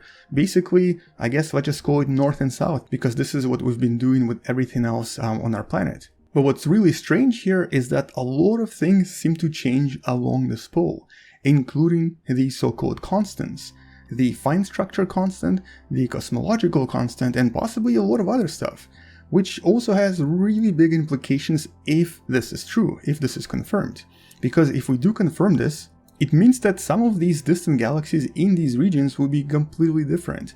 There will be very different physics happening here, and there would also be extremely different, well, actually everything. Chemical reactions, electromagnetic reactions, gravitational interactions, and a lot of other things. And as a matter of fact, this also sort of gave a little bit more credibility to the so-called anthropic principle. It's the idea that states one of the reasons why humans exist here, right here on Earth, is actually because everything in the universe sort of aligned perfectly, including some of these constants that allowed us to exist. If, for example, some of these constants, like the fine structure constant, is different in another galaxy, not only can humans not exist, but no other life, and as I mentioned previously, no carbon life, not even carbon itself, could possibly exist. But as always, we definitely need a lot more investigations and a lot more observations before any conclusive decisions can be made. Specifically in regards to the ideas of cosmology and, of course, investigating the universe itself. At the moment, we're still not entirely sure if maybe there was actually an error somewhere in our observations, or maybe this is something we're kind of misunderstanding from a completely different perspective, so it'll probably take a few decades, maybe even longer, for us to finally kind of come to a conclusion on what's really happening with a lot of these other galaxies really far away, long time ago in the early universe. And also, obviously, because right now our cosmology and pretty much most of our astrophysics are based on the idea of isotropic universe, or basically universe being the same everywhere, we're going to have to reanalyze and reinvestigate everything if by chance this study is correct and a lot of other studies confirm its results. For now, we're not really going to rush into these conclusions. For now, we're going to assume that universe is the same everywhere, until further studies. But on that note, that's all I wanted to mention in this video. It's definitely a really interesting discovery, and it's definitely a very interesting study, but we need a lot more before conclusions can be made. Once we discover what's happening with the universe and with all of these constants, I'll make sure to follow this up with another video. Until then, thank you for watching, subscribe if you still haven't, share this with someone who loves learning about space and sciences, and consider supporting this channel on Patreon, it does help me quite a lot. Alternatively, you can also support this channel by buying the Wonderful Person t-shirt you can find in the description below. I'll see you tomorrow, space out, and as always, bye-bye. Bye-bye. Sit down now, Muppet. Muppet.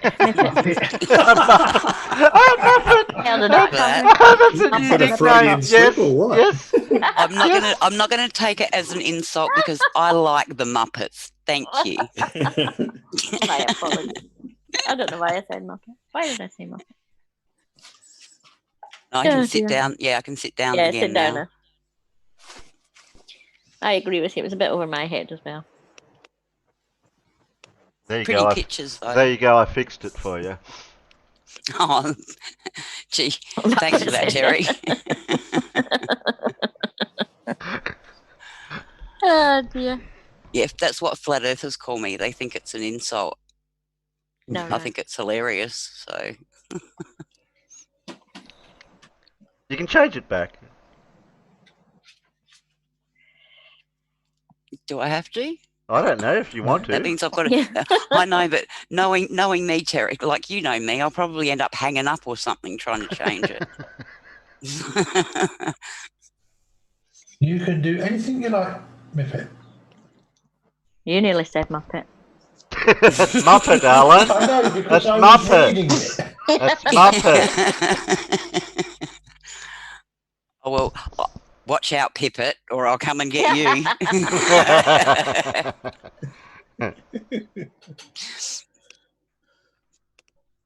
Yeah, I know. I don't know why Gravity Which keeps one are calling you? himself Gravity Guru in here. I call him Elmo in here with his avatar, so I should Yeah, be Elmo. I I should be know. Elmo. You're Elmo.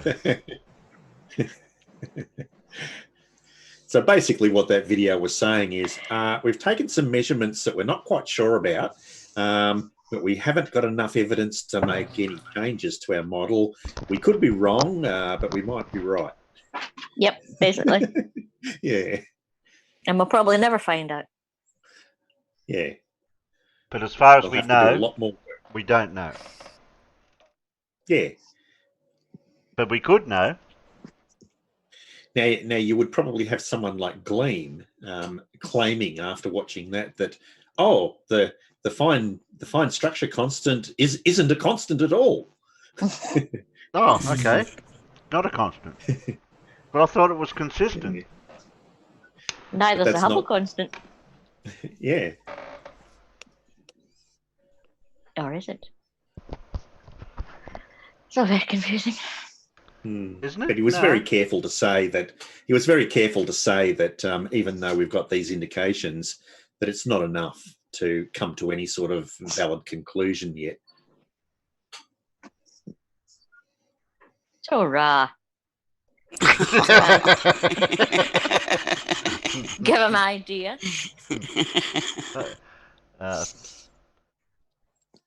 Bloody yes, Tip no. Muppet or Mupp Parrot? Piparrot. I like piparrot. But to me, that looks like piparrot. Oh no, piparrot. Anyway, can't spell piparrot anyway, Dora. It's spelled P-I-P. Arrot.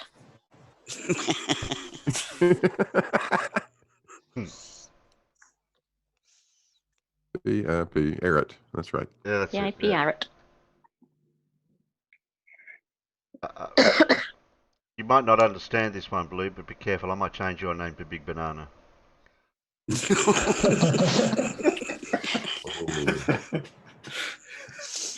Because we do have a big banana over here. Yes, Ethan, that's probably appropriate. Bye, parrot. Oh, pipe. No, I don't have that thing here to do that. I can't do that one, sorry. I can, I think. You got one more to vote for.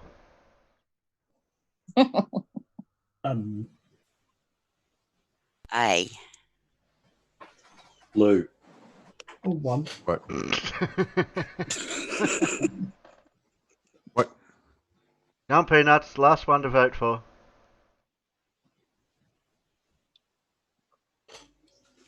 It's got to be a Pip story, doesn't it? No, I got one more to go before that.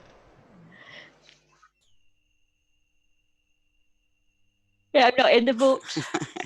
Doria. So vote for A now, says Alan. We've got about 9 minutes to go before we wind up, so get this out of the... Oh, this goes for 12 minutes. Oh, shit. Let's put it on 1.25. I was just thinking putting Scott Manley on the higher speed. He talks fast enough as it is. Come on, we need 2 more votes so that I can say that you voted. One more.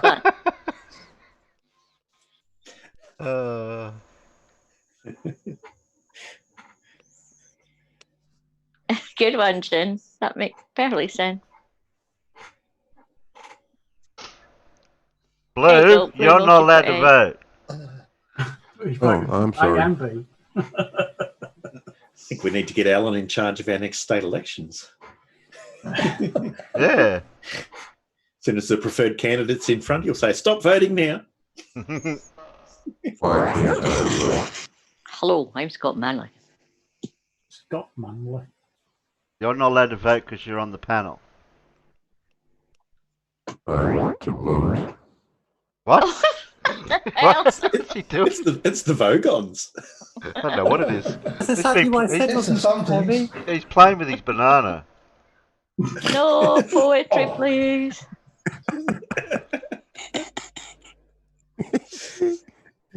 Oh, it's a lot of fun to play with my banana. Just don't break your banana. I love my banana. Your banana. Are you going to let anyone else play with your banana, Boo? Oh, No, you we- can play with no, my me banana volunteer. anytime you want to. Me I and Alan, volunteer. me and Alan were playing with his banana the other night. Don't tell me that. You just ruined the fantasy. Thanks. It's a very versatile banana. It's all going very grumpy. Actually, I think it was more a case of we were directing his playing with his banana. So we were telling him where to put his banana. We were telling him where to put his banana. You're going to have even less time now, Terry. Did I tell you I'm saving quick, Terry. We voted A, so come on, Terry.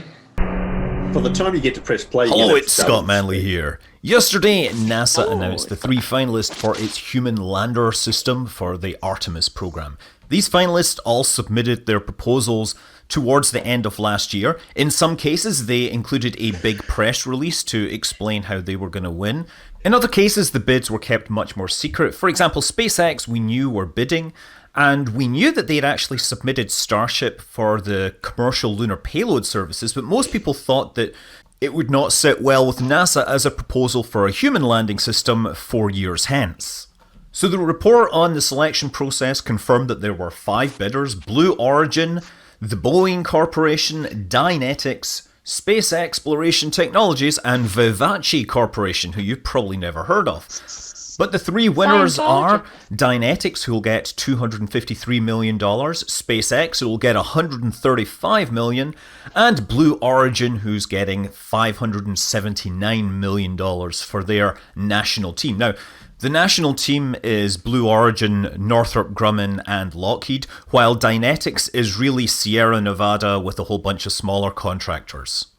So yeah, Boeing notably didn't even get serious consideration, so we didn't get any details about why their proposal was rejected. Also, Vivace, the only thing we know about them is this one image I could find on their website showing a lunar lander study. I've no idea if this is new or old or what, but it certainly didn't get them very far in the contest.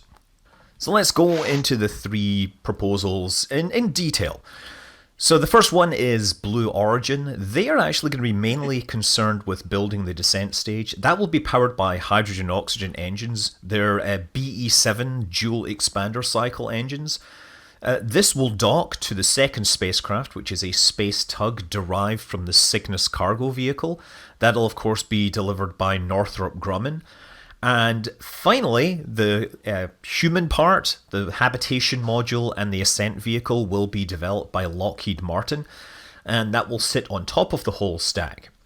So the tug stage, its job is to take the whole stack between low lunar orbit and the near rectilinear halo orbit that the Gateway spacecraft sits in. Once it gets there, they can leave the tug in low lunar orbit, and then the lander will begin its descent towards the lunar surface.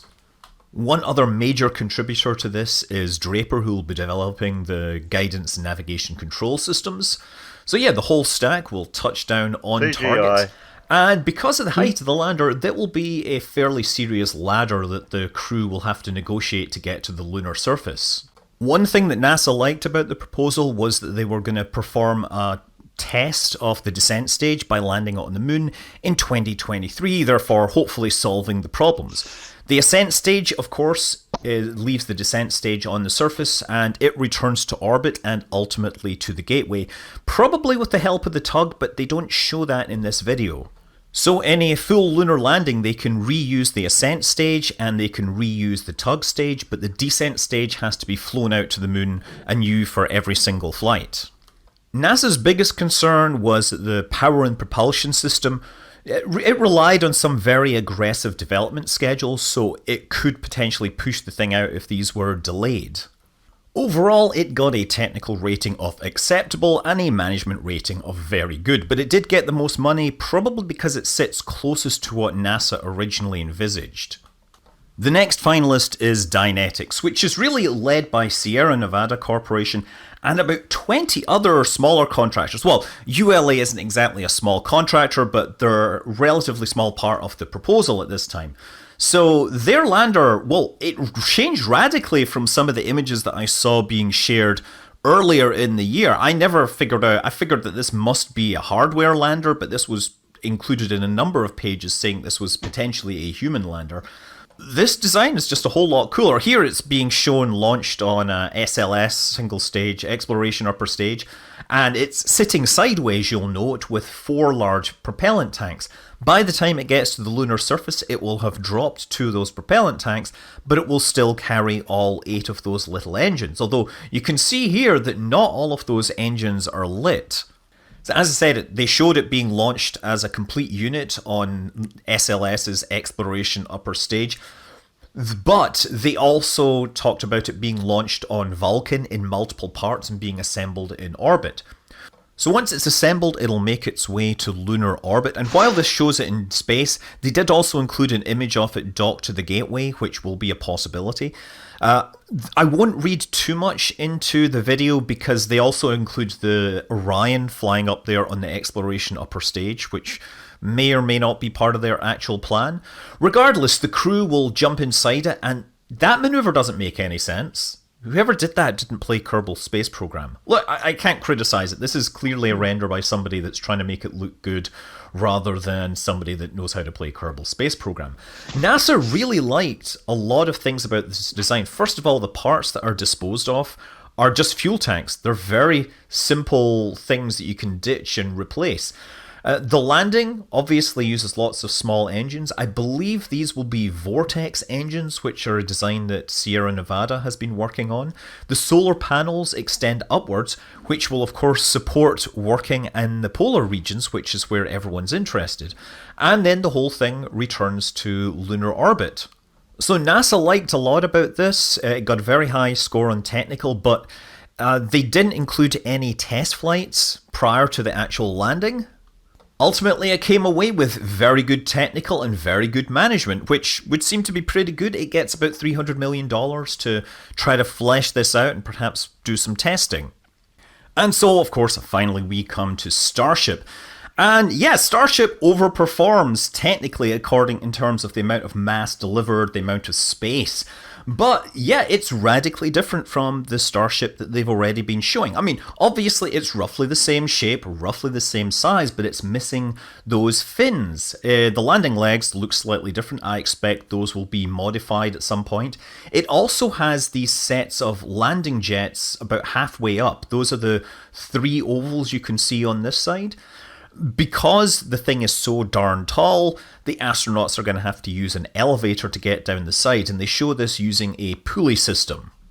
There's one other image that was released as part of this, which shows the Starship just before it lands on the lunar surface, and here it's using these engines, you know, halfway up the side of the rocket. Now, these obviously aren't Raptors. If you had 9 Raptors firing, then you would have way more thrust than you need. They might be Super Dracos. I'm not sure if they want to get into having 2 different sets of propellant. But having the engines halfway up the rocket obviously means that you don't have to worry about regolith abrasion quite so much. And now, if you look at the very bottom here, 2 of the 6 engines are red. I'm presuming that's because they're glowing red from having recently been used. And what's curious here is you've got one of the large vacuum nozzles sitting kind of at the top of the bottom, so to speak. And on the opposite side from that, you've got one of the smaller sea level nozzles. So they used both of those for slowing down to get in proximity to the surface. And then they switch over to these other engines, possibly Super Dracos, for actually touching down on the surface. You can also see the storage canisters in there as well. I imagine that these might contain non-mission specific hardware, since changing these out in space may not be possible with the what we've seen so far. They might even contain emergency supplies, you know, just have your spare oxygen sitting there just in case.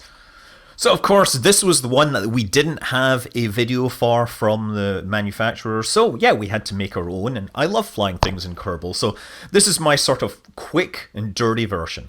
So yeah, what did NASA like about this? Well, they liked that it was incredibly ambitious.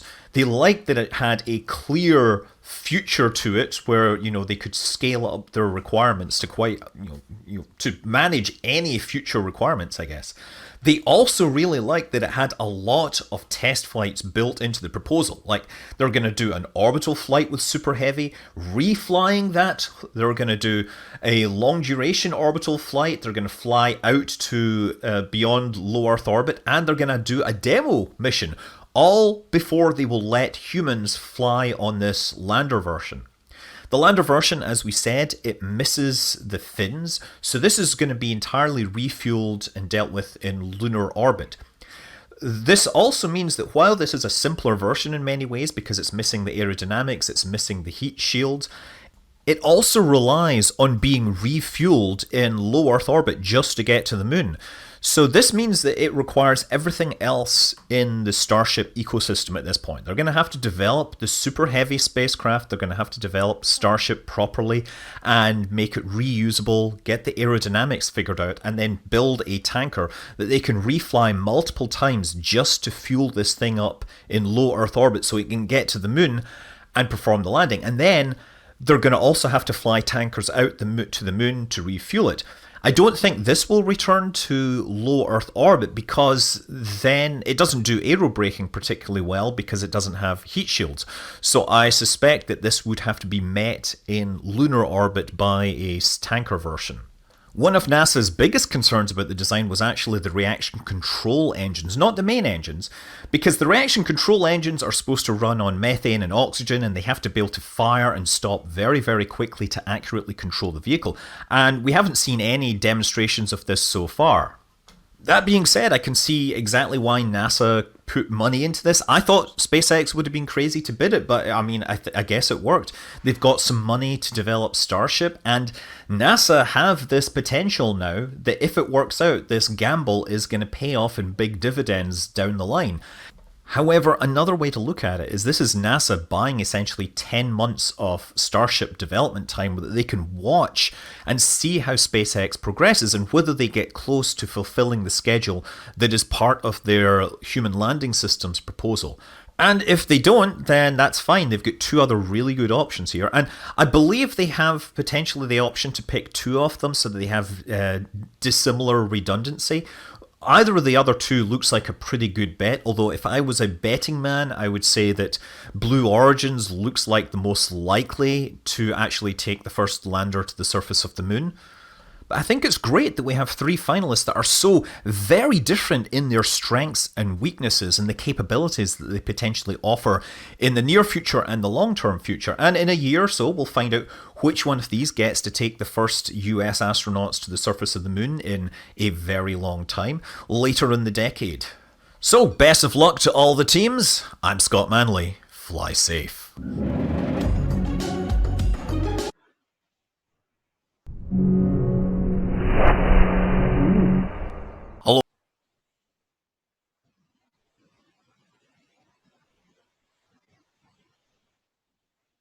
I wonder what the other finalists would that put chipped in as well.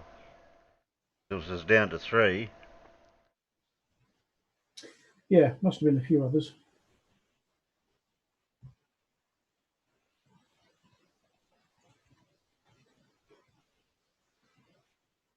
When are they proposing these? 2024 finally, or 2024 is their cut-off time? I think they're still aiming for 2024.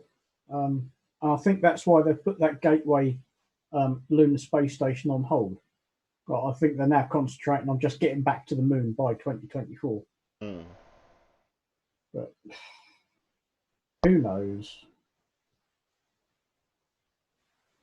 Yeah, well, we can pretty much say that they've lost a year of development from the crap that's going on at the minute. Yep.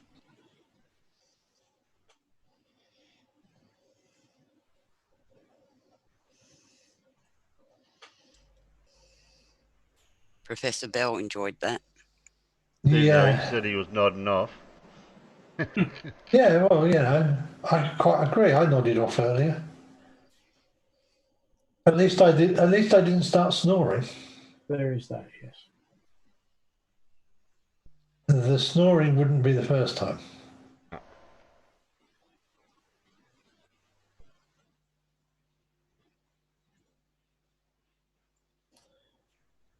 Okay, Peanuts, are you ready for a bedtime story? Yes, please, Daddy. Haha, there is another one being developed. Hush, hush. Oh, it's some inside information. Okay.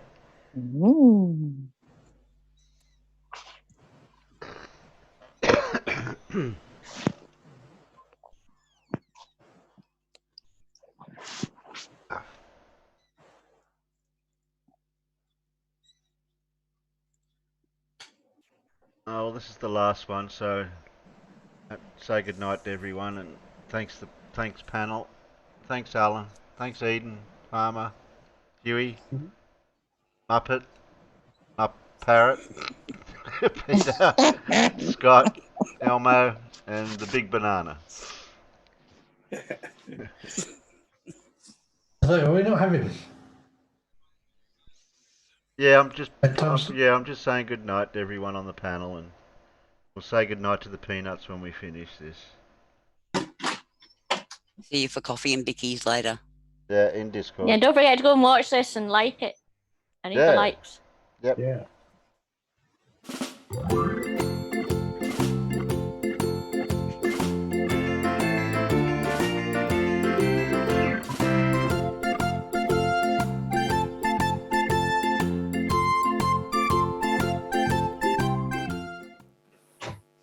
Mr. Nuts and Mr. Balls.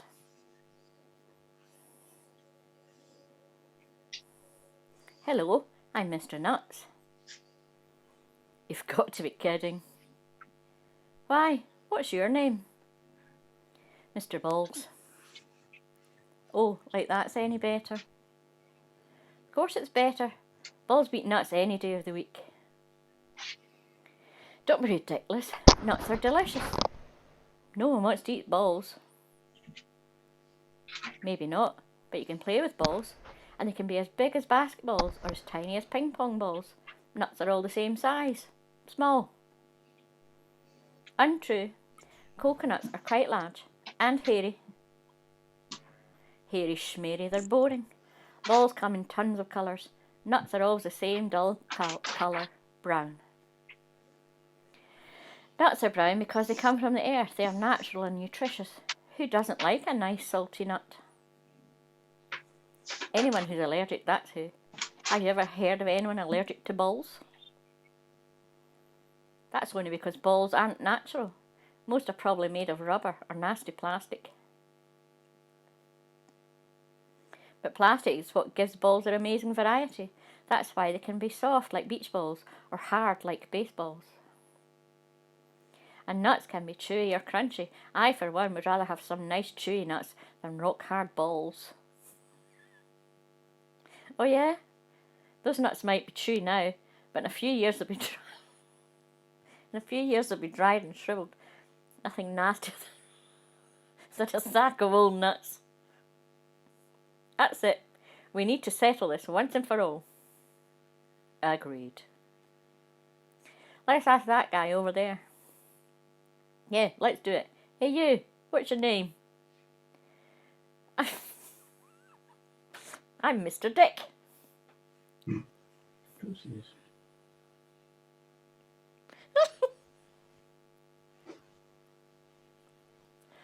That end.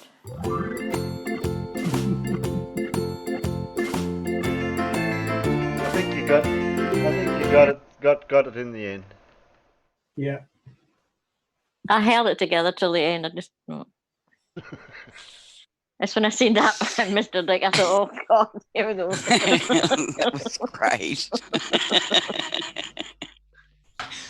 Oh dear. Oh dear. Andrea requested, can you please find a book about bananas and then kindly ask Blue to do a special reading? If I come across one, I know who to ask. Oh boy. Oh boy. So you shouldn't have come in waving your banana around, Blue. Apparently, there was an error in judgment made. Didn't Pips post some photos from a parking lot? Yes. I think I was the very first view of that this morning because I was laying in bed checking out videos on my phone and that pinged up and I thought, right, here we go. Can we have some? Yeah, I think I posted it before I even made my coffee. Yes, I think I came up at 8 o'clock this morning. I think. Yeah, something like that. Yeah. Oh. Me and the This cat is having us a being little- professional. You're on the wrong channel, Fred. You came here for professionalism. Yeah, Oh, righto. thanks. Well, thanks in the peanuts. Well, Fred came in late. Dora, Demon Orb, Professor Phil. Oh, there's a blue belt marble science. I don't know who that is. Oh, Stu, Andrea, Roomfondle, Surf, Dora. Oh, I've got to scroll up. I grabbed whoever's there. There's a Mippet. Jinxu. Gently's channel. Oh, Sean Hawkins. Night, guys. Say goodbye to the Good night, peanuts. everybody. Night, peanuts. Peanuts.